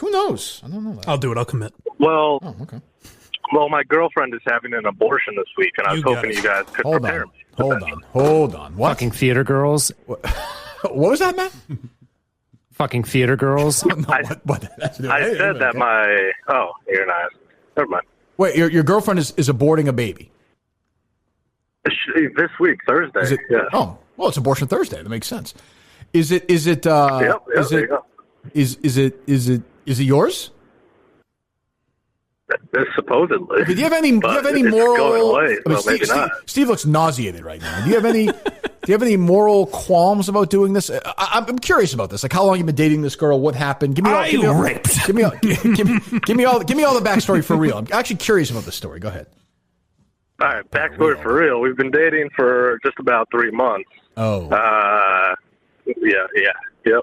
Okay. Never used a condom, so expected. Attaboy. And then, very, do you feel bad about this? Do you think maybe like put this then way? she got pregnant.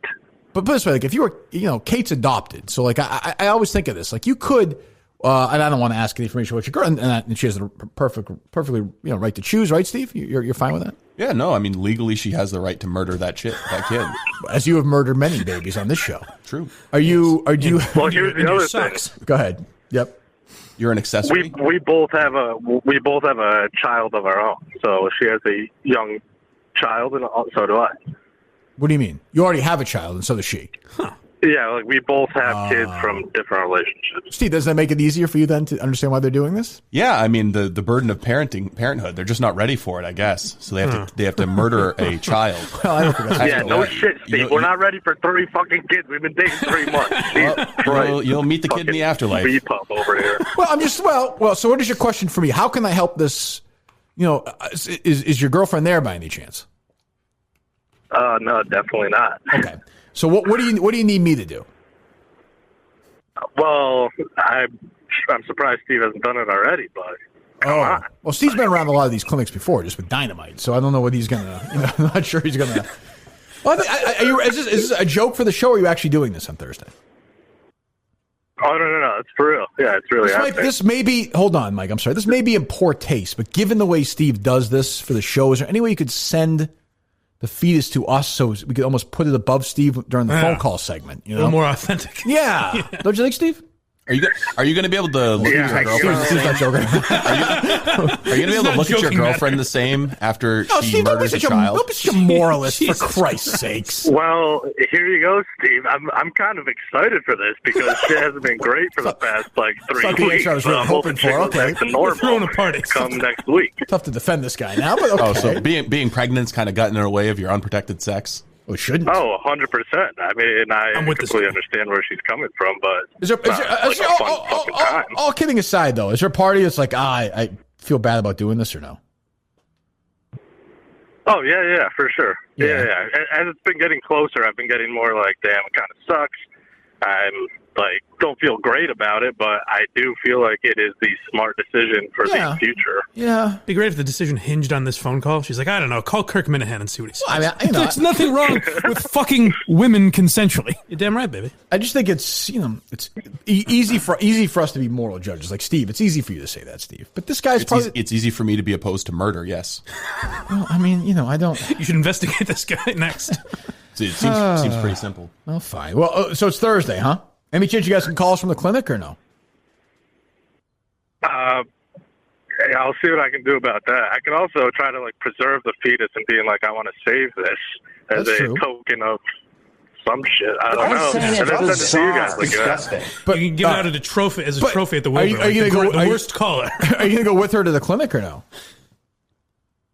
I think she wants me to. We haven't really talked about it. I will say this. So. Do you know why abortion clinics are fun?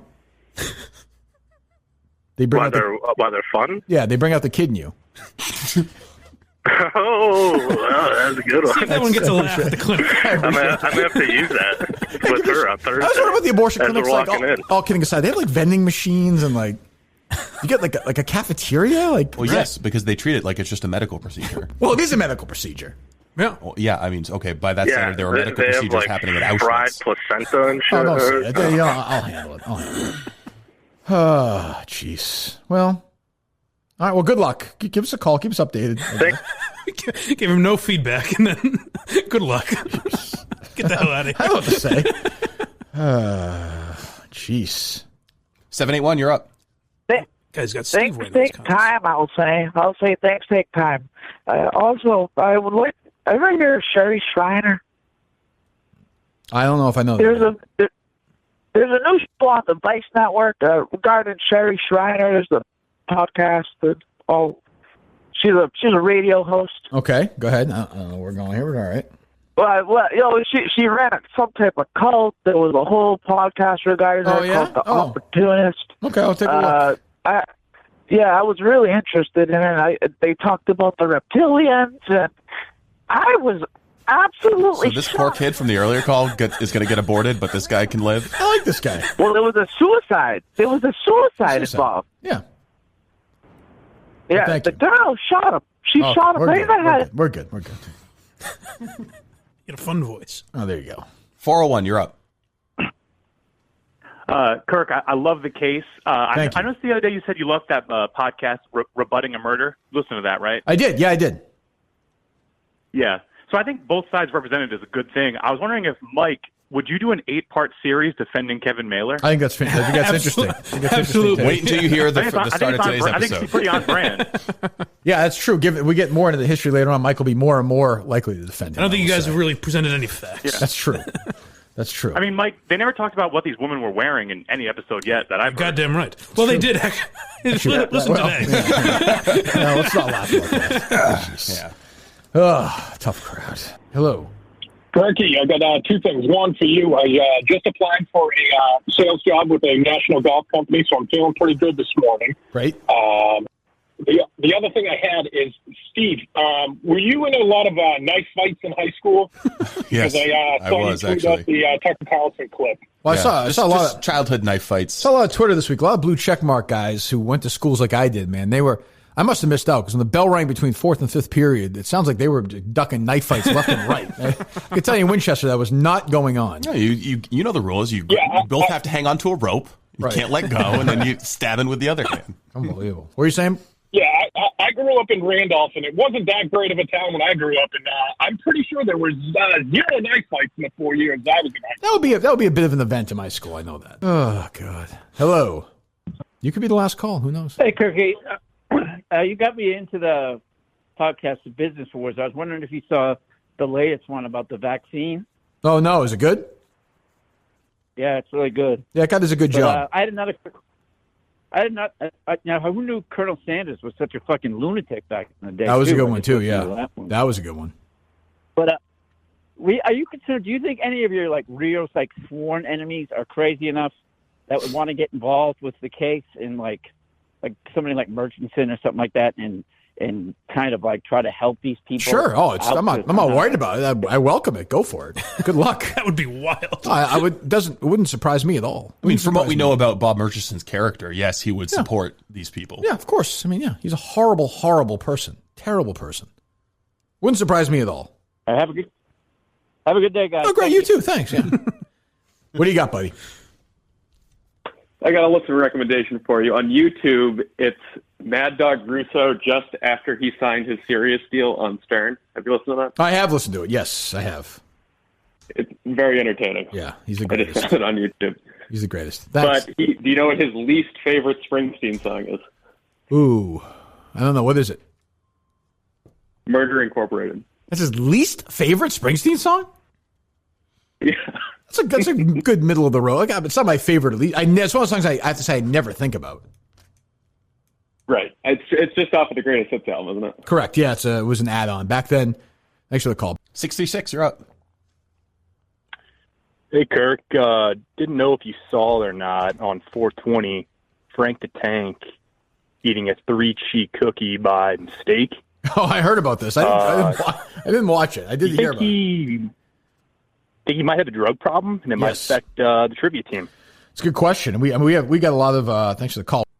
Hello. 508, you're up. Hey, Kirk. What's up? Hey, Kirk. What's up? Big fan. How you doing? Great, thank you. I have a question about the case. Okay. Were you hesitant to release a podcast in which you shit on Kevin Mailer for being a 50-year-old man who sleeps with girls half his age, given the fact that he worked for Dave Portnoy? It's a reasonable question. I never thought of it that way. Well, Dave, I don't think Dave is 50, so I think you owe Dave an apology right there. He's pushing it. I would also say one key difference here is that, to my knowledge, Dave Portnoy has never used methamphetamine. Well, let's not. I wouldn't say that on the record. Would you, Steve? Okay. I mean, true. That's true. Yes. I think the gentleman is kidding, Steve. Yeah. I think Could be season 2. It could be. Beep out Dave's name soon enough at this place. No shit. Given the fact he's going on these podcasts. Hello. 207, you're up. Hey, Kirk. What's up? Hey, Kirk.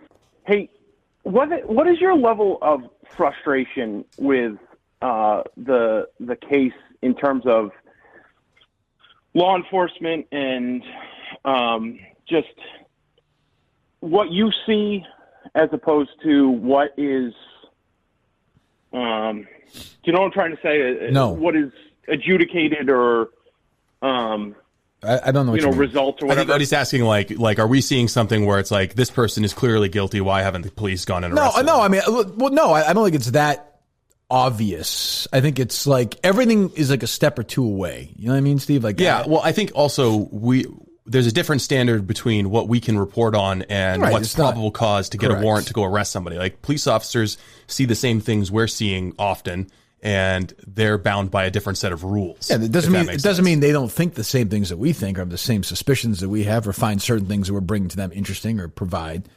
But I mean, it may change in the next week or two. But yeah, no, I'm not. I mean, I'm not. There are. So do you? Go ahead. I was just gonna say. So do you? I was just trying to kind of get your understanding. So when you're doing this, are you more just it's more the puzzle than the what it is? Is that how you look at it? No.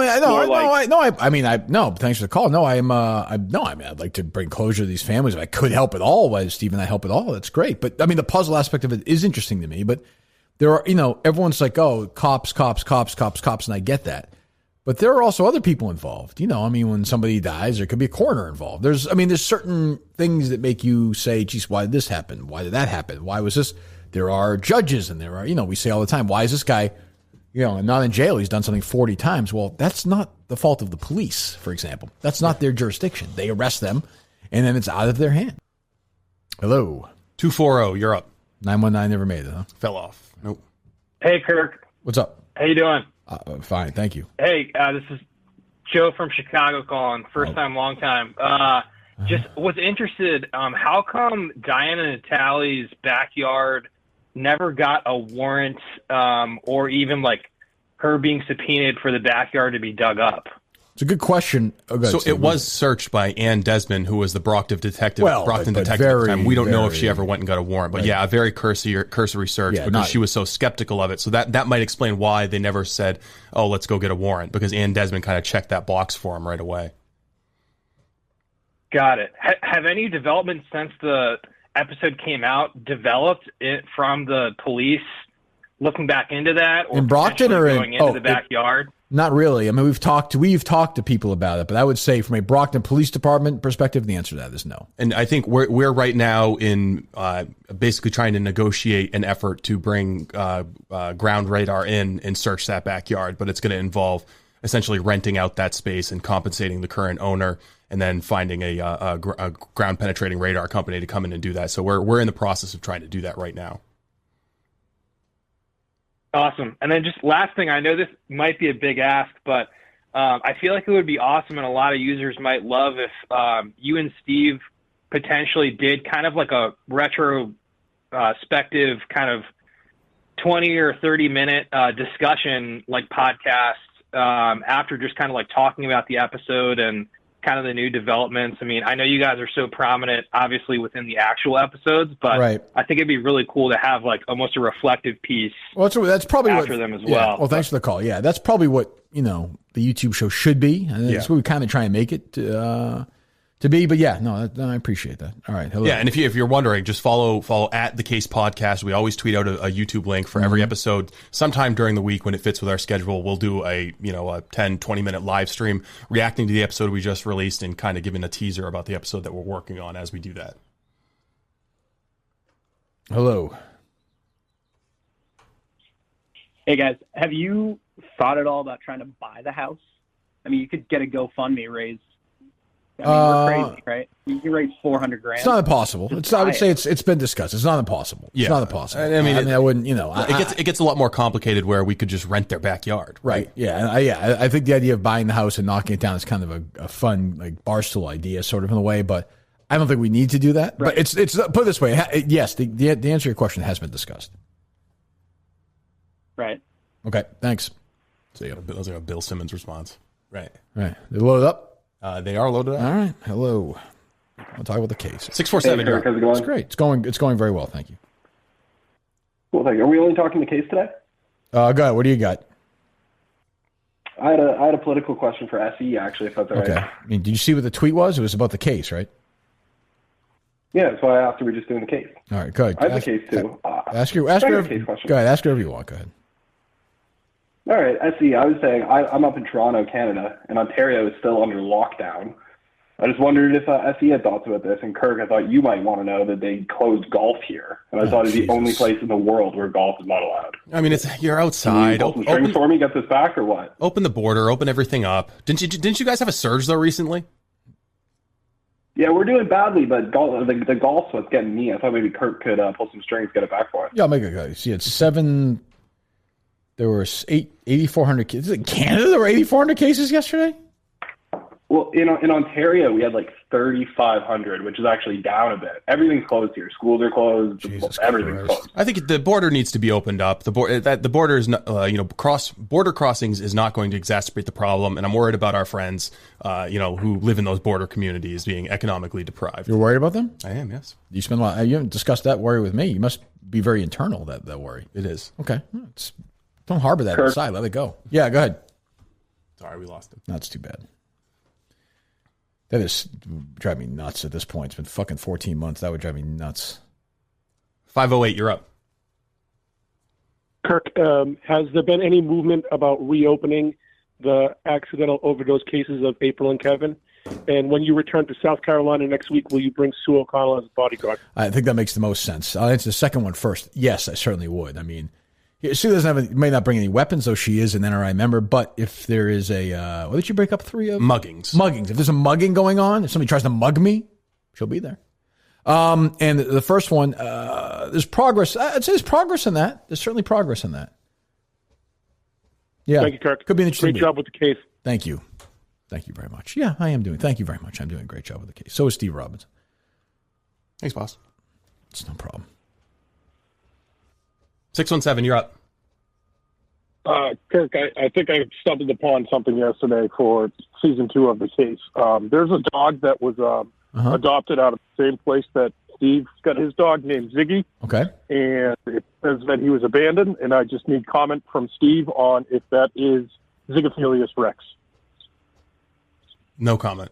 Did you abandon your dog, Steve? No comment. Steve would not abandon Ziggy. I have to say that. It seems unlikely to me. Big Steve. Vaccine Steve, they call him. Hello. Part of the deep state. Everybody go get your vaccines. Hello. Hey, Kirk. Just a quick question about the case. Have you had any luck? There for any of the people that didn't get back to you originally after these episodes have dropped? Oh, thanks for the call. He's just a lousy connection. What did he say? Yeah, no, I didn't hear him at all. Yeah, I think he said, "Do we have any luck getting in touch with people like from the episodes when we said we've reached out? They haven't gone back to us yet." I don't think. No, I don't think we've shaken loose some new people that That's we true. never contacted in the first place. Associates of some of the people we haven't been able to contact. True, but also during the course of the whole thing, we occasionally will eventually then wind up talking to somebody we haven't been able to. That does happen. We say, we finally get in touch with them. But yeah, 1 or 2 more, Steve. Give away state secrets here. 919, you're up. Hello? Are you loaded up, Steve? It's the same. Are they loaded up? They are loaded up. All right, go ahead. 781, you're up. Hey, guys. Have you beefed up your security around the studio at all? I know there's some crazy people in South Carolina who might want to come, I don't know, mess with you. Nope. And if you need security, I can help you. Nope. Doors are wide Simply open. Safe. Simply Safe is great. Doors are wide open, really. Doors are wide open. Yep. Also, do you want us to come to Harry's next game? We can wave the flags proud for him. I'm sorry? You want us to come to Harry's next baseball game, cheer on the squad? We can get a whole bunch of Minifans to come down. I to don't. help If I win. see you there, I'll shoot you. There's just no doubt about it. I'll Steve shoot you in the head if you show with my it. kid's baseball game. But that would be with a taser, which would be a very effective security measure. Very effective. It would not lead to criminal Correct. prosecution. No. Steve would use a gun. both of us No. If you show up at my son's baseball game, Steve will shoot you.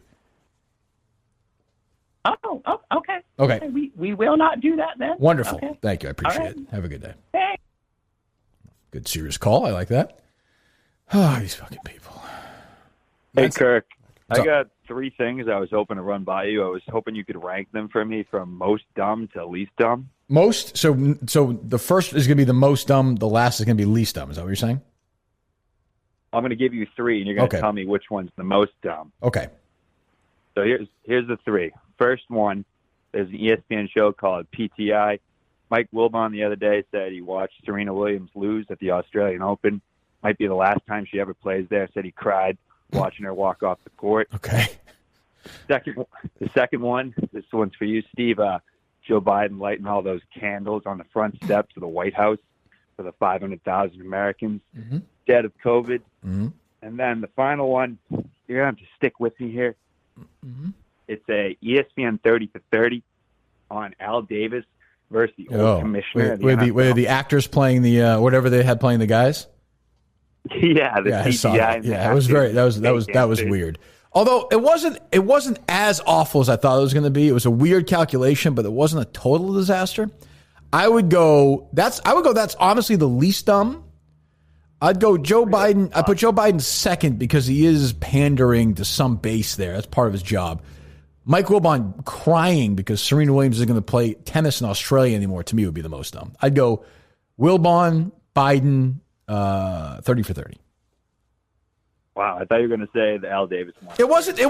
I mean, it was a weird, dumb, strange thing, but it wasn't. Did you watch it?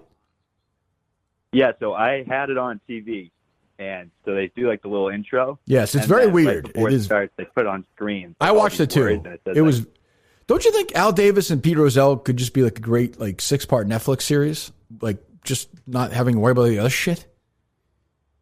They probably could have done something more with it. I mean, this was before my time. I'm only 25. Yeah. So I didn't really know anything about it. But. Yeah, there you go. Thank you. Doesn't feel not case related, I don't think. But I don't know. He stuck through. And I entertained the question. So 401, you're up. The great state of Rhode Island. Hey, Kirk, how's it going? Good, thank you. Hey, I don't know if you see anything about this macro dosing podcast that PFT does from Pardon My Take. Who? PFT. He's got a new podcast without Big Cat called Macro Dosing. Is that the one with Arian Foster? Yeah, they took a clean shot at you the other day for no reason. What was that? Basically said you like to blame stuff on a bunch of other people. I'd have to go find the timestamp, but find the definitely timestamp. a clean shot out of nowhere. Who said that? PFT? Yeah, it was weird. He took his time away from writing those columns, apologizing for his whiteness that he did last summer. He was crying like a fucking baby, and he took a shot at me. I've never had an interaction. Like you, but I'll hang up and listen. What's that? What's up? Kirk. Yes. Dean Kane here. Dean Long Kane. time no speak. Dean, where have you been, Dean? Oh, I've been on the grind, my friend. Lots of films in production. Like what? Got a lot going on. We are keeping most of these projects under the wraps. They probably will be popping up on various, Lifetime, Hallmark channels in the not so distant future. Okay. But I'm extremely impressed with the case so far. Oh, celebrity endorsement, Steve. Republican, but still a celebrity endorsement. Go ahead, Dean. Do one slight criticism though. Sure. I do like my friend Steve.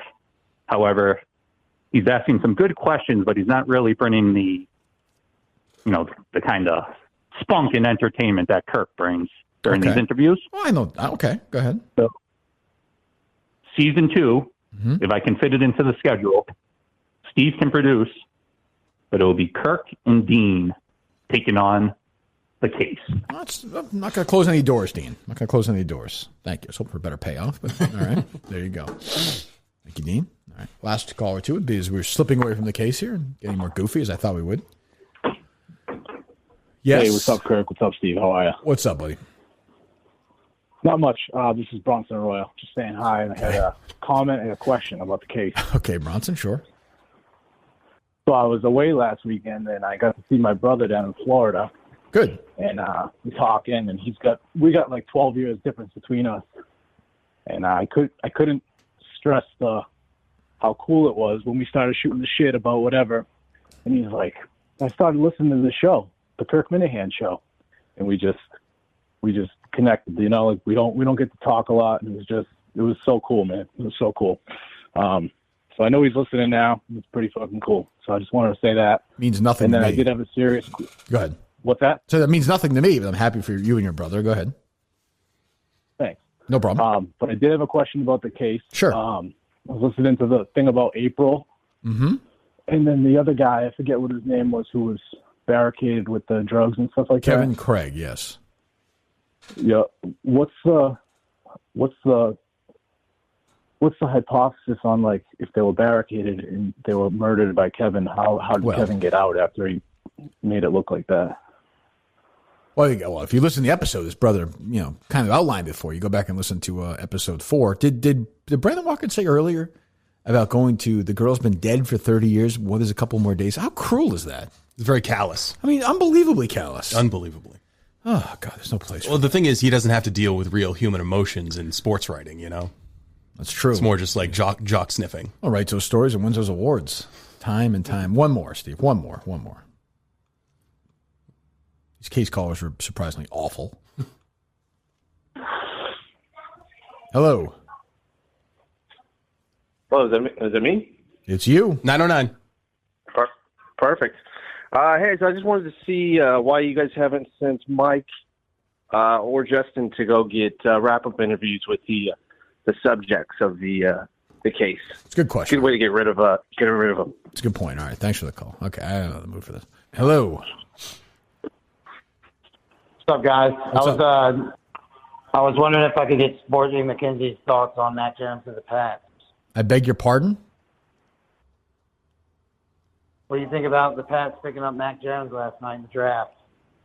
I was just saying, I can't. I don't think Sporty's here. I don't know much about Mac Jones. I saw his shirtless picture a lot on social media. He appears to be out of shape. Won an Addy, though. Okay, goodbye. 860, you're up.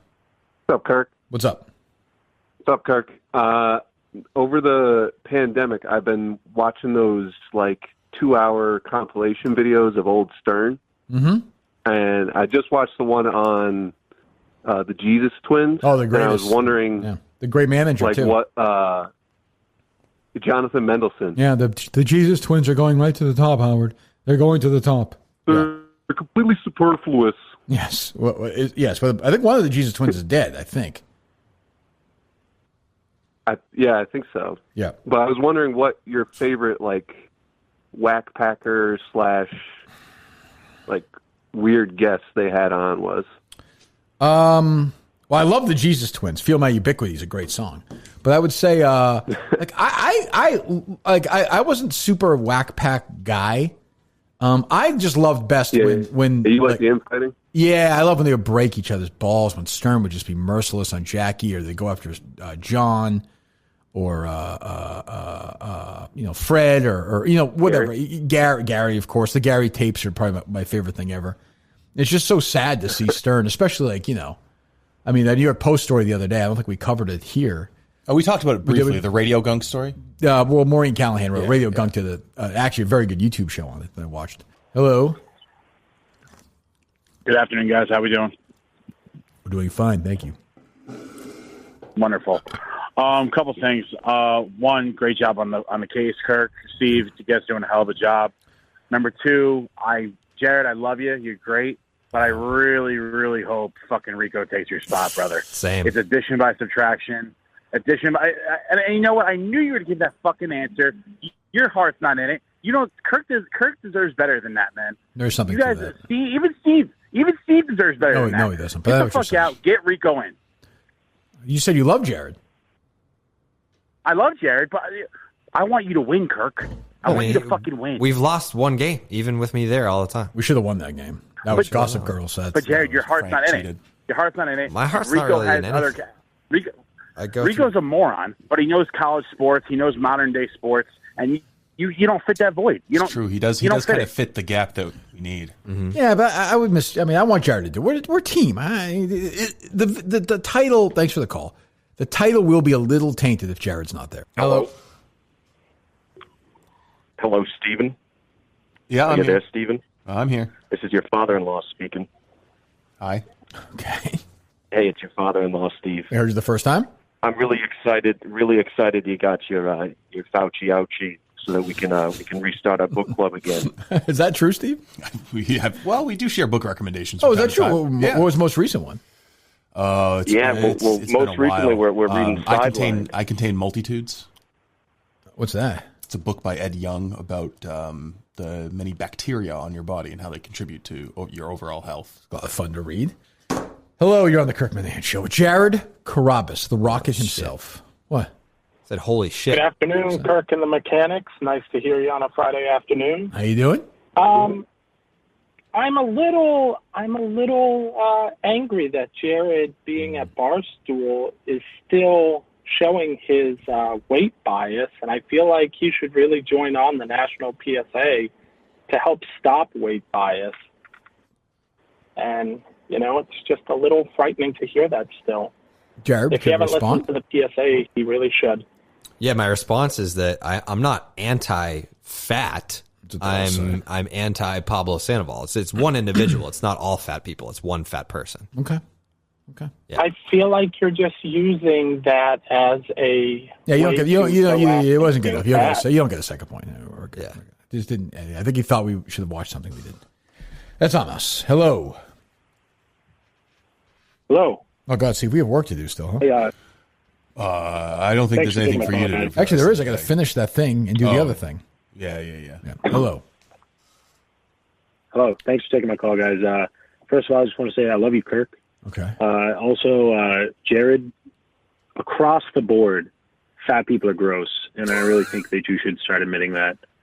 I have a question for Kirk. Are you a short sleeve or long sleeve golf guy? Short sleeve. Short sleeves all the time? If I can, yes. I mean, almost. I mean, unless it's insanely cold, which I'm not one of these. I can golf in any weather. If it's 42 degrees and windy, I don't have a big desire to golf. That's why it's crazy that fucking golf is a fall I'm going tomorrow. sport It's going to be windy. It's true. Sucks. I'm afraid of short sleeves, but it kills the game with the long sleeves. Yeah, it doesn't Thank you, work though. the same. You're welcome. Thank you. All right. Hello. Weather talk. Weather's Turkey. What's up? Hey, what's going on? Hey, got a question for Steve. He's Steve, here. Have you heard anything about this Crazy Times Carnival that popped up out in Phoenix this week, next to where they're doing the audit for Maricopa? Nope. Is there a punchline? I think he's serious. No, not at all. Oh, yeah. No, I haven't heard anything about it. I've really been reading the news. They announced it on Monday that it was going to start on Thursday. It just so happens to be in the parking lot next to the audit there. That's what they're taking place in for Maricopa. Oh, so Really is this weird, man. like I don't know. Trump Something to actually keep won your the eye on. election and there's a conspiracy against him or something? Well, I mean, hasn't there been a conspiracy to steal this election last year? We live in a third world country, essentially. All right. Okay. Hello. What up, Rocket? How are you? How are you? How's the Rocket doing today? I feel like I'm. How would you say I am today, Kirk? I feel like I'm in the middle. I'm not down. I'm not like. No, you're all right. Yeah, my energy is probably about a 5 out of 10. You seem, You did say that your heart is, quote, not in anything. Yeah, that's pretty emo. I've said some emo shit today, but I've also said some positive things as well. That's true. That's true. You have a question for Jared, I take it? Yeah. I actually have two questions for the Rocket. Okay. One, did you discuss the edible story that wasn't finished on Starting Nine? So I feel like neither of you guys are edible people. I'm not. Hello. Hello, Kirk. Yes. This is Michael Anthony. Michael Anthony. Van Halen? Yeah, well, I know you are. You have to tell me who you are. Yeah. It's exciting. Listen, I heard your demo of Ain't Talking About Love. Okay. Wolfgang sent it over. Good. And you're in. We're doing 5 shows. I'm in Van Halen. Steve, tweet this out. You're saying I'm a member of Van Halen. Yeah, we're doing 5 shows. You in? This summer? Yeah. What other songs are we doing? We're going to keep it to classic. Unchained. Okay. You Really Got Me. Jump, I assume. Panama. And, well, obviously whatever you're thinking. Can we do All Wait? Is that okay? Sure. Okay, good. How's Diamond Dave feel about this? Oh, he's fine. Okay, well, I don't want to upset him. I'm a huge fan of his, as you know. That's exciting. Well, we're going to use David, but we caught him around some train tracks, so we need somebody a little level-headed. That's probably a good move, yeah. I think that's a good move. Well, Mike, I'm excited. I'm looking forward to doing this. All right, perfect. First show's right outside Mandalay Bay in Vegas. Oh, it's very, very specific. Okay, well, yeah, I'll be there. You have a date or no? All right, perfect. No, Mandalay Bay. I got you. Okay, is it a night? Is Sunday night? Yeah, Sunday okay, night. great. Do you want anybody in Mike's family to be in attendance or no? Yeah, absolutely. Is his mom available? She always is. She always is. All right. All right, see ya. All right, hello. Maybe we ought to just whack this rocket brick. Okay. No trivia, Jared? I don't know. I gotta figure out my travel schedule. After all Kirky has done for you, I need to get into specifics. I mean, It's hard to raise kids in an information age. It's something that I want to participate. I want to be there. It's just a matter of if I'll be able to facilitate. When I came in to open up one morning, there you were with your head half in the toilet. Your hair was in the toilet water. Disgusting. I had the flu. I said my beach cookie!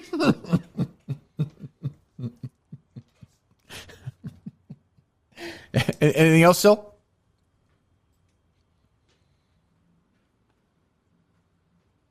No? Okay. Did you hang up on Steve? No, I didn't hang up on him. Okay. All right. All right. They're loaded up? They are. You don't like the Sopranos caller, huh, Steve? Yeah. Oh, you didn't get rid of him this time. No, I didn't. You like him.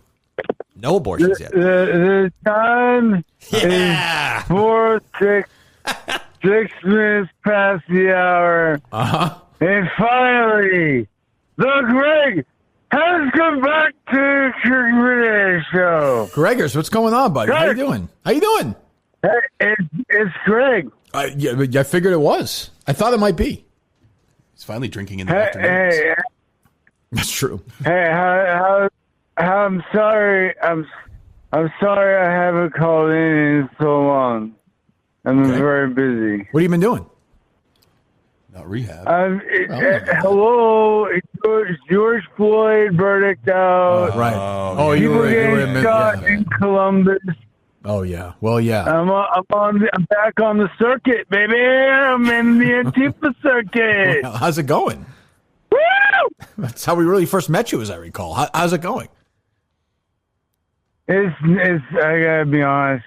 Things are dying down a little bit. Okay. You know, it's not nearly as fun when the cop actually was right to shoot. It's the worst, isn't it?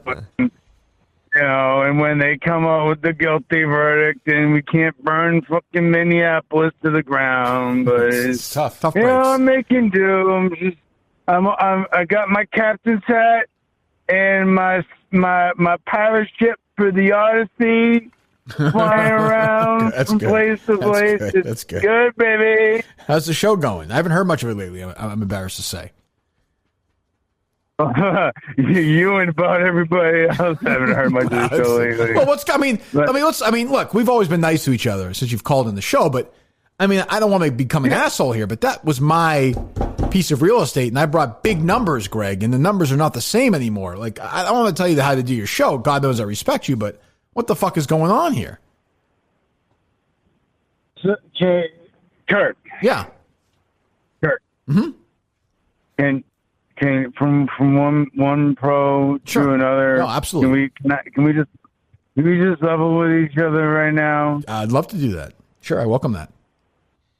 I think that in a moment of clarity, I have to be honest. I'm just not as talented, Kirk. Oh well, I can't. That's humbling. Thank you. That's nice of you to say. Thank you, Greg. Well, I might fight. I'll fight any of your fucking fans. Well, no, we know that. We've in my heart of hearts, we have seen that. That's right. I forgot about that. Yeah. Well, hang in there, Greg. We'll talk to you soon, buddy. It's a hard business. He's taking the loss of his longtime sidekick. That's true. You got the call. Are you loaded up still, Steve? Hello. 616. You're up. 616. Holy shit, Kirk, Steve, Jared, how are you? What's 616? Is that L.A.? I don't know. 616 is Grand Rapids, Michigan, but I live in Detroit. Jared, we've actually spoken before. I called with a dilemma about, this is something I probably don't want to be saying to Kirk, called with a dilemma about my baby's mother had sex with a guy in my house when I was away. Do you remember that? Oh, yes. On our show or on your show? Was that was on CCK, right? Oh, okay. CCK, yeah. Yes. But so hope you're doing well. Love you on this show. But guys, I just wanted to say, a long time ago, I've listened to KC Radio forever, PMT, so on and so forth. Kirk Minihane show has become my favorite show on the Barstool Sports Network. That. They're all great shows. Thank you for getting us through the year. And also, I work in advertising. I am pained every week hearing you guys complain about the advertising team at Barstool Sports. They're terrible. Pick up the phone, call someone, the Kirk Minihane show should be one of the number one shows. Well, I think we're doing fine. Thank you. This is what I mean. Like, I hate that, I hate his voice. I hate salespeople. He's on all the time. Shut up. Hello. Corporate Kirk? Yes. I didn't hear you talk about the Emily Rooney clip. What Emily Rooney clip? Why am I Corporate Kirk? I'm confused. What am I missing? Well, Turtle Boy tweeted out, and it was her talking about Kirk and Callahan saying that, the sponsors spoke up and pulled their money. Oh, I did see that. But why does that make me Corporate Kirk? Because I haven't talked about Emily Rooney clip? That's the best you got? Yeah, that's something you always talk about. But do you think because Barstool's asked me not to talk about an Emily Rooney clip? I thought that maybe you wouldn't do some feisty about it with the case going on that, stir the pot. That's a reach. I didn't find that Emily Rooney's an idiot. She's a moron. I saw the clip, but she's stupid. What's that? I don't disagree with that, but I mean, her just saying that the sponsor spoke up, and I would say she has. I would say her brain is wet. That's what I would say. All right. Yeah. Sounds fair. She has a wet brain. Hello. Kirky. Hello. How you doing, buddy? I'm doing fine. Fifth time, long time. Got another movie-related question for you. Well, you should ask it. You ready? I suppose I am. Greatest cast ever assembled in a movie? Well, I mean, there's a couple ways to go with this, right? Personally, greatest cast ever assembled in a movie. I can make a case for Glengarry Glen Ross for sure. I have my choice, which I think is obvious. Well, what is that? The Outsiders. The Outsiders? The Outsiders? Better cast than Glengarry Glen Ross? You want to do a draft here? What? Pacino, Harris, what? Arkin, Lemon, Spacey, Baldwin. Well, Baldwin. Hey, what are we doing here? Jonathan Pryce. Is it my turn now?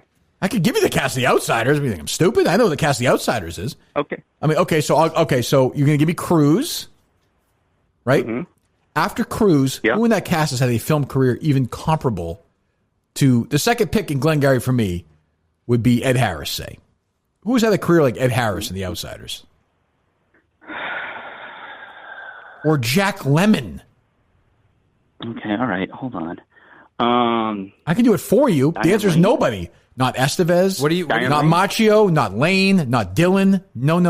When you Google best movie cast of all time, what do you think comes up? Godfather. The Departed. Yeah, Godfather. The Departed's a very good cast too. Really? Well, Departed's a top-heavy cast. I mean, you have Nicholson, you have DiCaprio, and you have Damon. You have Wahlberg and Baldwin, but I would not put that as high. No. Number one seems strong. What do they have? What else do they have? The Return of the King. No, I hate those movies. The hell is that? Those are stupid Hobbit movies, which I hate. No Glengarry. Departed is like is no Glengarry there. Pirates of the Caribbean. Oh, for Christ's sake! Absolutely not. This list sucks. The Outsiders number 4. Oh, The Avengers number 5. Oh, there you go. The Dark Knight is number 6. Oh, who made this list? Ocean's 12. I mean, the Ocean's cast are good, but they're not like The Expendables. That's a good cast. Expendables is a great movie. I'm not hear me complain about The Italian Job. It's a good cast. Black Hawk Down. I like that movie. Pretty good. That's a good movie. Look at this. Yeah, the 6th one. Thank you for the call. I'm not calling to talk to the Rocket. Okay. Yeah, exactly. Hello? Hey, just a couple questions. One for you, Kirk. One for Steve. Sure. Playing a little golf next week in Maine. Okay. Have you played the Ledges or Old Marsh? And if you have, which one would you recommend? I like Old Marsh. I like that course. Old Marsh? Mm-hmm. Cool. And for Steve, do you have any? Are you in on any meme stocks right now? Okay. And do you have Have a good weekend. I'll talk to you later. manipulation? I can't. Bitcoin. I can't imagine why your energy would be low after that. Yeah. 423, you're up. What's up, Kirk? Love the show. Love the case. Every phone call is another minute you'll be editing away tonight. Yep. Steve, wanted to compliment you on having the 2 best sounding shows at Barstool now. They both sound excellent, man. Everybody's. Kirk, also wanted to compliment you on performing one of the biggest trivia coups in history by cutting the fat that is Jerry Carrabas and picking up Rico Bosco. Not official. Right That's before not what the happened. playoffs. That's not what happened. This was not a decision by Kirk. This is a traveling scheduling conflict. Well, first of all, it's not official. It's 50-50. Yeah, is this guy calling from Walhalla, by the way? Why? What's he? Is the area code? Kind of sounds like everyone in Walhalla we've talked to. It's actually near Walhalla. I'm about maybe 2 hours away. It's East Tennessee. Okay. Yeah, right. Yeah. Thank you. Anything else? Okay. It's interesting. Yeah. Hello. Hey, let's say the case comes into a movie form and you have to cast it. Mm-hmm. Can you give us a casting of, yourself included, Okay. And some of the players in the case? Sure. I think Melissa McCarthy would play Diana Natale. It's funny. We've actually talked about Miles this. Teller would play Richard Verville. Richard Tyson, I think, would play Mailer. Look him up. He's from Kindergarten Cop. Who else do we need in here? Oh, you and me. Oh, true. We would just play ourselves, right? I'd like to think I might play myself in the film, maybe. Yeah. I'd like to play myself as well in the film. Sure, yeah, that seems fair. Spacey could play. What's that? What about Kevin Spacey for you? Kathy Bates? I don't think we can. Kathy Bates for who? Steve? I think Liam Neeson. That's weird casting. I think Liam Neeson for you and Keanu Reeves for me. Seems about right. Liam Neeson's 70, but okay. I mean, Kevin Spacey would have been perfect before He can't come out. We can't do that. It's too I know risky. we can't. Too but- risky. Yeah, but it would have been nice. Or Ryan Gosling. Mm-hmm. I think one or the other. Yeah. But Who would play Steve? Keanu. The dude that was McLovin. Hello. 716. You're up. Oconee County Coroner. Oconee County Coroner. Not easy. How many times did it take you to do Well, that one? I can vouch. You got it right on the first take. We spoke several times to Oconee County Coroner Carl Addis. That's the hardest part. County Coroner other one, yeah. Carl. That's where it gets difficult. I'm a little bit upset that no Minifan has made the connection between the car accident in episode I saw 2. somebody on Twitter do it. Oh, you did? Okay. Yeah. Yep. Was it the behind the case account? Hey, Kirk, speaking of cars, are you a cruise control guy? Oh, no. Just cruise control people are psychopaths. No. All right, I'm on a road trip right now, so I just didn't know, Where are you going to? From where to where? I'm going from Albany out to Rochester. So just That's not a fucking road trip. That's not a road trip. I mean, it's... If you're going from Albany to Seattle, that's a road trip. Rochester's fucking, come on. Yeah, I guess you're right. Two towns, cities where I've seen Yeah. Bruce Springsteen, by the way, Albany and Rochester, parenthetically. All right, well, good luck. Good luck with that. Is trip. cruise control a big time gas burner? Probably. No, I don't even know. Oh, I don't think so. 508, you're up. Hey, guys, I got two for you. One for Jared and one for Kirk. Go ahead. Jared, I'm born and raised Worcester, Mass. I was wondering your take on the Woo Sox and if you saw the new stadium, Polar Park, yet. So I haven't seen Polar Park yet, but I did get the invite for a little tour, so I'm going to take that. I'm going to check it out. I love with who? Kirk came. Huh? That's awesome. Yeah. I'd really like to go to Worcester and tour a baseball. Yeah. I think it'd be fun. I think it'd be good bonding It's time. a Red Sox organization. Yeah, but it's Worcester. Yeah, but they're Red Sox owned. Is that Larry? Is he still doing that or no? Supposedly. I actually like Larry. I do Larry. too. What's that? It's the woman who designed the park is the same woman who designed Camden Okay, Yard. I don't care. And I don't care. Larry was involved in that as well. I know Larry was. I like Larry. What's your question for me? Nobody cares about Janet fucking Smith. Or And whatever. for Kirk, so I've been seeing a lot of Instagram videos and whatnot of old Stern clips, and I was wondering if you could explain Beetlejuice and like what the hell was going on with that. I mean, he was just a complete whacked out. I don't know what happened to him, but he had some issue mentally, and they put him on the show and I guess exploited him, I suppose. But I mean, he was a massive star. I don't know if he's on there anymore. No, I don't think so either. I was just curious if you knew what was up with that. Well, thanks, guys. All I know is I remember one time they had him when Hillary Clinton was going to run for Senate in New York. They had him on and pretended that he was debating her. He didn't realize that they were just playing sound. And the abortion topic came up, and Beetlejuice said, "I like abortion. It makes me horny." So I don't know. I don't know. Hi. Yes. Hello. Can I make a complaint? Go ahead. So, my wife gets really offended by the abortion sound, and she won't let me play the show in the house. Is she there right now? Oh, I was going to do it to her, Steve. I can get her. We can do that too. She's going to get her. Well, hold on. Bring him back to life, Steve. Don't die. Don't lie. Don't. You still alive? Here's. That's a miracle. She's right here. Hello. Right here. Hello. It's Kirk. Hi. How are you? What's your name? Christiana. So your boyfriend, husband, whoever listens to the show, and you do not like when Steve plays the abortion sound. No, I don't. I think it's my child crying at first, and then it freaks me out. Well, but I think we know it's not your child, right? I mean, it could be like if I start to hear a whiny crying sound, I'm like, oh shit, is my baby crying in the bedroom? And then it's not. Well, I mean, the point where you hear like the vacuum in the knife, do you then know it's not your kid?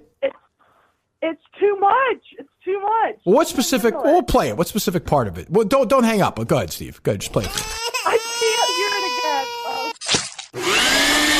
I mean, what would be going on if you think that was your kid? No. Especially at that point. No, Jared? I don't know. I feel like you know within a good second that it's not. Yeah, the crying, okay, I got you, but it's okay. No, it's just not. Okay. Yeah. Well, yeah, and you don't want your little kids to hear that. They're like, "What is that sound?" And then that's a whole conversation. Like it's a baby crying. The little kid. You sit down and Steve, go ahead. You want to put the kid on? Steve will tell him what abortion is if you want. Yeah, I think you sit him down and say that there are some depraved, soulless goblins in this country who think that it's okay to murder babies, and they encourage it, and they celebrate baby murder. I always feel like that could be a first cult of Barstool death. children's book right there. I'm surprised that Steve is That's so a hard firm in his conversation stance when he's the one that does the abortion the sound irony. effects. You irony, understand that I'm doing it. The reason it's outrageous is because at the bottom of everyone's soul, they recognize that abortion is horrifying. Good. What was that? Kirk. Good, you said? Kirk, you are the greatest of all time. Yeah. You are the greatest. Okay. All right. Hey, Steve. Mm-hmm. I'm just wondering why you believe there's an invisible man in the sky. Okay, we're all set. Have a good weekend. I don't want to talk about God. We just talked about abortion.